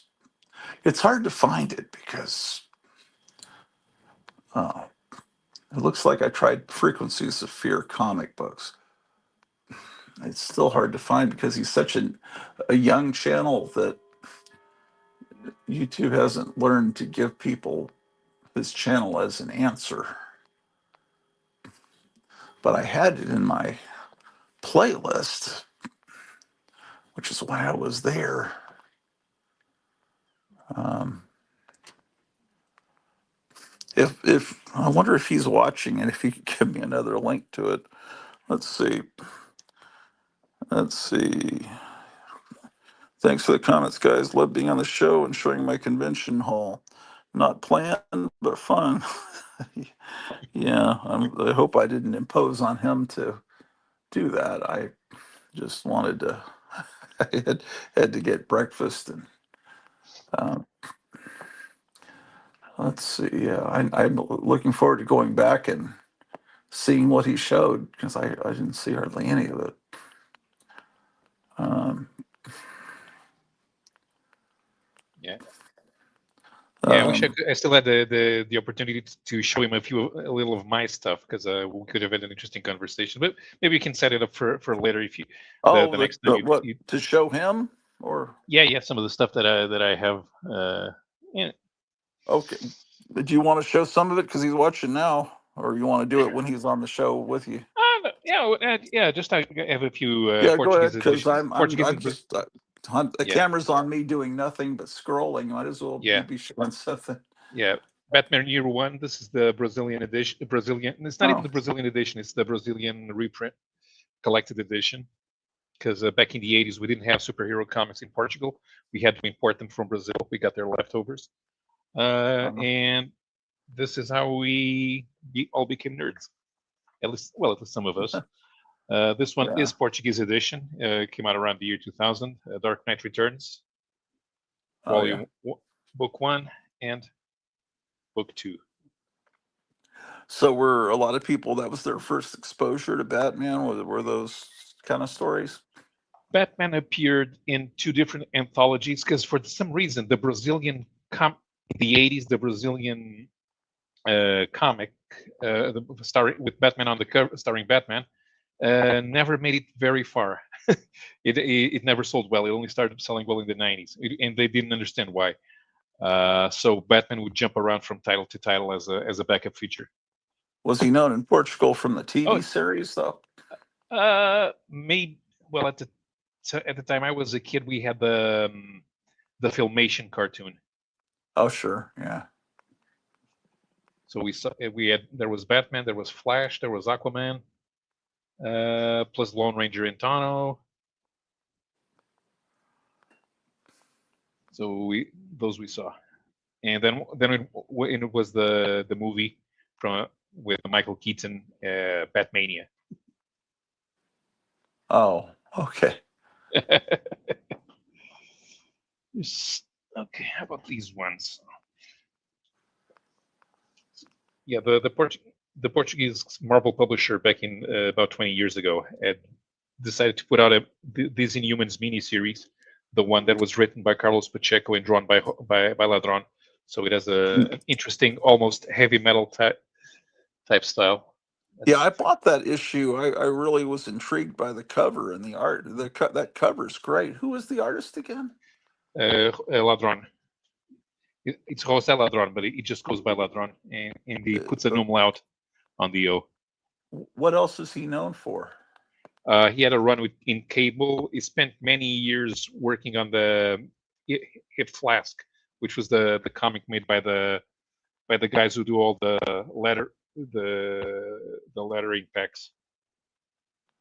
Okay. Here's something that I bought only about 10 years, less than 10 years ago. A Brazilian reprint edition of Electra Assassin, because it came out in the 80s, and in the 80s I wouldn't have paid attention to it. If you had a choice, would you rather read it in English or in Portuguese? Well, it really makes no difference. I prefer reading them in English now, but if I had bought even if I had the Italian edition, I would keep it. The thing is, when I read this, I'm glad this is a collected edition, because Electra Assassin #1 is probably the worst reading experience of a #1 comic in the entire history of American comics. Nothing happens in Electra Assassin #1. It's Electra remembering being a little girl. The action only starts in #2. And this was because of the time gap when I switched from the Brazilian editions to the original US comics. I missed out the original Wade Garnier run, and this is also a collected edition. This is from the Brazilian publisher. So it's the last ones before Onslaught and the Heroes Reborn. When Sharon Carter returns from the dead.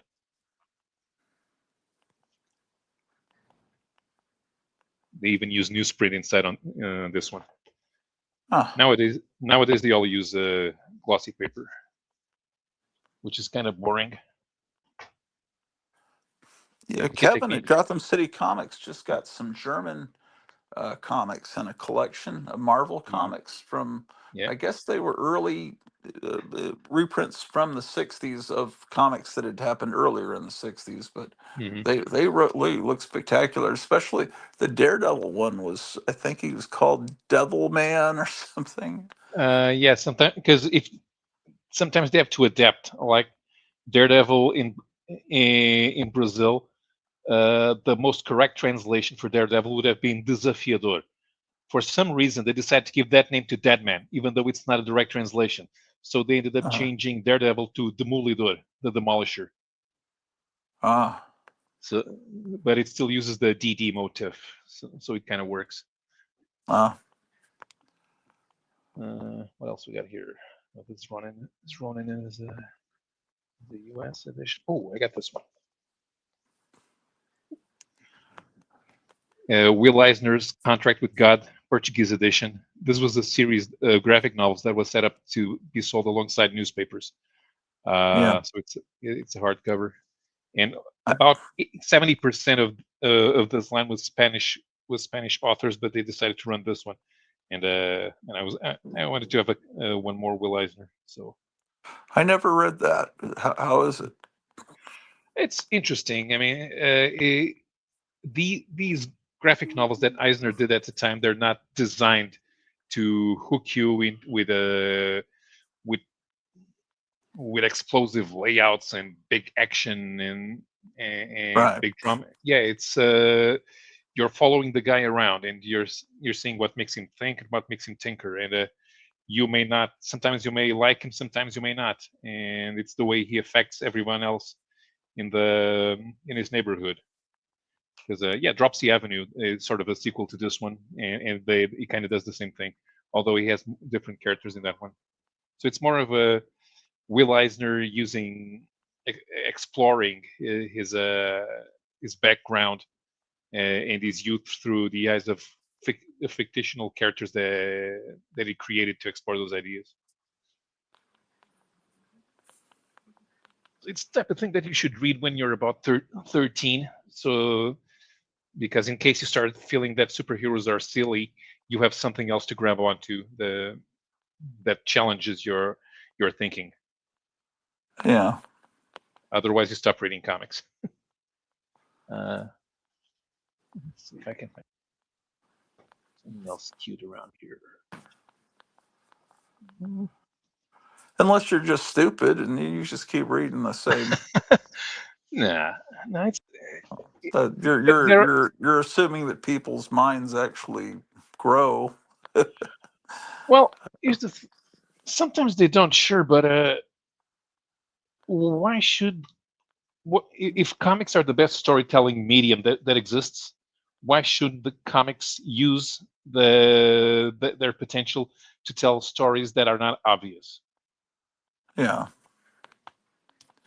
Well, yeah, I see that but as far as characters that were originally created for kids, I kind of think they should stay characters for kids and use the medium to come up with your own new stuff and don't Mm.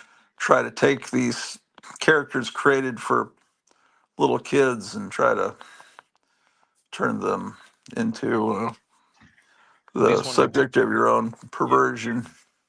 This one I've had for years. It was a special Brazilian edition. Reprints only the Captain America stories from Captain America comics number 1 and 2 in 1941. Because the Captain America comics had other characters in there, but they just have the Cap stories in here. So I think it was the first time I read a Golden Age story, I think. Yeah, those Captain America stories from the Golden Age are a lot of fun, and they'll never be reprinted again. That's for sure. Yeah, maybe Fantagraphics. Now that Fantagraphics is doing interesting stuff with the old Marvel material, maybe they'll do it in a few years. Yeah. Well, this is the story with Sendo and Omar, which Kirby redid for Tales of Suspense in the 60s. And that one with Sendo and Omar, I think I saw first in the cartoon. Oh yeah, the '60s cartoon. Yeah. Yeah.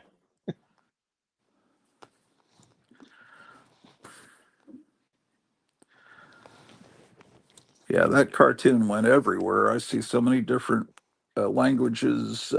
There are little segments that used to be in between the cartoons that had little biographies of the Hmm. characters or little shorts about how Captain America's shield works or Iron Man's armor. And those things it's really hard to find that. And sometimes you only see it's like in French or some other language. Yeah. I saw Thor and Submariner on satellite TV on the German channel RTL, and I Uh, didn't even understand German. I was just watching. well, the Submariner cartoons, Disney doesn't keep as watchful an eye on them as they do the other four. Because Mm. the Submariner cartoons are just on YouTube, and no one makes them take them down. Maybe I'm not sure why that is. I think maybe the film rights to Submariner and the Hulk are in Spider-Man, since they're halfway owned by another studio. They don't care as much about the Submariner, which is why they treated him so badly on the movie screen and just made him a Mhm. kind of a character that bowed down to Black Panther's 16-year-old sister. Um, yeah, it's all pathetic. I'm having trouble finding this. I'm still trying to find this YouTube channel. I will find it, but it's weird. I swore that maybe it's frequency instead of frequencies. Ah, you Uh, should keep stuff on your channel subscriptions. oh, well, I do, but I subscribe to so many channels. I don't know if I'd ever find. Um, it was he only has like two, or at least last time I checked, he only had two videos up. So no, I'll keep looking here. Um, so what's the weather like there right now? Right now it's sunny. We had temperature went down for a couple of days, but right now it's good. Especially, you know that Matterhorn is here. in Portugal. No, I didn't know that. He's actually now in Spain because he landed in Portugal about a little over a week ago. Uh-huh. A week after, before last Wednesday, and he's doing the Camino de Santiago for Catholic pilgrims. Oh, okay. Yeah, so he went Are up you north. gonna meet him there, or any chance? Or? Yeah, he went up north, so the exact opposite Oh, direction where I'm at. I was gonna okay. meet him, but his wife wasn't feeling very well after the flight, so we Uh-huh. had to cancel before they had to travel north. So now they're already in Spain. They should be there. So when they come back down, if we have time, we'll try to meet. I hope that it's at least on a Saturday, because if it's on the Sunday, I can show him anything. I wanted to take him to the comic shop I go to, and it's closed on Huh. Sundays. Yeah. Well, that's cool. Yeah. Yeah, you could take me off of the. Oh, yeah. Sorry. Yeah. Um. So yeah, since Matarog is walking, it's good that it's not raining, because it rains at this time of the year. So it's something that's done around Easter time. I guess I don't know about it. Yeah, I don't know. I don't know why he's doing it now. I'm not exactly sure, because the Fatima apparitions are celebrated Oh, yeah. on the 13th of May, but he goes back to America 2 days before that. So he's not, and that's more important here than the Santiago de Compostela. So the Fatima, uh, what did what were they supposed to have seen? A vision of the end of the world or World War III? Of the Virgin Mary. The visions were never revealed, and Yeah. I didn't know if anyone ever speculated or got inside they track on revealed. what they really see. Yeah, they revealed the visions after the fact with something that was politically advantageous to the Catholic Church. So so the little girl, was it two little girls that saw this? Yeah, 2 girls and 1 boy. They were all related. And they all told priests, and then Yeah. it was covered up what they saw because they didn't want people to N- panic. Is that? No, it was covered up. Here's the thing: a lot of people came to see a phenomenon because it was a dancing sun, a parhelion. It's what happens when the sun goes through a bunch of clouds in a particular formation, and it dances around. It seems to dance around, Uh-huh. and it's not a common phenomenon, although it's been reported elsewhere. Uh-huh. But the Virgin Mary is said to have only appeared to the kids. So after that, it kind of gets a bit of a political connotation, but people don't want to talk about that. Hmm. And what year was that approximately? 17 or 18. So they probably saw a vision of World War II. Yeah, that they were going to die. That two of them were going to die soon, and they did. Only the Oh. youngest girl survived. It was normal. The kids died of anything back then, and they said that there was going to be a new war. There's always going to be a new war, and the third one they didn't reveal. But Pope John Paul II did meet the girl when she was older at the convent where she became a nun. Yeah. Yeah, and Pope John Paul II was very much into Fatima as a happening of importance to the modern Catholic Church. So lately, you still doing that Friday night show? Yeah. We did yesterday. We start hopping back between channels because for some reason Streamyard was saying that Jared only had 5 hours a month instead of the usual 20. So I always had 20. So we went back and forth, which is a good idea. We pretty much have the same viewers, but sometimes we get a new one, and then we can send them to the other one's channel. So you do it on your computer, so you don't have this problem with the skinny picture, huh? No.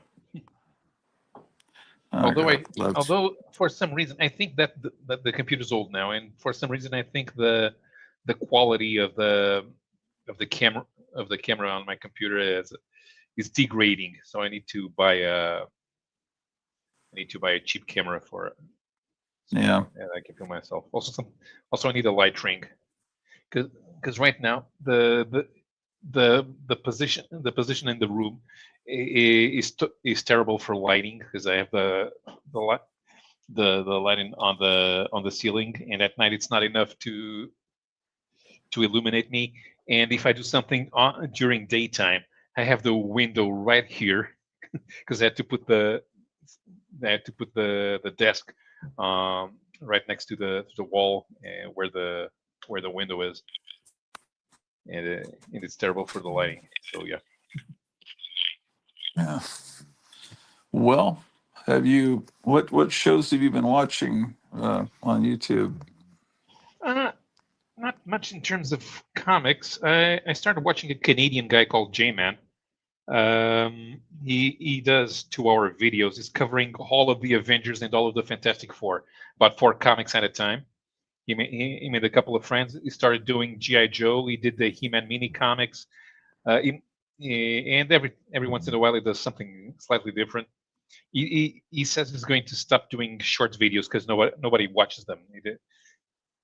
He was doing something. He stopped doing the Human Torch videos about the Strange Tales stories, but he's still doing the Tales of Suspense with Iron Man. Uh-huh. So, and it's a good way to interact with the guy. And there's always a few channels that I watch, even if I don't. Some time ago, I started watching one that that was recommended. Actually, I think it was Meyer who recommended it. Hercules Petix, and the guy does a lot of things with the indie comics. Hmm. Yeah, I don't seems like I don't get notifications about things much anymore. I don't No, think always got to. Yeah, you always have to go back, because YouTube is always messing with your settings, and make sure that everything, you have to not only subscribe, you have to press the bell twice so that it gets everything. And even You have to then, hit it twice. I thought I've just been hitting it once. no, you have to do it twice, or at least open that hover over a little bit, so that a menu pops out, and then so that you can choose all notifications. Oh, I've never seen that menu in my life. Oh, okay. Maybe that I have to do that on a computer, not a phone. Yeah, yeah, because I don't. Since I watch on the computer, I never watch ads on YouTube. I have an ad block. No. But if I were to watch on the phone, I couldn't, because the Yeah. YouTube app doesn't allow you to block ads. And I wouldn't mind the ads if they were not so, 1, poorly placed, 2, annoying for the length of the video, because you are watching a 5-minute video and it shows you a 2.5-minute ad. And Oh, I don't really? know, makes once I was letting an ad just skip by, and then I noticed it didn't stop. The guy bought an ad for a 2-hour video, and the action. wait, it's a 2-hour ad. What the hell does that? It's not even smart. Yeah. It just makes you hate the product. Yeah, that's funny. They have this new ad. I don't know if it's on YouTube, but it's on Rumble, and it shows this grandmother buying a dog for her little kid. And it's like clearly a living dog, and they're talking about how it's a robot and it's just as good as a real dog. And I thought, well, what? It's obviously AI, and we looked up to see what this dog really looks like when you order it, and it just looks like some wind-up toy from the '60s. But yeah, they're using AI to fool old people on these commercials to Yeah. think they're getting a dog that can do everything that a real dog does. And even when it's just people doing fun videos, they're kind of annoying. And my dad started one. Hey, look how funny this video is! It's like two cats doing martial arts. Yeah, Dad. No, Yeah, that's but yeah, I was just looking at like one of those AI things with like a Bruce Lee guy fighting a cat just a second ago. But so um, I'm still obsessed trying to find this channel, but I can't yeah, I find get it. it because it's a new channel, and I don't think YouTube's even aware that it's there yet. And I was the first subscriber when I went to it. No one had ever looked at it before. 0 views and no subscribers, I don't think. And it's pretty well. It's really well done. It's got it's got animation and I think each video has maybe 2 songs. I'll find it and soon I'll show it on a future show. Um, and I think as far as the stores in the United States, it's 11:48. So I don't think most comic stores are open yet for the free comic book day. Right. And the western part of the United States, it'd be about 10 o'clock. I don't know. I think most comic stores open at noon that I'm aware of. Yeah, my store is doing comic book day next week because that's when the comic book day specials arrive outside the United States. Okay. But it's mostly those comics aren't even important. He's going to do specials on some items, and that's it. Yeah, that's it's. There's not much. Are there any books published today that you follow? No, I mean I Yeah. try. I go to the Russian pirate sites, and Flash Gordon's interesting right now. Oh, is it? Yeah, I didn't ask. I should have asked Charlton to get me a copy of that, but I just figured it. I didn't. I assumed it wasn't good. I don't know why. No, it's Maybe. always the Defenders of the Earth is good too. Oh, I think they have a Greatest American Hero, like a finale for the TV series coming out today with a painted cover and a continuation of the Supernatural TV series. I forgot about those. Those might appeal to some people. I don't know what the artwork is like. I mean, if it's, I don't know, the Greatest American Hero. I remember it being an okay TV series. Just I couldn't stand that guy's hair.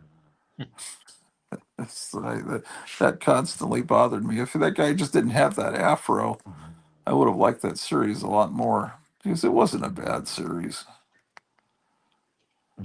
Yeah, I never saw it, but I think the Greatest American Hero is the reason why superhero is not a trademark anymore. Well, for a while, didn't Marvel own it? But it was something about the hyphen. I think Marvel owned it. I don't know if it was with or without the hyphen, or maybe if super and heroes were 2 separate words, it was okay. Do you remember exactly how that went? Yeah, I think it was something like that. You can't use it if it's just one word. You can Oh, you can't trademark it if it's just one word, but you can trademark it if you have a hyphen. a hyphen. Okay. And I think the hyphen in Spider-Man's name was put there to so that Collegeville Costumes couldn't sue. I heard that somewhere. It may not be true because that basically, I'm pretty sure Steve Ditko was aware or had seen in some way that 1950s kids costume that was called Spider-Man that was similar. And then Steve Ditko worked with or was partners with this other artist that worked with him. Eric Stanton had a very similar art style. I mean, as similar as John and Marie Severin's art style, where sometimes you have to kind of look at it. Is that John, or is that his sister drawing that? And Eric Stanton and Steve Ditko were like that, but Eric Stanton did more comic strips for adult kind of magazines, and sometimes there would be some mean woman that had a spider webs on her, the very little she was wearing that looked very much like Spider-Man's, and that was pre Amazing Fantasy 15. I don't know, but I like Eric Stanton's art. I don't know that a lot of comic book people know about him or not. I wasn't really aware until I've heard of his connection to Steve Ditko. But I mean, you see his art. It's like, man, Yeah. that's really close to Steve Ditko. And sometimes they would finish each other's art. It wasn't a big deal. It was just a matter of getting it done. Oh man, yeah, my car is pretty much toast. I was trying to do uh, a GoFundMe, but I haven't even mentioned it in a few hours. So I'm not being a very good salesman for it. I'm trying to just get another used car. Just so I can get around town and to the neighboring towns and cities, but which I don't go to very often. But now the transmission is pretty much gone. I'm having trouble just moving forward Yeah. in the second gear, and so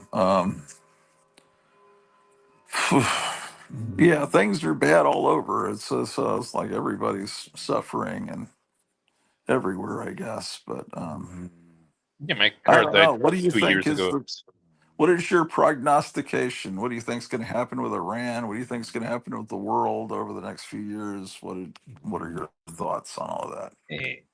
I don't really know. You guys are going to be in trouble for the next election because there's going to be a civil war in MAGA between Okay. the guys who follow DJ Vance and the guys who follow Marco Rubio, because they're gonna each of them is gonna try to paint himself as Trump's successor. Well, Vance is an interesting character. I'd kind of like to like him, but I'm very wary of him because he, like Obama, came out of nowhere, and he has a very strange history. Well, first of all, Obama comes out of nowhere and he's written a book. And Vance has, before anyone ever knows who he is, there's been a Hollywood movie made about his life, directed by Ron Howard. How the hell did that happen? Because he wrote some book, but how did that happen? Why would Hollywood make a movie about someone that's conservative? That seems odd. And then Ron he Howard's worked. conservative. What? Ron Howard's conservative. Oh, was he? Oh, okay. Yeah.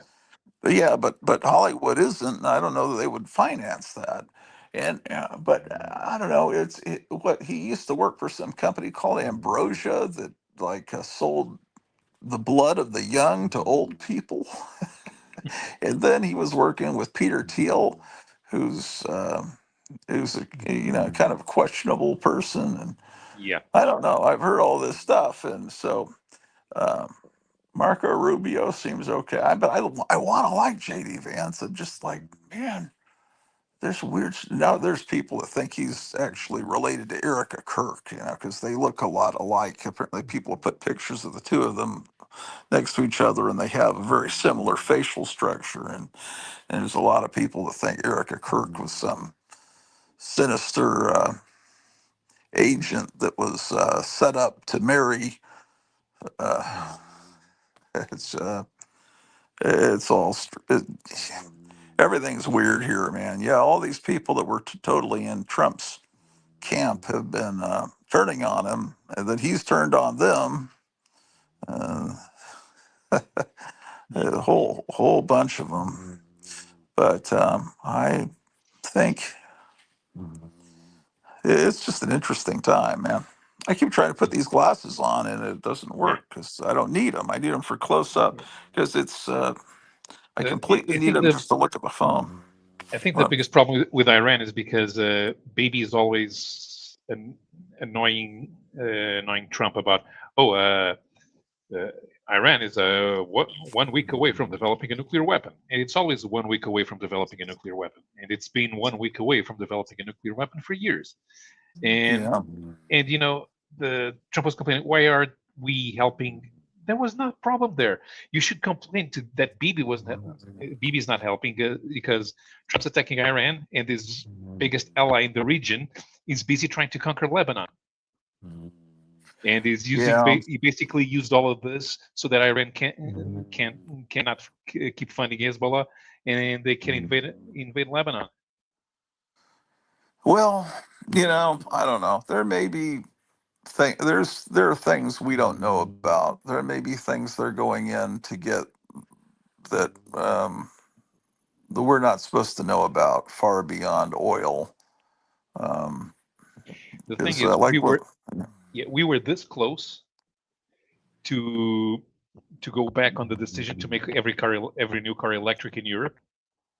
We were going to start. They were all getting ready to go back to gas-powered cars, and now they're not because gas went up like crazy. Oh, so okay. we have to, so congratulations, we're buying more Chinese cars. Well, Trump's saying a lot of people are coming to buy the oil from us. Here's the thing: I was told that right now we're not getting any here in Portugal. We're not getting any oil from Saudi Arabia at the moment, and we're buying mostly from the U.S. and Nigeria. But a lot of the oil that comes from the U.S. is to go back to the U.S. because you guys don't refine. We refine your oil. For diesel at least, because you can produce diesel in the U.S. You don't have the means. Well, I don't know anything about that.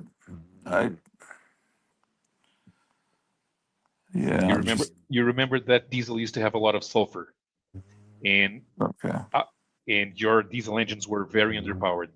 At the same time, in Europe, our diesel engines were more powerful than gas engines. And so we were able to create diesel, which is much more efficient and less pollutant than yours. So if we produce for the industry, we have the ability to refine that diesel in a way that you can use, but your refineries don't have the technology installed. Yeah, I don't know, man. Hopefully, I don't know. Just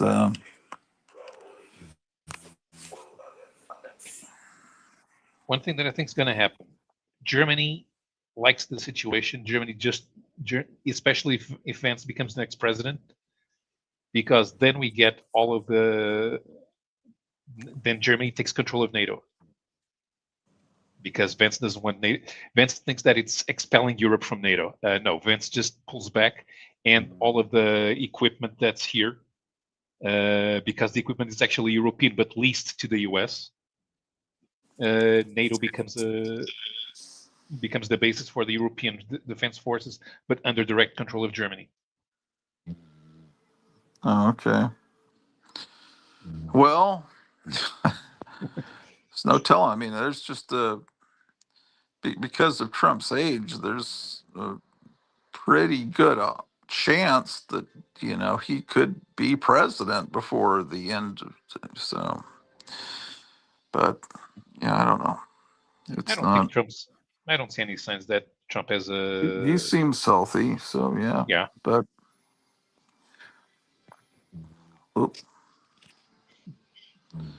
yeah.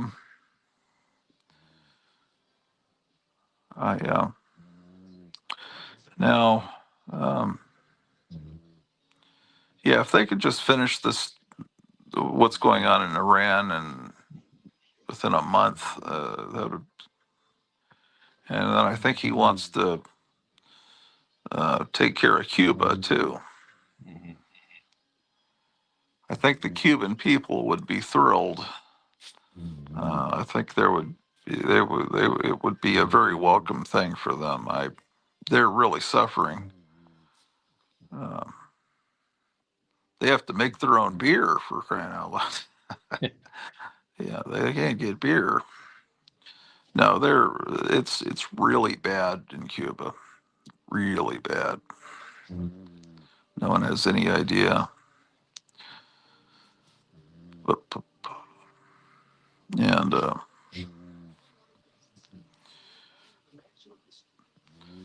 yeah, I wonder what so you're going to the free comic book day thing next week at your shop?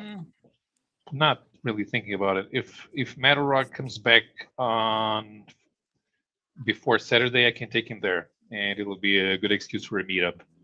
But apart from that, no. I think I have money now. Now that I've renting the apartment, I can buy at least one thing that I wanted. But I'm not gonna start going on a buying spree again. And it's one specific Yeah. thing because last month, Fantagraphics reprinted the '80s version of Savage Tales in one massive hardcover volume, and Oh, did I'd they? love to have that. Yeah, Was that when it was a magazine? Well, it was always a magazine. yeah, Yeah, the kind of new wave looking Savage Tales. Yeah, yeah. yeah. Has anyone ever put out reprinting the? Has anyone ever reprinted the first issue of the original Savage Tales? The first issue by itself, no. Well, or in some kind of collection. Yeah, the Conan story is available in whatever whoever owns the rights to Conan reprints. So it's usually Yeah, the Conan stories from Savage Tales are put in yeah, before the Savage Sword of Conan stories. yeah. I think the Man Uh, Thing story was reprinted in the Book of the Dead. I don't know if the Femizon story has been reprinted anywhere. Probably, yeah, I'm not sure. Yeah, but I but there's Thun, probably one of those Marvel rarities trade paperbacks put out sometime in the last 30 years that probably has a story. The Man Thing is at least in the essentials, but yeah, they haven't done a Man Thing. I'm not sure if it's in a Man Thing Epic collection because I don't know if they put out Man Thing yet. Yeah, the Famazons. I think I have that in a Brazilian magazine. yeah. That's they didn't have. I used to think Thundra was in that, but I don't think she appeared until the Fantastic Four. But that was a Yeah, kind of continuation of that story.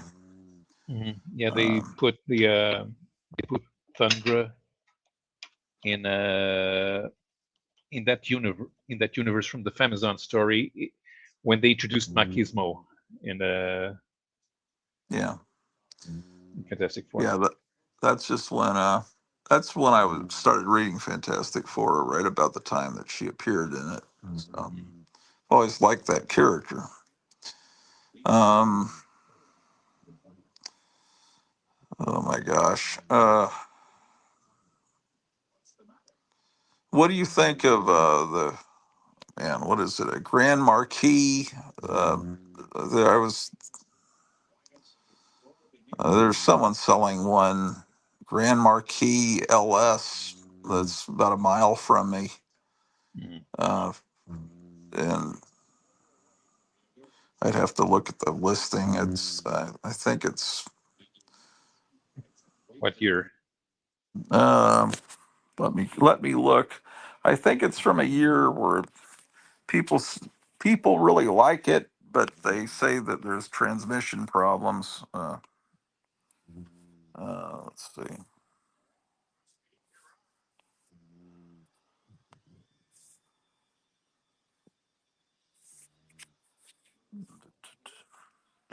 2008 2008. Grand Marquis LS.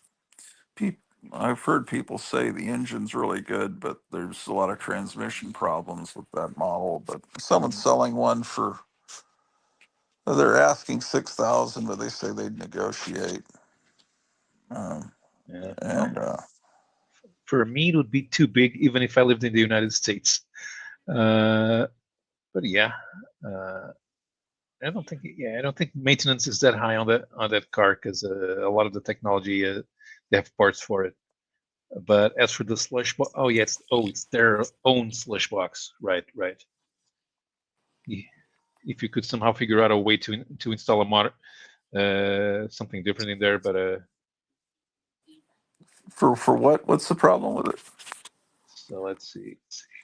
Okay, okay, so it's the pre 2006s that had an issue with the gearbox. Oh yeah, The post 2006, it's supposed to handle better.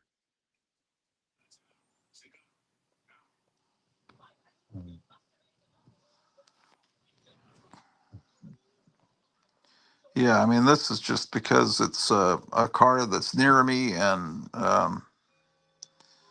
but I couldn't even get a loan for that small amount of money right now. Mm.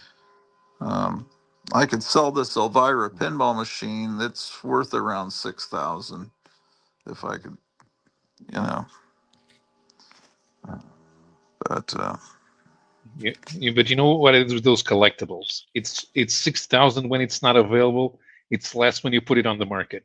So, but yeah, I don't know how much it's worth, but if yeah, you put it for six, somebody's gonna try and give you four for it or something. yeah. Well, I mean, if I could get five, I could probably figure out a way to come up with 1,000. But I don't know if anyone's donated today to this GoFundMe because I'm not even promoting it. Oh, It's funny how that works. I don't yeah. even remember. It's already gone from the. I can't.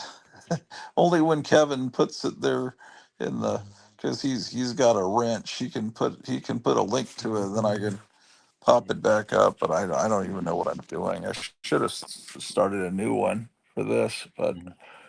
I only, yeah, the work will be done for a while here. So I'll have the summer basically to try to come up with some money Okay. for either that or some other vehicle. But and I may have to do some walking, which will Mm. probably be okay. But and I have a doctor's appointment in a couple of weeks. I may have to cancel that because I don't want to walk all the way to the hospital for the doctor's appointment. So, but I could probably get there and back. I mean, I drove it this morning to get breakfast for my wife, but it's very it's not safe. And I have to cross a highway to get to that hospital. No, I wouldn't do that with the transmission because I'd be trying to spin my wheels and get T-boned. Mhm. But anyway, Yeah. well, let's see. Um, so are people really down on the? I was asking earlier on the United States right now, or how Yeah, does yeah. what are they saying? Well, here's the thing: the price of food has gone berserk right now, Yeah, and the price of same food has same gone here. berserk. You know, just to go to So, get just fast food is like $40 for two people. mhm. And the strategy has been all wrong. I mean, okay, we're attacking Iran and we're hoping that the people of Iran rebel against the Ayatollahs. But the first thing you do is drop bombs on the civilians, the ones we wanted to rebel. So if you're attacked in your own territory by the guy who wants you to rebel, you're not going to rebel. Well, The, is that what this, happened? They were hitting civilians because yeah, they hit a school full of girls' school on the first strike. oh, I heard that. I mean, I wasn't sure. Was that? Yeah, okay. Well, I wasn't. I had heard that, but I didn't know if that was true or not. I don't think it was intentional. If it is true, But, No, it doesn't have to be. What you need in Iran, if you want to reinstall the Shah, you need to give a lot of money to whoever's against the government, and it needs to be done undercover. You're not going to go there with a military intervention. hmm. You can't do it in 2 weeks. It's gonna take well over a year. Yeah. Well, if they were successful in a year, wouldn't things improve? Yeah, but you need to do it on the political side. You can't do it militarily. You're just going to make everybody war weary, and it's not going to go anywhere. So in the end, you have Iran and Russia even closer together, as well as closer to China. There goes any chance of, bringing down the government. And it's essentially, this attack gave Iran control over the strait, especially if Oman decides that they're going to stop being isolationist. Hmm. And Oman they haven't really reacted yet. And usually don't, but it's going to be weird because you know that the UAE just left the OPEP, and if the Arab states start fighting each other over foreign policy and access to the Persian Gulf and access to the Red Sea, it's going to be a lot of headaches for a lot of people who handle international politics. Essentially, this was the worst possible timing for any sort of even for caring at all about Iran. Hmm. It would be easy. Israel are the only one who are winning from the situation because they're actually in a position where they can install a puppet regime in Lebanon, which nobody thought could even be possible 3 months ago. And so if the U.S. wanted to either continue monitoring the situation in Venezuela, because nothing changed really. Maybe the guys from who own PDVSA are going to go back and can go back and start selling some oil, but the political situation is the same. So it'll hold until whoever's in charge of Venezuela says they don't like Americans anymore. Cuba is easier to handle because if you topple the government there, you can just send all the Cubans in Florida back home, and they'll help install a regime that's favorable to the U.S. and we'll even accept the position of incorporated territory, similar to what Puerto Rico has. Yeah.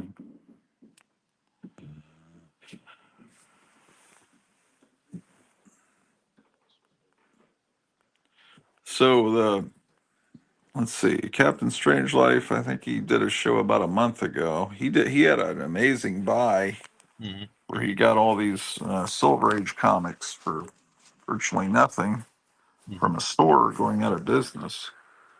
And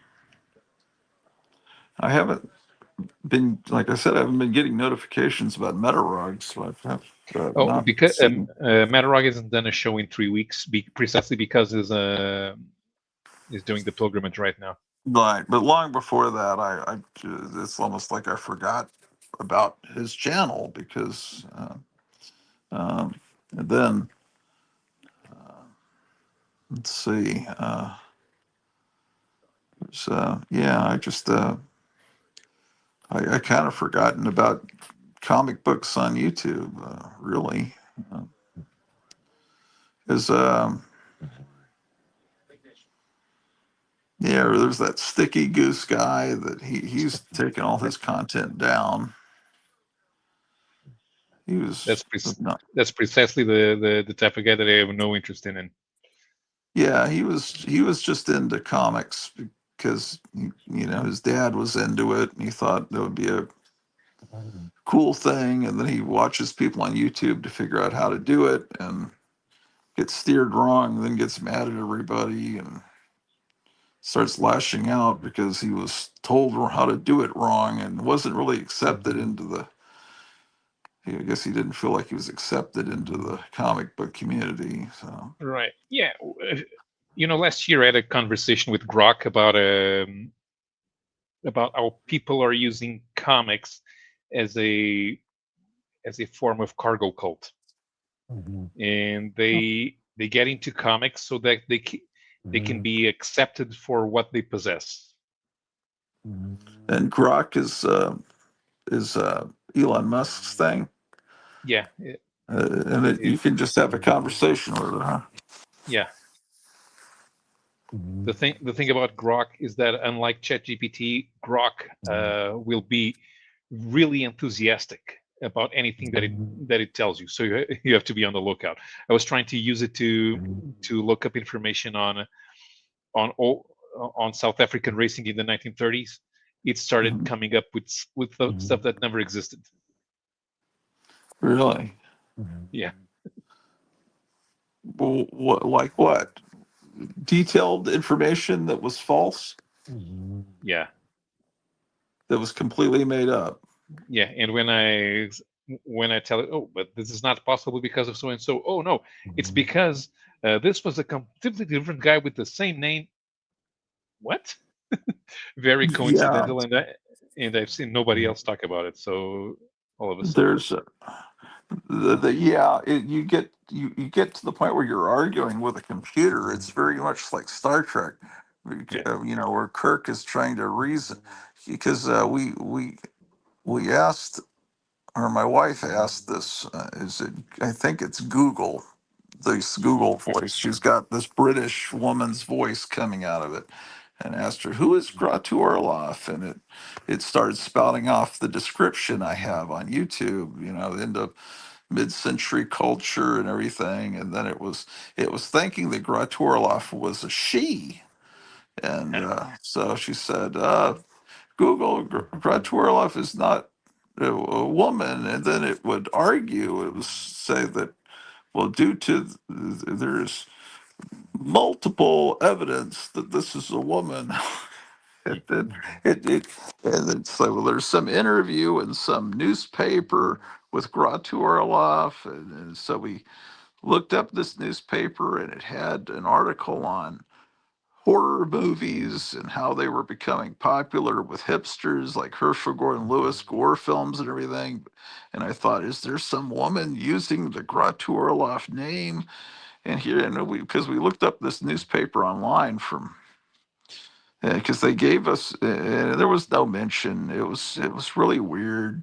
So so I had to say, okay, Grottu Orloff, and then I said, my real name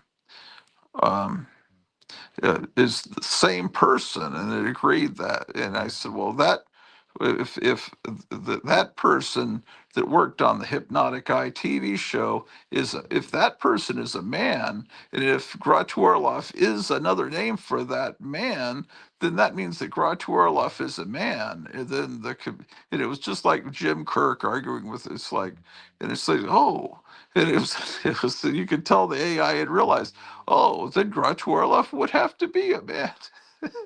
And then and then we tested it again, and it would mention Grottu Orloff being male. But it would argue for a while, and it started to give us advice about how to handle gender confusion, like resources to go to if you're confused. It's like, motherfucker, I'm not confused. You just and you have to argue. The AI is so certain that it's right. And then we tried it again a couple weeks later, and it was saying they. Grottu, they. It's like, no, don't use they with Grottu. So it's like it may have reverted a little bit into not quite being sure, but yeah, that's the Right. world of Sometimes you have to that. give it context. Yeah.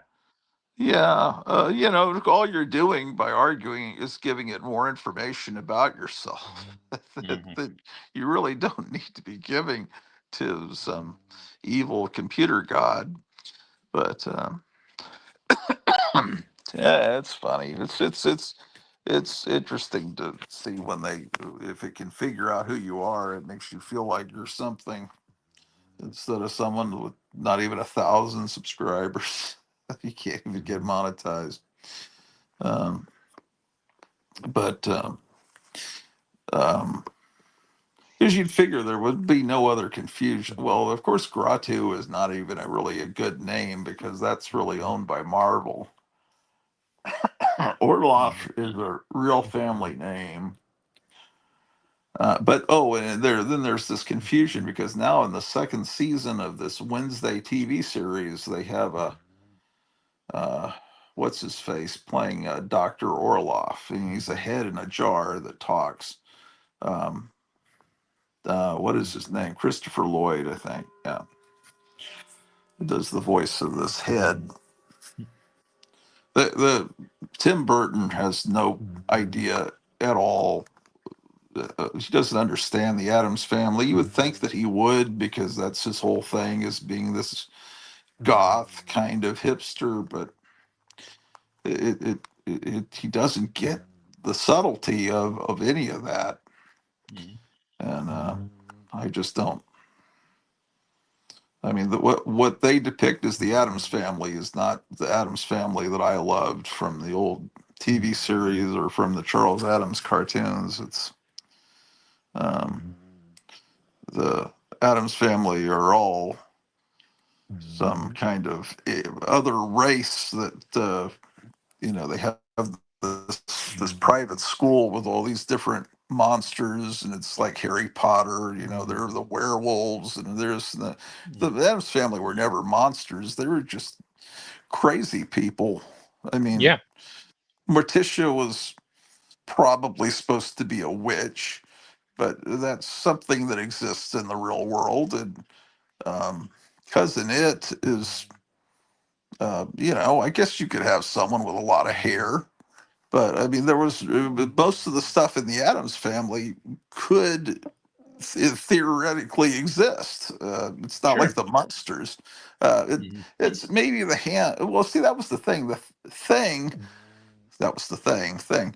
The hand that comes out of the box in the TV series, you just think, well, that might be coming from another dimension or something's underneath.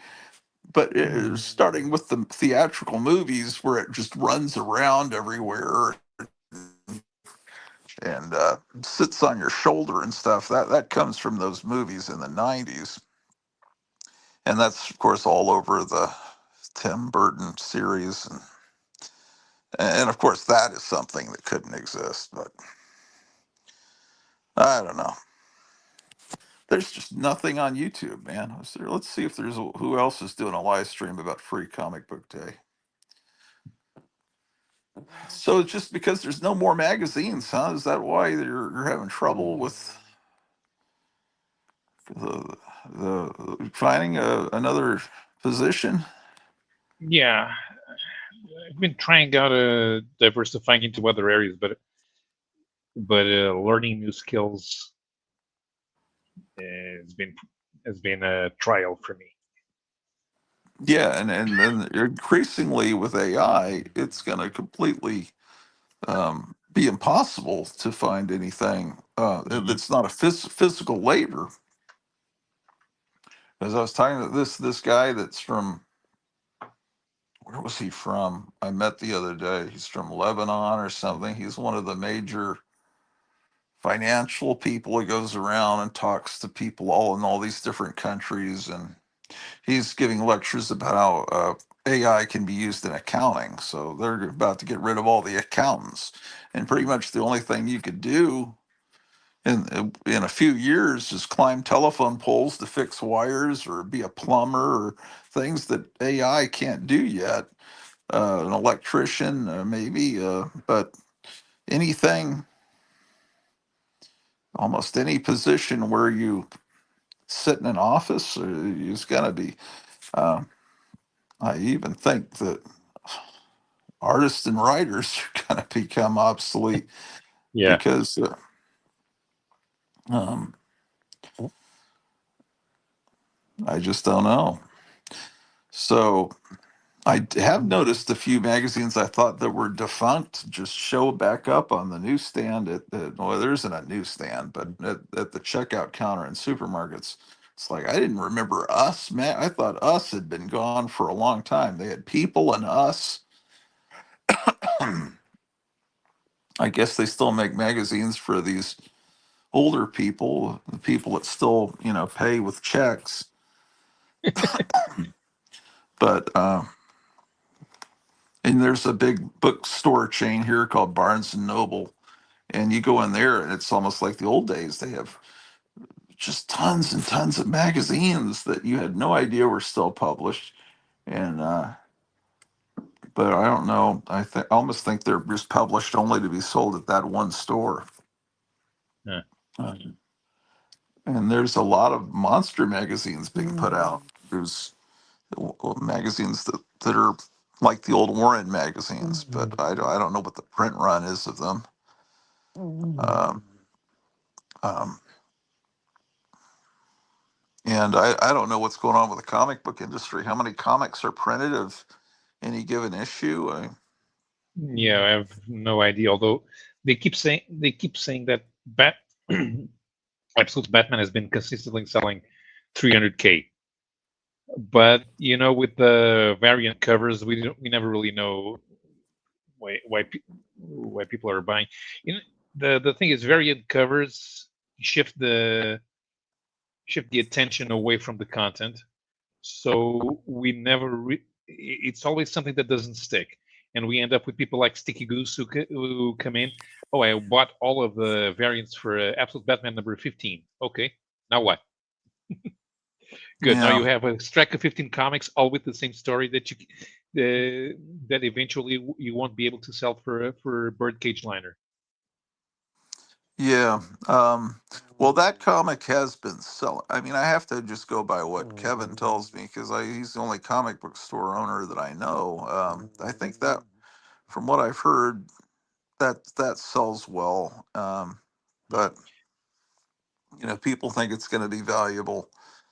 Um, and there's some free comic book day coming out today that has a cover that looks like Absolute Batman #1, and it's something. It's not even a DC comic. It's just, and it's it's really sought after. Um, it's like, I forget what it's called, but yeah, I don't know what's going on in the world of comics at all. Yeah. Marvel's Um, problem is they have too many comics, and most of them don't have any quality. They don't care about it. Wait, Apex Comics is here. Hey. yeah,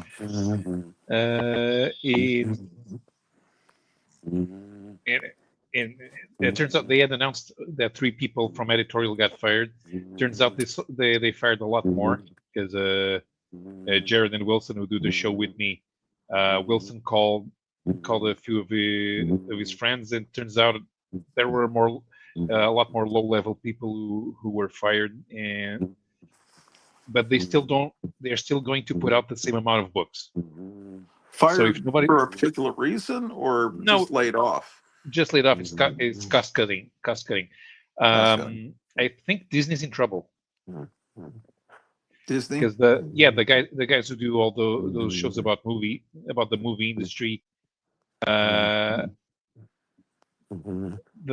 all of Disney's past action in the last 5 years are catching up with them financially, and the value of stock seems to be going down faster than anything that would be normal.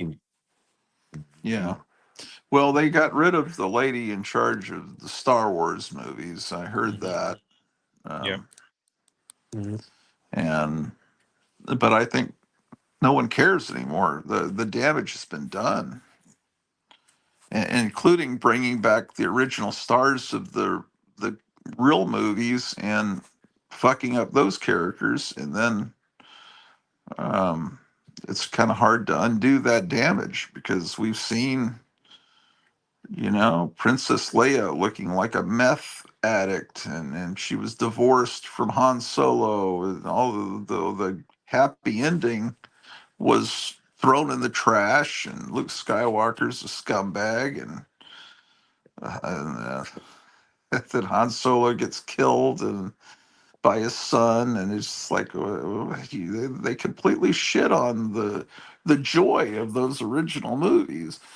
Everything's been shit on. Star Trek over at Paramount or whoever owns that shit now, and um, the Marvel.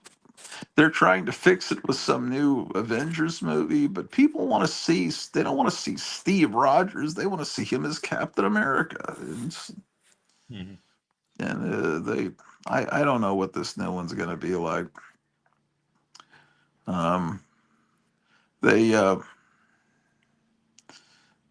they've just relied on nothing but this alternate timeline stuff, alternate universe. It's it things went bad when they started making you have to watch TV series to understand what's going on between movies. I think the bad TV series, and the earliest warning signs were movies like The Eternals. You could just tell they didn't understand what they were doing. Um, and then DC, um, I don't think anyone's really excited about Supergirl, the movie. I don't know. What do you think of that? They're not. I'm not sure. Um, Nobody. I Yeah, that's never the read thing. a Nobody's Lobo really talking. comic. Hmm. Yeah, yeah. Nobody's really talking about being excited to see something. It's just they're just being bombarded. They are being bombarded with information, but you know, everything is competing for attention. Since everyone gets informed by the internet, everything competes with it for attention with anything. So okay, now you're what? Okay, hey, Supergirl's nice. Maybe I should go watch the movie. And then you watch two cats doing a ninja fight. Cats are funny. Maybe I should watch more Ninja Cats. Yeah. What? What? The government is doing what?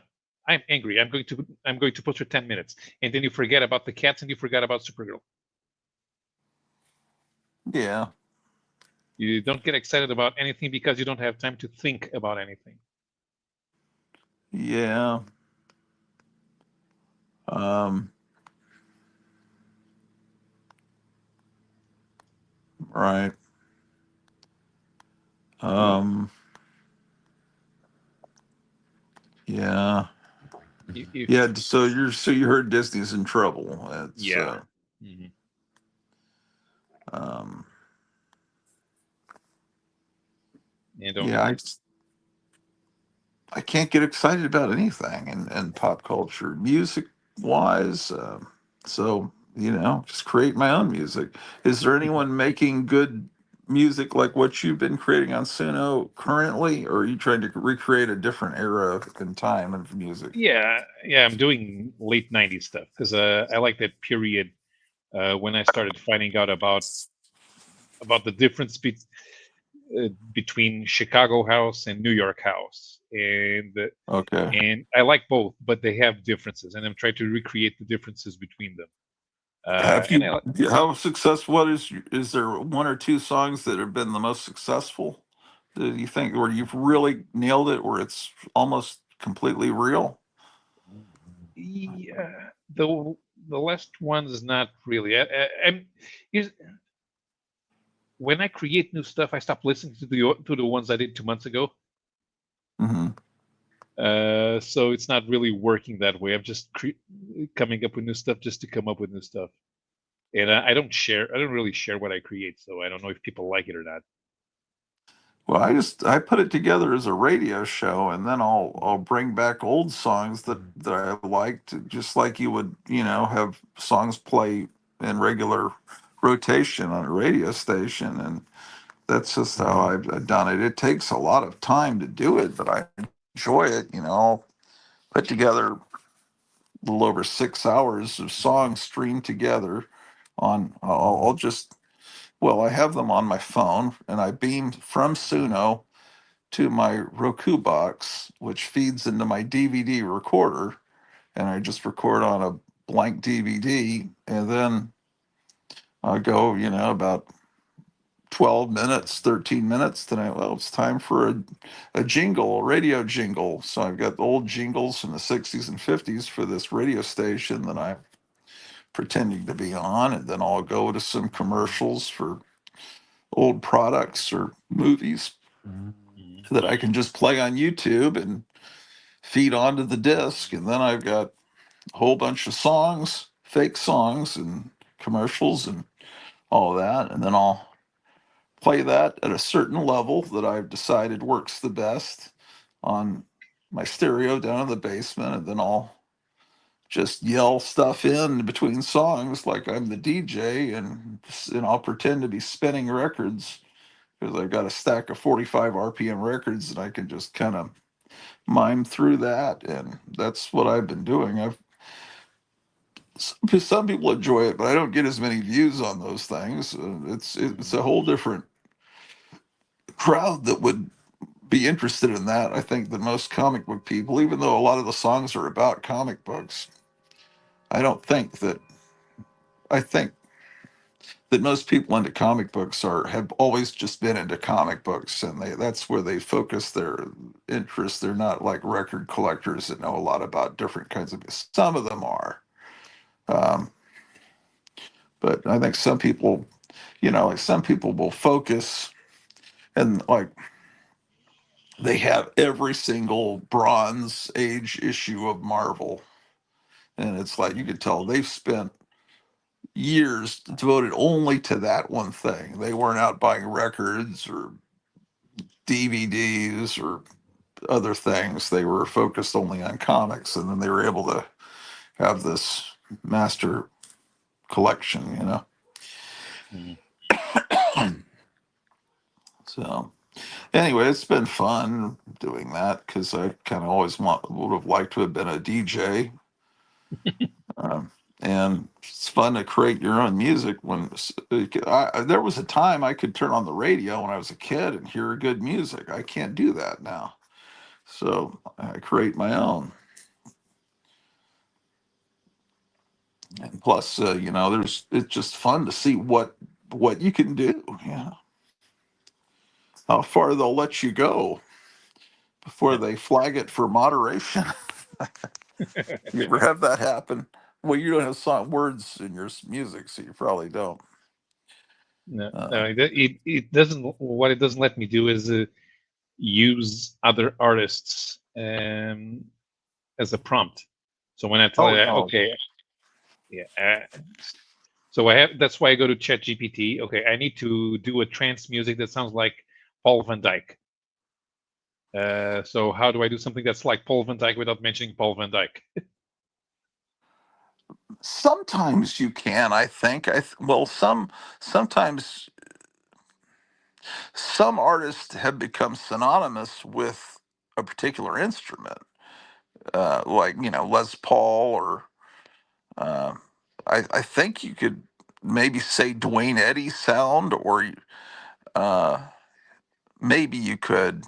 Um, what I use a lot when I want to have a certain sound from is I'll say Brill Building. And do you know what that is? No. It was a building in New York where all the songwriters were, and so people that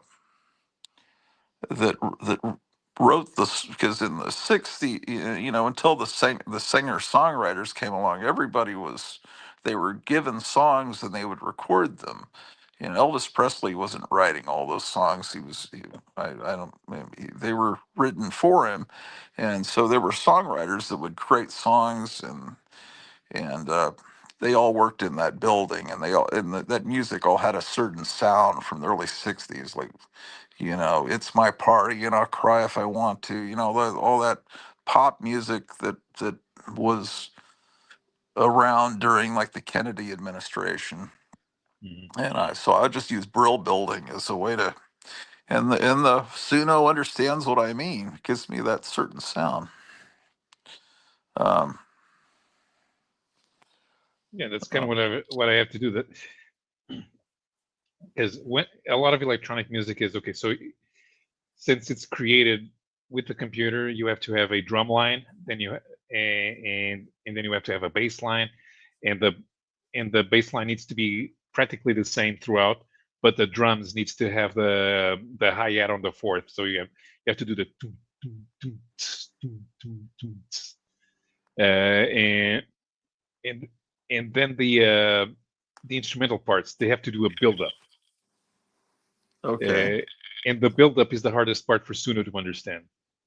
That's why when I put it on ChatGPT, I end up with this mountain of text that I have to feed the prompt. Otherwise, it's going to give me a pop song structure, which is what I'm trying to avoid. Man, I had a And I song the other day. Yeah, go ahead. and I'm limited to 8 minutes, and I wanted to do an 11-minute trans track because trans Uh, tracks last for a while. yeah, they do give you like almost 7 minutes, something, 50 seconds, something like that. Isn't that right? Yeah, And then it'll just end abruptly. Wow. Sometimes they'll. I had it happen the other night. It was like the in the middle. I let it create some of the lyrics, and in the middle it says, "Sorry, make I'll make this less offensive," or something. And then it was like the computer was thinking, and it actually put it into the lyrics. Um, I've had weird glitches. I'm trying to remember some of them. For a while last summer, towards the end of last summer, it would always end songs with some weird sounding sounded like a foreign language. It would say a few words. It would be like "Pilio Mabat," and it was like some weird. It's like, what the hell was that?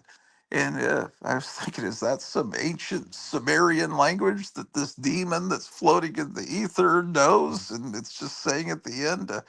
I didn't, and then that went away. I guess they realized people must have been complaining, because I would write into the lyrics. I'd say, "And now I'll say something in an ancient demonic language," and I'd put that at the end, and then knowing that it would say some weird thing at the end, because I figured if I do that, then maybe it won't do it, because it'll be aware that I know that it's doing that. But it would. It was funny, but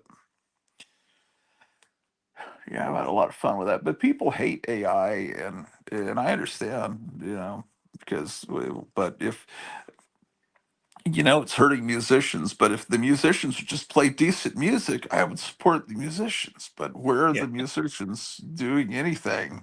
Just there's a few, but I don't want to have to make my own music. I want to be able to yeah. just buy records and hear good music. Mm. Um, but And radio stations don't really have any variety anymore. no, and especially not out here where I'm at. I mean, yeah, it's there's nothing. There's a good radio station from a couple hours north of here. I can't pick it up at night, but it's a classic country station that plays stuff from the 50s and 60s. But it's just meant for old farmers to listen to while they're out on their tractors that are like 80 years old. But it entertains me when I'm in the car. But I realize all the musicians I like are dead. All the comic artists and writers that I like are pretty much dead. Everyone is dead. Yeah. It's kind of depressing. Mhm. And then people, all the golden age comics are so wonderful, but then I realize these are all comic books that were bought off the stands by 7-year-olds that are if they were still alive, they'd be 100 years old. And this is all stuff that this is the nostalgia. It's just I don't know. It didn't used to be that way because all these golden age guys were all in their 50s when I was a kid. They were still around, but now they're all gone, and it's there's nobody left from EC Comics. Everybody's gone, and all the people that wrote and drew for Mad Magazine. Sergio Aragonis is the only one that's left, I guess. Al Jaffe was in his 90s. He passed away, I think, last summer. I keep every time I ask you, is say his it's is it Sergio.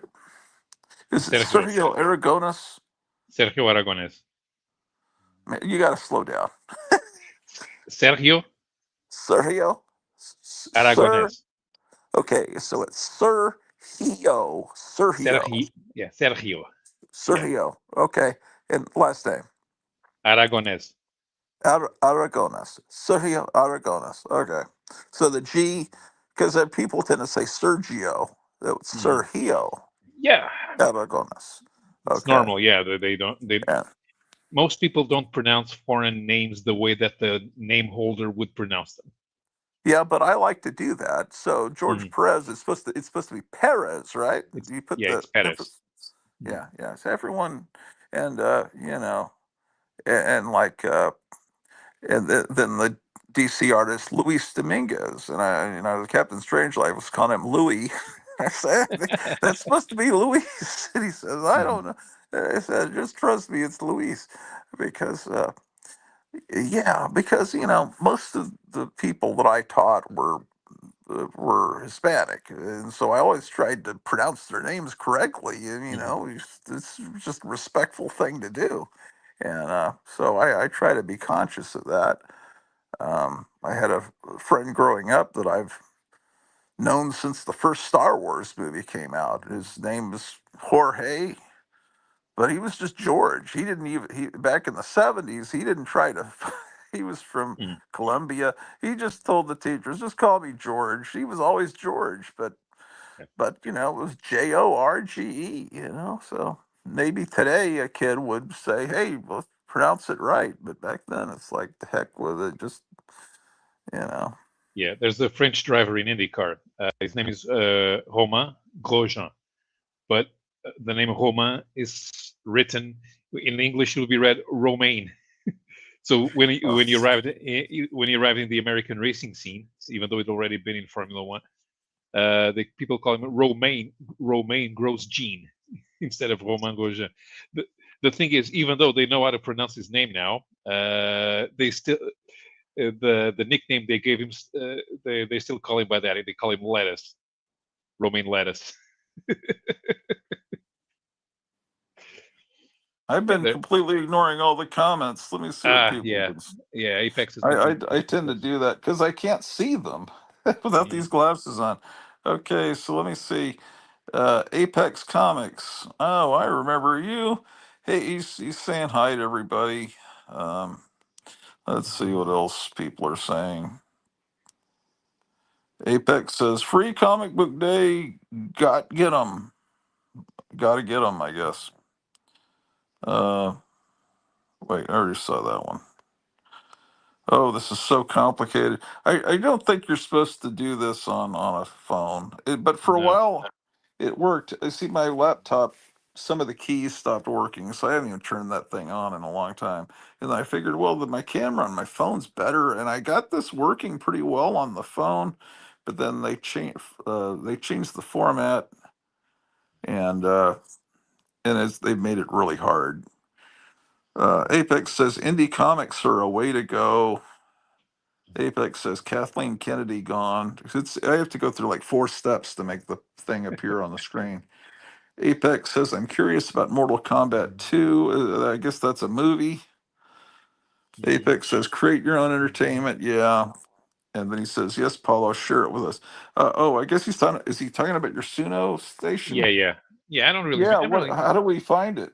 What is your I'm name? not really interested. It's because you guys are all older in America. You don't like electronic dance music in the same way, because in Europe we kind of got used to hearing it, and you didn't. The Milli Vanilli thing kind of soured people onto electronic music in America. Were they? I didn't even know they were electronic.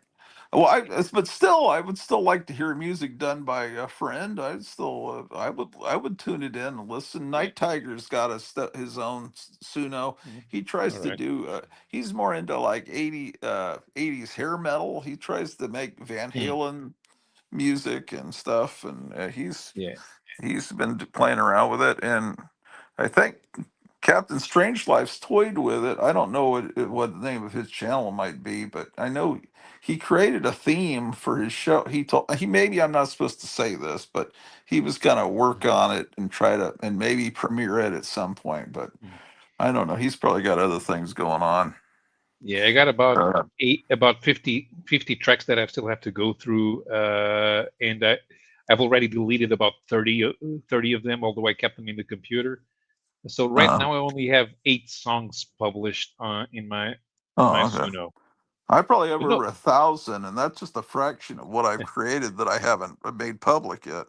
yeah, Some of them I'll never make public. Apex says I bought LPs, DVDs, comics, drum equipment, etc. Okay, so he's saying he was also someone that didn't just buy comics, yeah, and he points out when I'm talking about Brill Building, I'm talking about people like Carole King and Neil Sedaka. Yeah, they were yeah. There's a movie, the fictionalized story of Carole King called. yeah. Oh, I can't remember the name of the movie now, but they Yeah, and I can post the link, but I'm going to post it in the private chat. So that's oh, my okay, Suno. That's my Suno. okay, Yeah, but you're not um, gonna like it. I mean, these are the ones I have here are like progressive house, and trying to you know the people who say, "Oh, I don't do death metal, I do rage metal or whatever," and you can't tell the difference between forms of metal. If you're not into electronic music, you can't tell the difference between forms of house. Although these are mostly progressive, I got a couple of electro clash songs here. A couple are tribal, but yeah, unless most people are not gonna like this unless they're into dance music.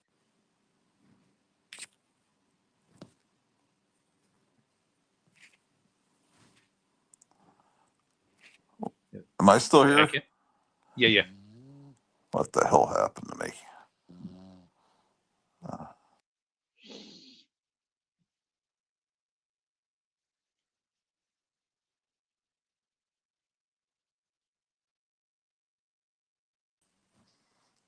all right, I'm back.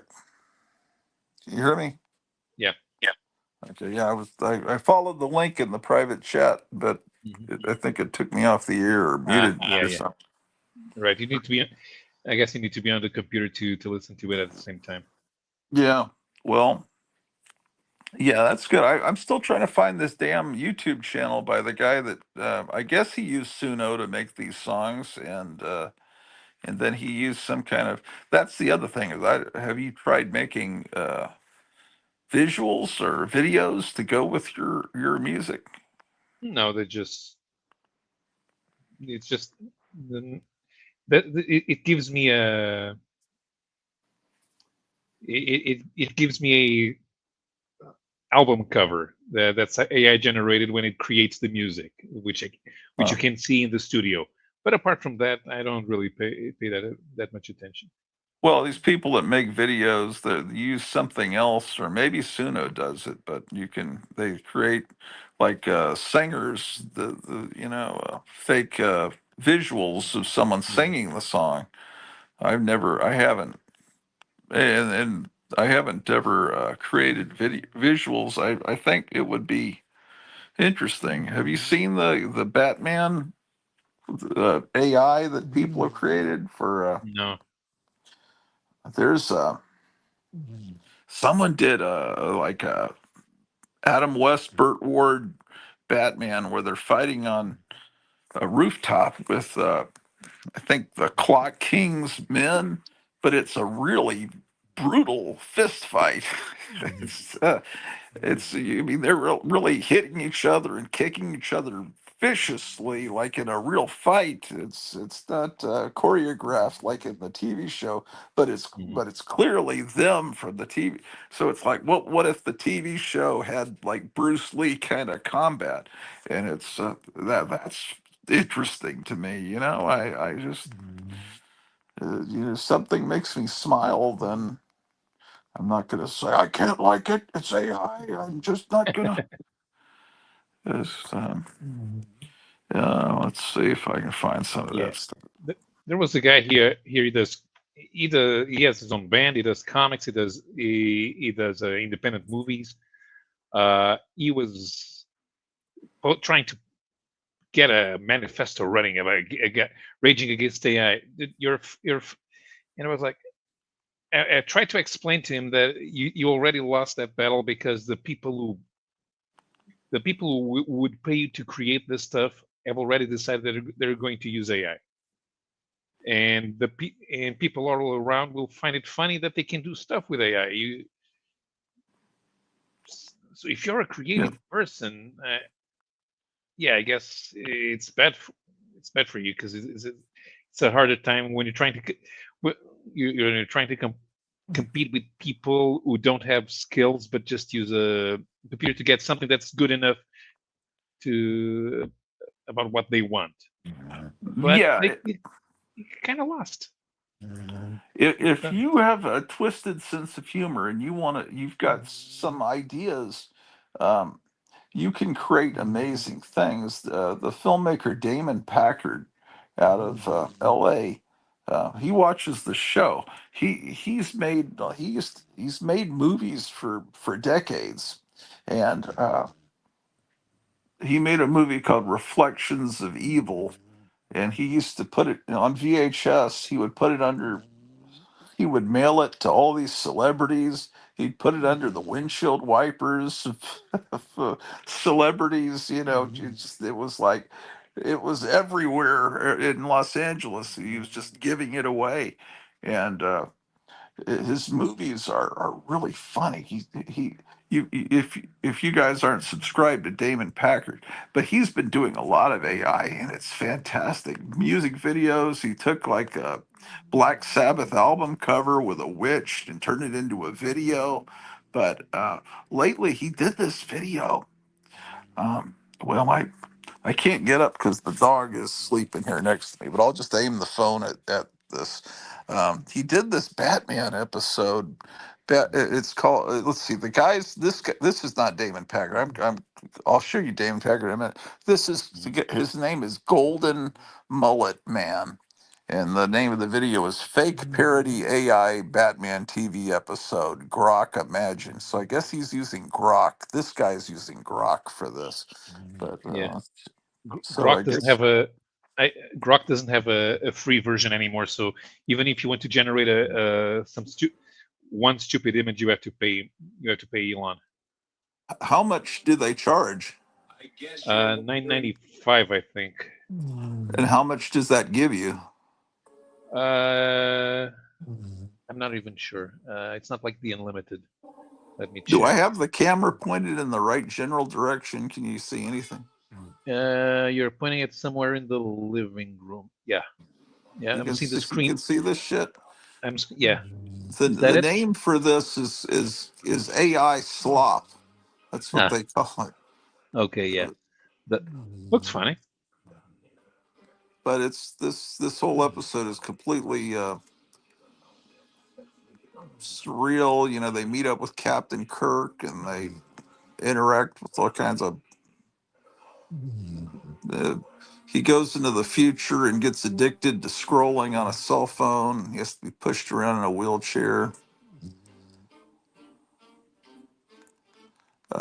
This thing goes on for like 30 minutes. It's like an actual episode of that's the most insane thing you've ever seen. I'll just scan through it.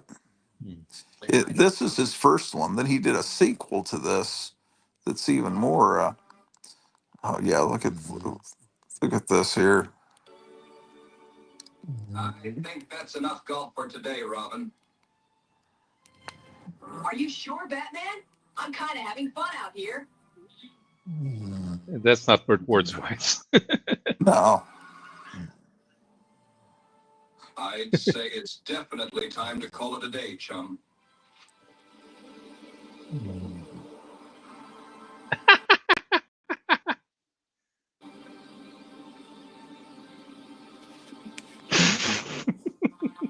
It's time to kill that foul-caped crusader!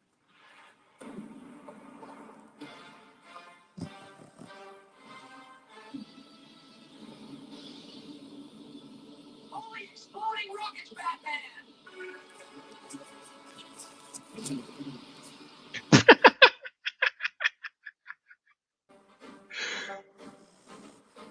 But it's just, this whole thing is just insane. I'm rewinding here.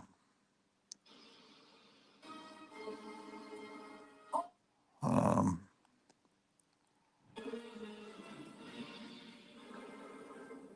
Oh, nice. some of this is like, it's pretty amazing. Like if they had actually had stuff like this in the series, let's see, like that move there is pretty good. Let's see.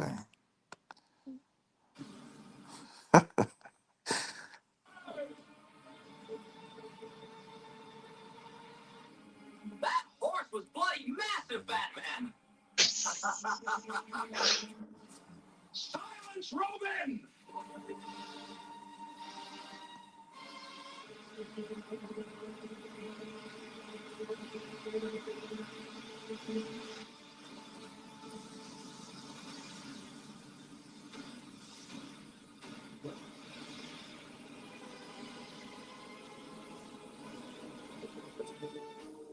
Where did that giant robot? Let's see here. I'll go to this guy's page, see if he's. But there's all this stuff where Batman's smoking throughout it. It's like a recurring joke that Batman's always smoking in this stuff. Um, Golden Mullet Man. Um, but this one that's 35 minutes long is called Holy Multiverse Batman. This is the sequel to that.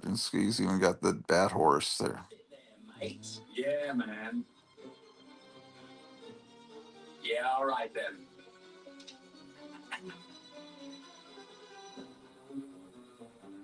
It's Batman. Joker!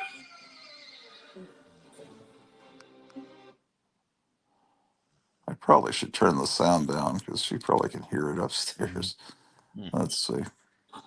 And therefore, corporeal forms are sustained by inverted tachyon eddies braided through the subspace domain wall. It creates a feedback.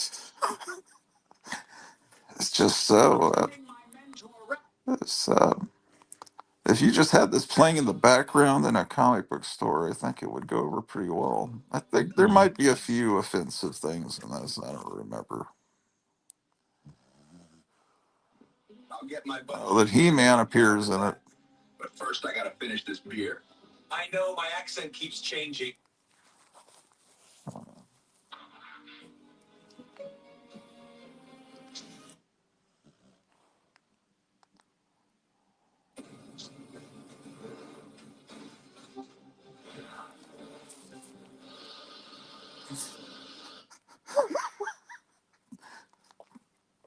Horse.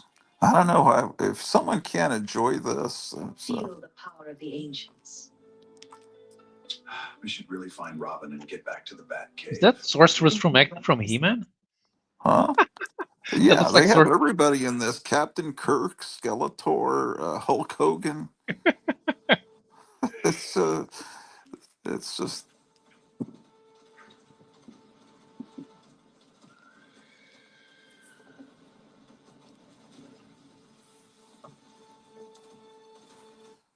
Yeah, this is a lot of fun. But as far as Damon Packard goes, he did this. The footage that they always show of Bigfoot running through the forest that somebody shot, but it's real shaky. He does this documentary about the two filmmakers that captured that, and it and then it was in the 60s, and then they wind up on the set of the first Planet of the Apes, and one of them starts dating Kim Hunter playing Zira. It's just he just puts it, it's crazy. Damon Packard. Yeah, he could be watching right now for all I know. Damon. That was not Damon Packard that I just showed you. That was Golden Mullet Man. Damon Packard is the master of this stuff. He he he, he can recreate. He recreates what LA looked like in the '60s with AI, and it looks just as good as anything Tarantino did with closing down those streets and redressing all the old buildings. I mean, that's one way of doing it, which is cool. But Damon Packard can do it with this, with nothing. Okay, where did he go, man?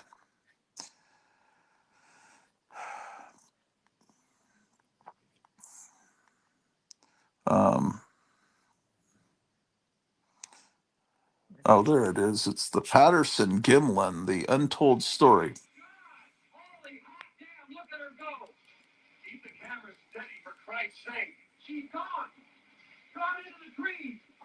Am I pointing it in the right place? Can you see it? Yeah. As you go further into this movie here, Bob, stand still. Wow. they befriend the Bigfoot, Let's watch. and it helps them learn how to use their camera, I suggest we could set up a projector screen and it performs for them. But where's the part where they go to the Planet of the Apes set? Where was that? Yeah, here it is. I went right past it.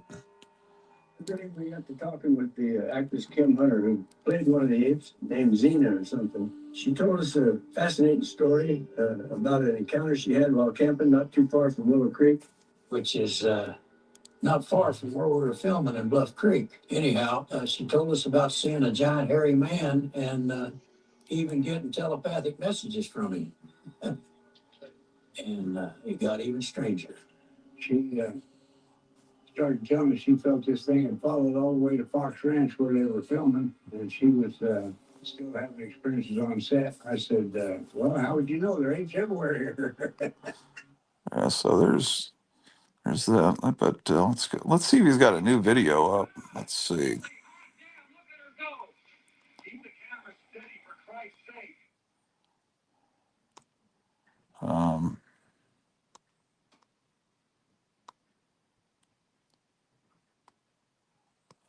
let's see. Oh, he did a great video where there's a Pat Benatar video from the early '80s where this is where he's recreating this Los Angeles in 1982, but he does this. He recreates this Pat Benatar video where it's in World War II, but he does it's. I can't play much of this because of the music, but anyway, it's a place. That's someone. I mean, he can put it up there. He just can't monetize it because he's using somebody's music. But Right. anyway, that's somewhere to go to entertain yourself. What time is it? Well, my time is not your time. It's Yeah, it's 1:10 for me, so it's probably like 7, 8 o'clock at night at your time. Yeah, Huh? it's past 7 here. I got to go help with dinner. Yeah, sure, man. It was sure Sure. nice talking to you. Yeah, absolutely. And here we've been entertaining people. Please donate to Grottu's GoFundMe so you can help him stay mobile. Every little thing helps. So you better post that GoFundMe link again. Yeah, I need to find that link. Maybe Kevin will Yeah. repost it. All right, Okay. thanks. It's sure been Okay. great talking to you. Take care. Yeah, don't be a stranger. I'll try to show up more often. All right, I'll try to do more streams. See you Let's later. see. Bye. Huff House Art. Sorry, you can't read too well. Just got my free comics today, plus a really great deal on the first appearance of Iron Fist. Glad I caught your live episode today as well. The first appearance was what, in Marvel Premiere, I think. Shadows of the Night, Pat Benatar. Yeah, but what he does with it, you won't believe. Um, and as far as new artists, there's that Castle Rat, and there's also there's an artist I really like named Bethlehem Shalom, and her music sounds a lot like what I've been trying to recreate with my Suno stuff. Boy, yes, it is. How many hours have I used up of my free account? I used to have a pay account with Streamyard. Um, let's see, it is. I'm at 6 hours and 20 minutes. I've been going. Uh, how do I find my? I don't remember how to find my GoFundMe. To that's.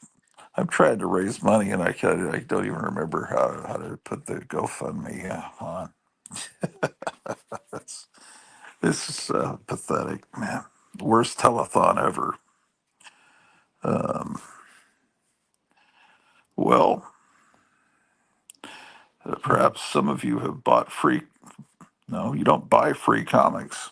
Some of you have obtained free comics.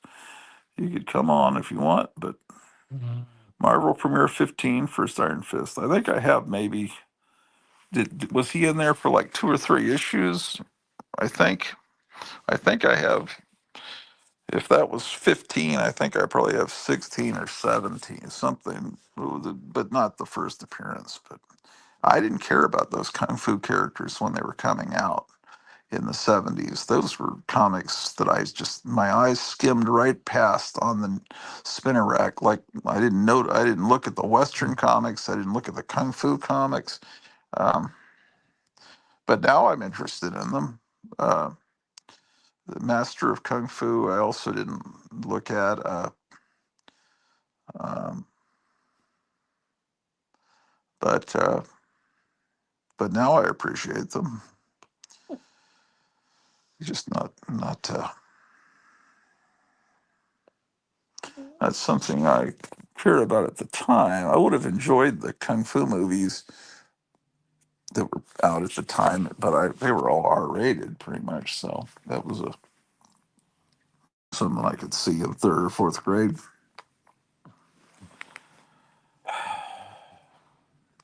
Anyway, let me see what's going on in the news real quick, because what if we're? How do I do this?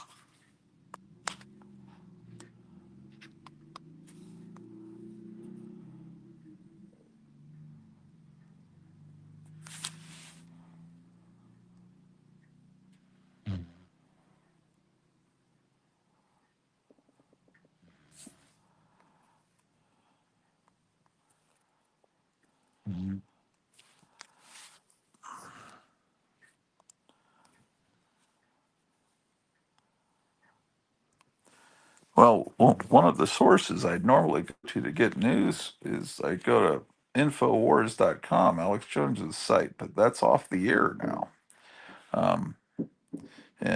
He's on X now. You have to. This happened a day ago.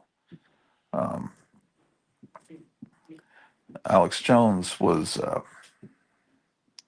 I remember seeing the episodes or hearing them back when it happened. When that Sandy Hook shooting happened, um, um, Alex Jones mentioned some weird anomalies, like when the news reporters were talking there would be these kids walking behind them, and then the same kids would walk behind the cameras over and over again, or the same. It was like when the Flintstones would drive down the street, or a Hanna-Barbera cartoon, and they'd pass the same buildings over and over again. It's like it was weird things like that happen, and then there was this father of one of the kids that was uh, killed. He came out of a house and he had this he was laughing and smiling. And then when he saw the camera, he suddenly changed to real sad looking. And for the camera, and it's like he noticed things like this, and he started to wonder if this was all a hoax. And he didn't talk about it that much, but he talked about it enough that apparently there was a lawsuit against him for perpetuating that this could be a conspiracy. And so I'm sure Alex Jones makes a lot of money, but they said he had to pay like, I don't know, 4 billion, which is something ridiculous that obviously he doesn't make that much. And and they said, or you have to give up your studio. Anyway, that's been up back and forth in the court. At one point, they took over his studio about a year or two ago, and then the judge says, no, you can't do that. And and he's had his studio again, but it was what was going to happen. There used to be this parody newspaper called The Onion, and it was maybe the late '90s or man, I don't know, the early 2000s. It was really funny, really funny. It was like the old National Lampoon, and I um, I remember thinking it was online, and it was also a published newspaper, a parody of a newspaper. And anyway, I didn't know that still existed, but apparently different people own the Onion now that are super left wing. And what the judge said that they had an auction to sell off Alex Jones's studio, and then at the last minute they said, we're not going to honor the high bid. We're going to give it to this comedy group, the Onion, the current Onion owners.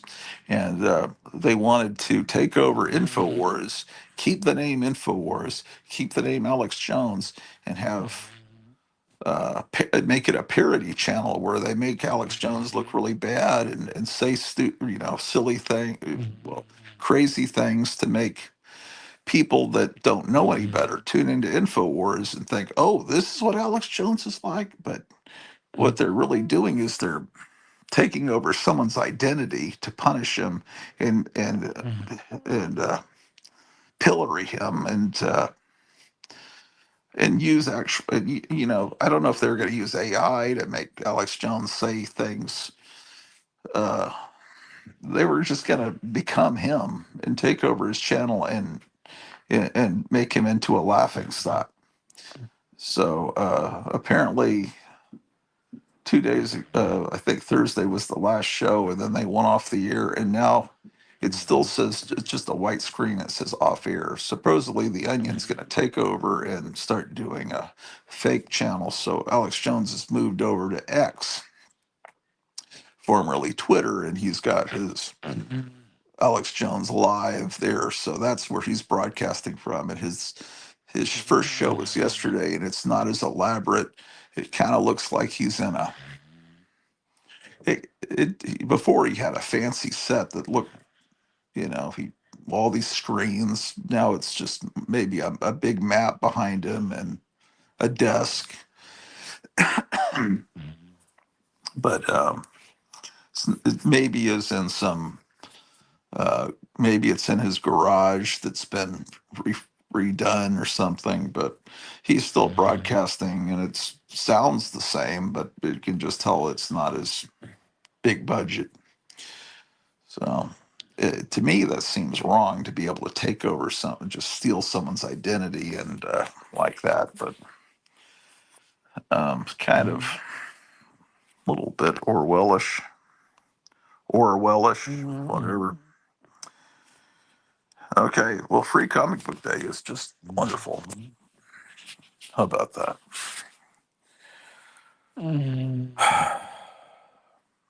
Nah, give a shit.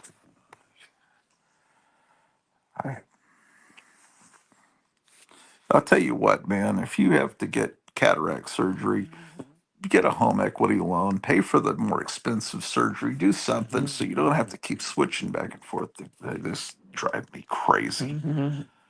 But I mean, there's worse things. I mean, there are people that don't have arms and legs. I shouldn't complain, but I can't. I'm not used to. I'm always my whole life. I've been nearsighted. I've been able to see things close to me, and the distance was the problem. So it's hard for me to get used to the fact that I can't read my phone or a book in front of me. I have to throw on some glasses, I can see the distance. I mean, it's the opposite of what I've always had. I don't know why. I guess I do more things close up, reading, traditionally reading and have things close to me than distance. Or maybe it's just my brain it takes a long time to get used to it, but it doesn't matter. I mean, my whole body's breaking down, and I mean, she's, I guess that happens to everybody. It's like just, man. So what I'm doing right now is I'm babysitting this dog here because the dog needs to stay down here, and so I've got the dog on a leash here. Uh, the leash is under my bottom, and so she's happy as a lark here.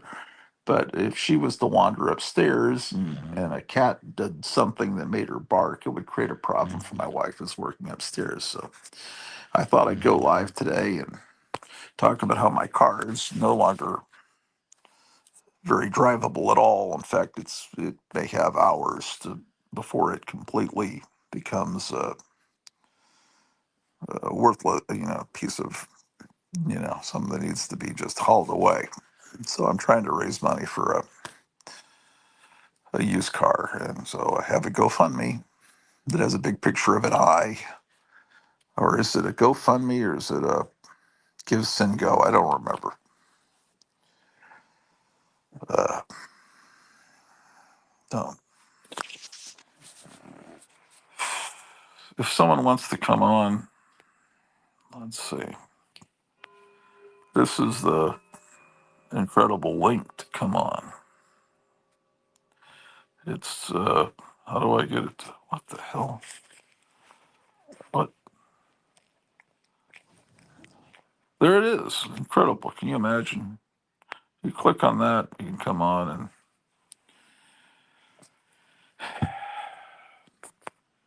really, is someone really going to watch Spider Noir with Nicolas Cage? They really think people are clamoring to see that? I'll tell you.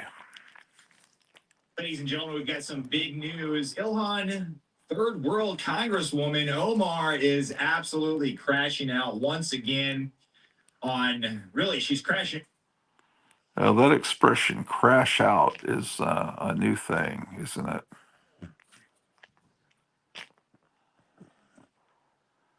Um, I've started noticing people use that, so it must be the new internet jargon. Crashing out.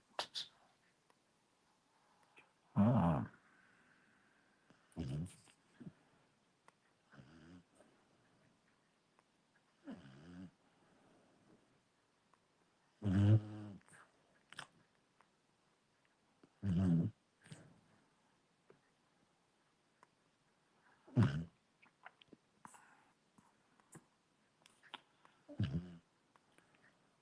you hear the dog snoring.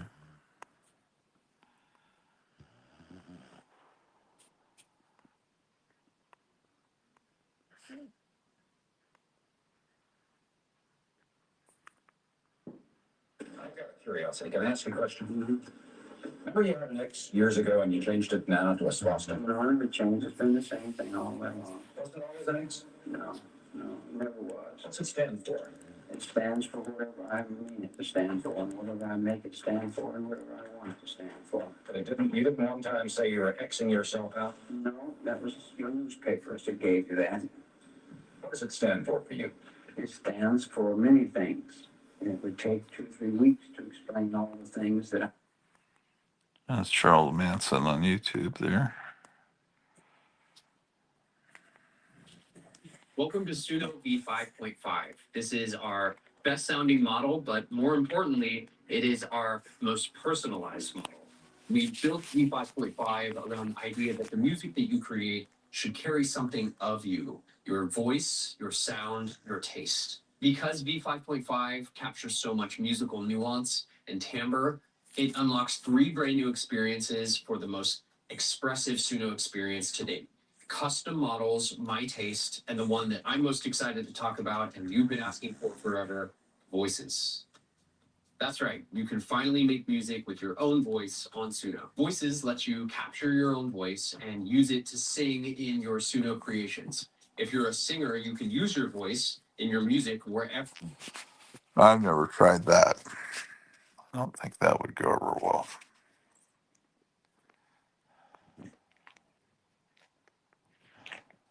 Sammy has come to Queen Mary University of London to see firsthand I don't know what looks inside the mind. I have to do to entertain you. The Bumblebee Lab is at the forefront of understanding fleet intelligence. We know that. Drew, I gotta get up. Drew, I'm gonna get up for a second.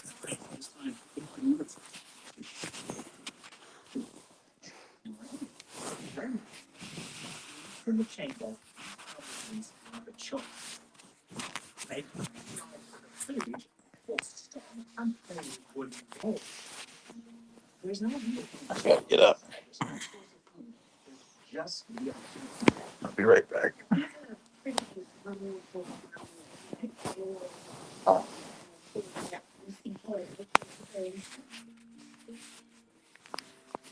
when we think of playing bears and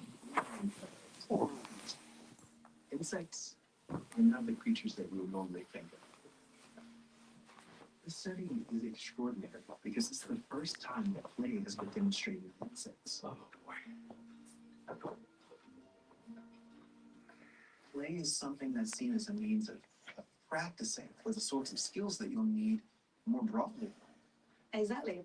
Bees, especially these bumblebees, are going to be handling so many different types of flowers. Perhaps this is a way that they can refine those skills before leaving the hive.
Drew, you want to go on a walk? You want to go outside on a walk? Let's take Drew on a walk. If you'd like to come on the show, there's a link in the chat. Otherwise, I don't know how much longer I'm gonna. Drew, let's go ahead and go outside if you want to, because I have to get the mail in. Hold on. Here we go.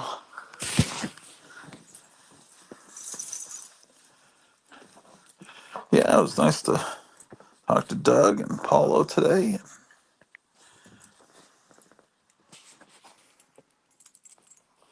Um, Gary was going to come on today. Let's see. His time zone, it may still be 11:30 in the morning. He may not be ready to go out there, but if he's watching, maybe he can tell me in the chat. He was going to show us around the comic stores of Colorado.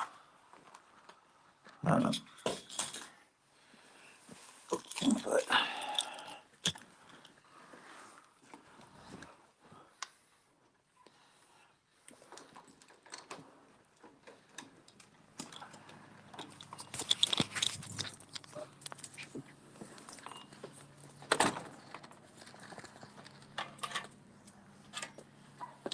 yeah, there's no chemtrails today in the sky.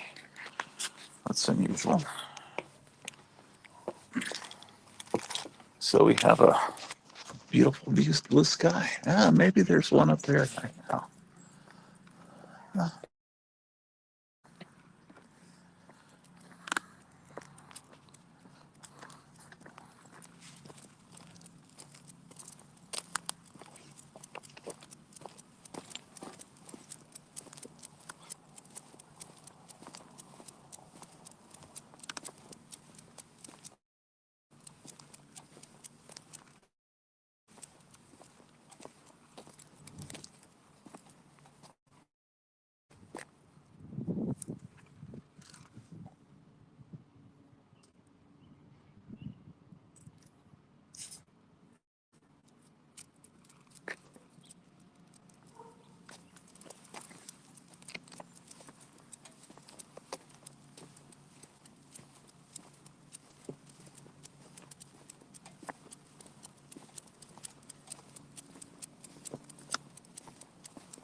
Come on, we get out of the street. Come on, Drew, this way. Drew, we got a car coming.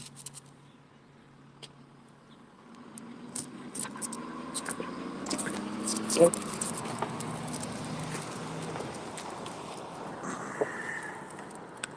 Oh, I see. You want to go back in, don't you?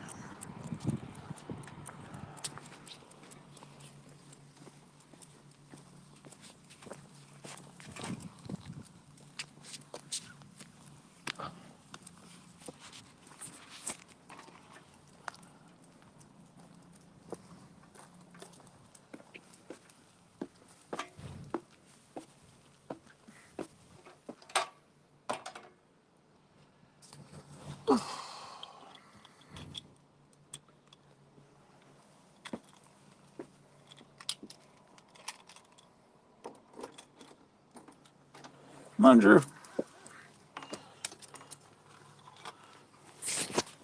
Has the post office gone back to wearing those caps like they used to in the 50s, or like Mr. Zip wears, the zip code guy? Because this mailman has one of those caps with a brim. I wonder if he's just doing it to be unique.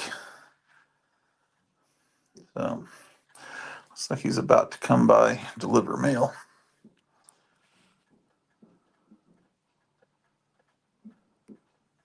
What is that?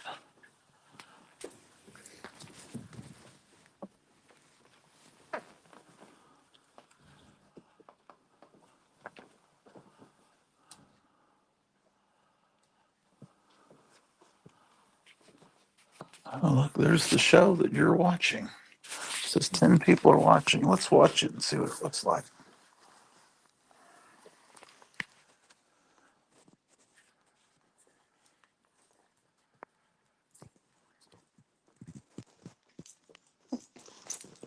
Why does it say live with Streamyard at the top?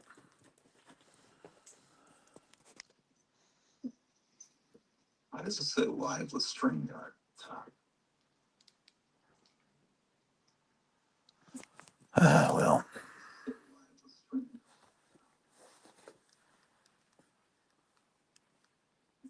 Ah, well.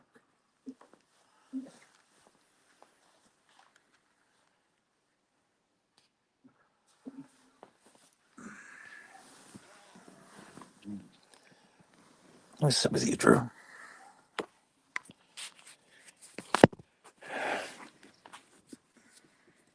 Let's sit with you, Drew. Move over, Drew.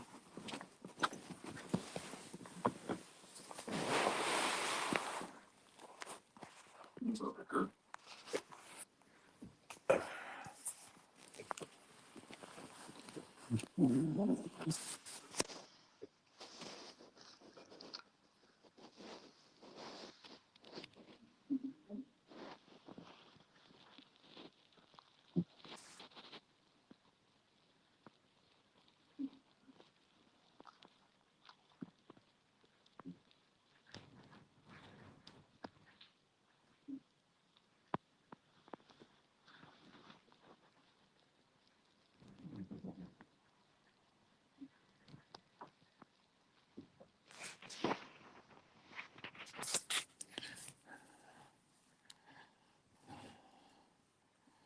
Well, this is the link.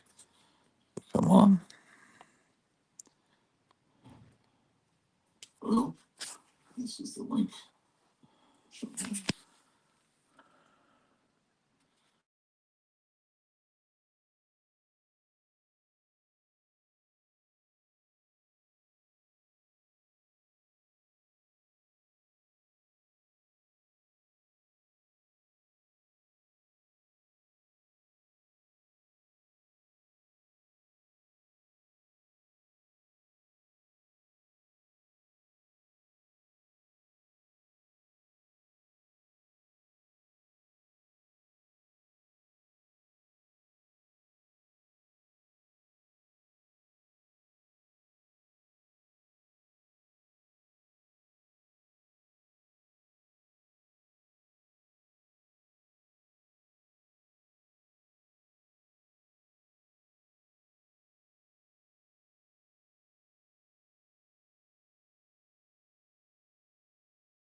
Cat wants some treats.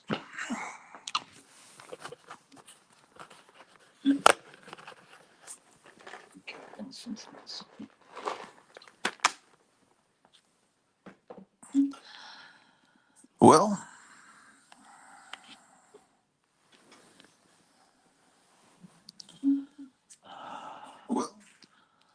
I guess I'll see you guys later.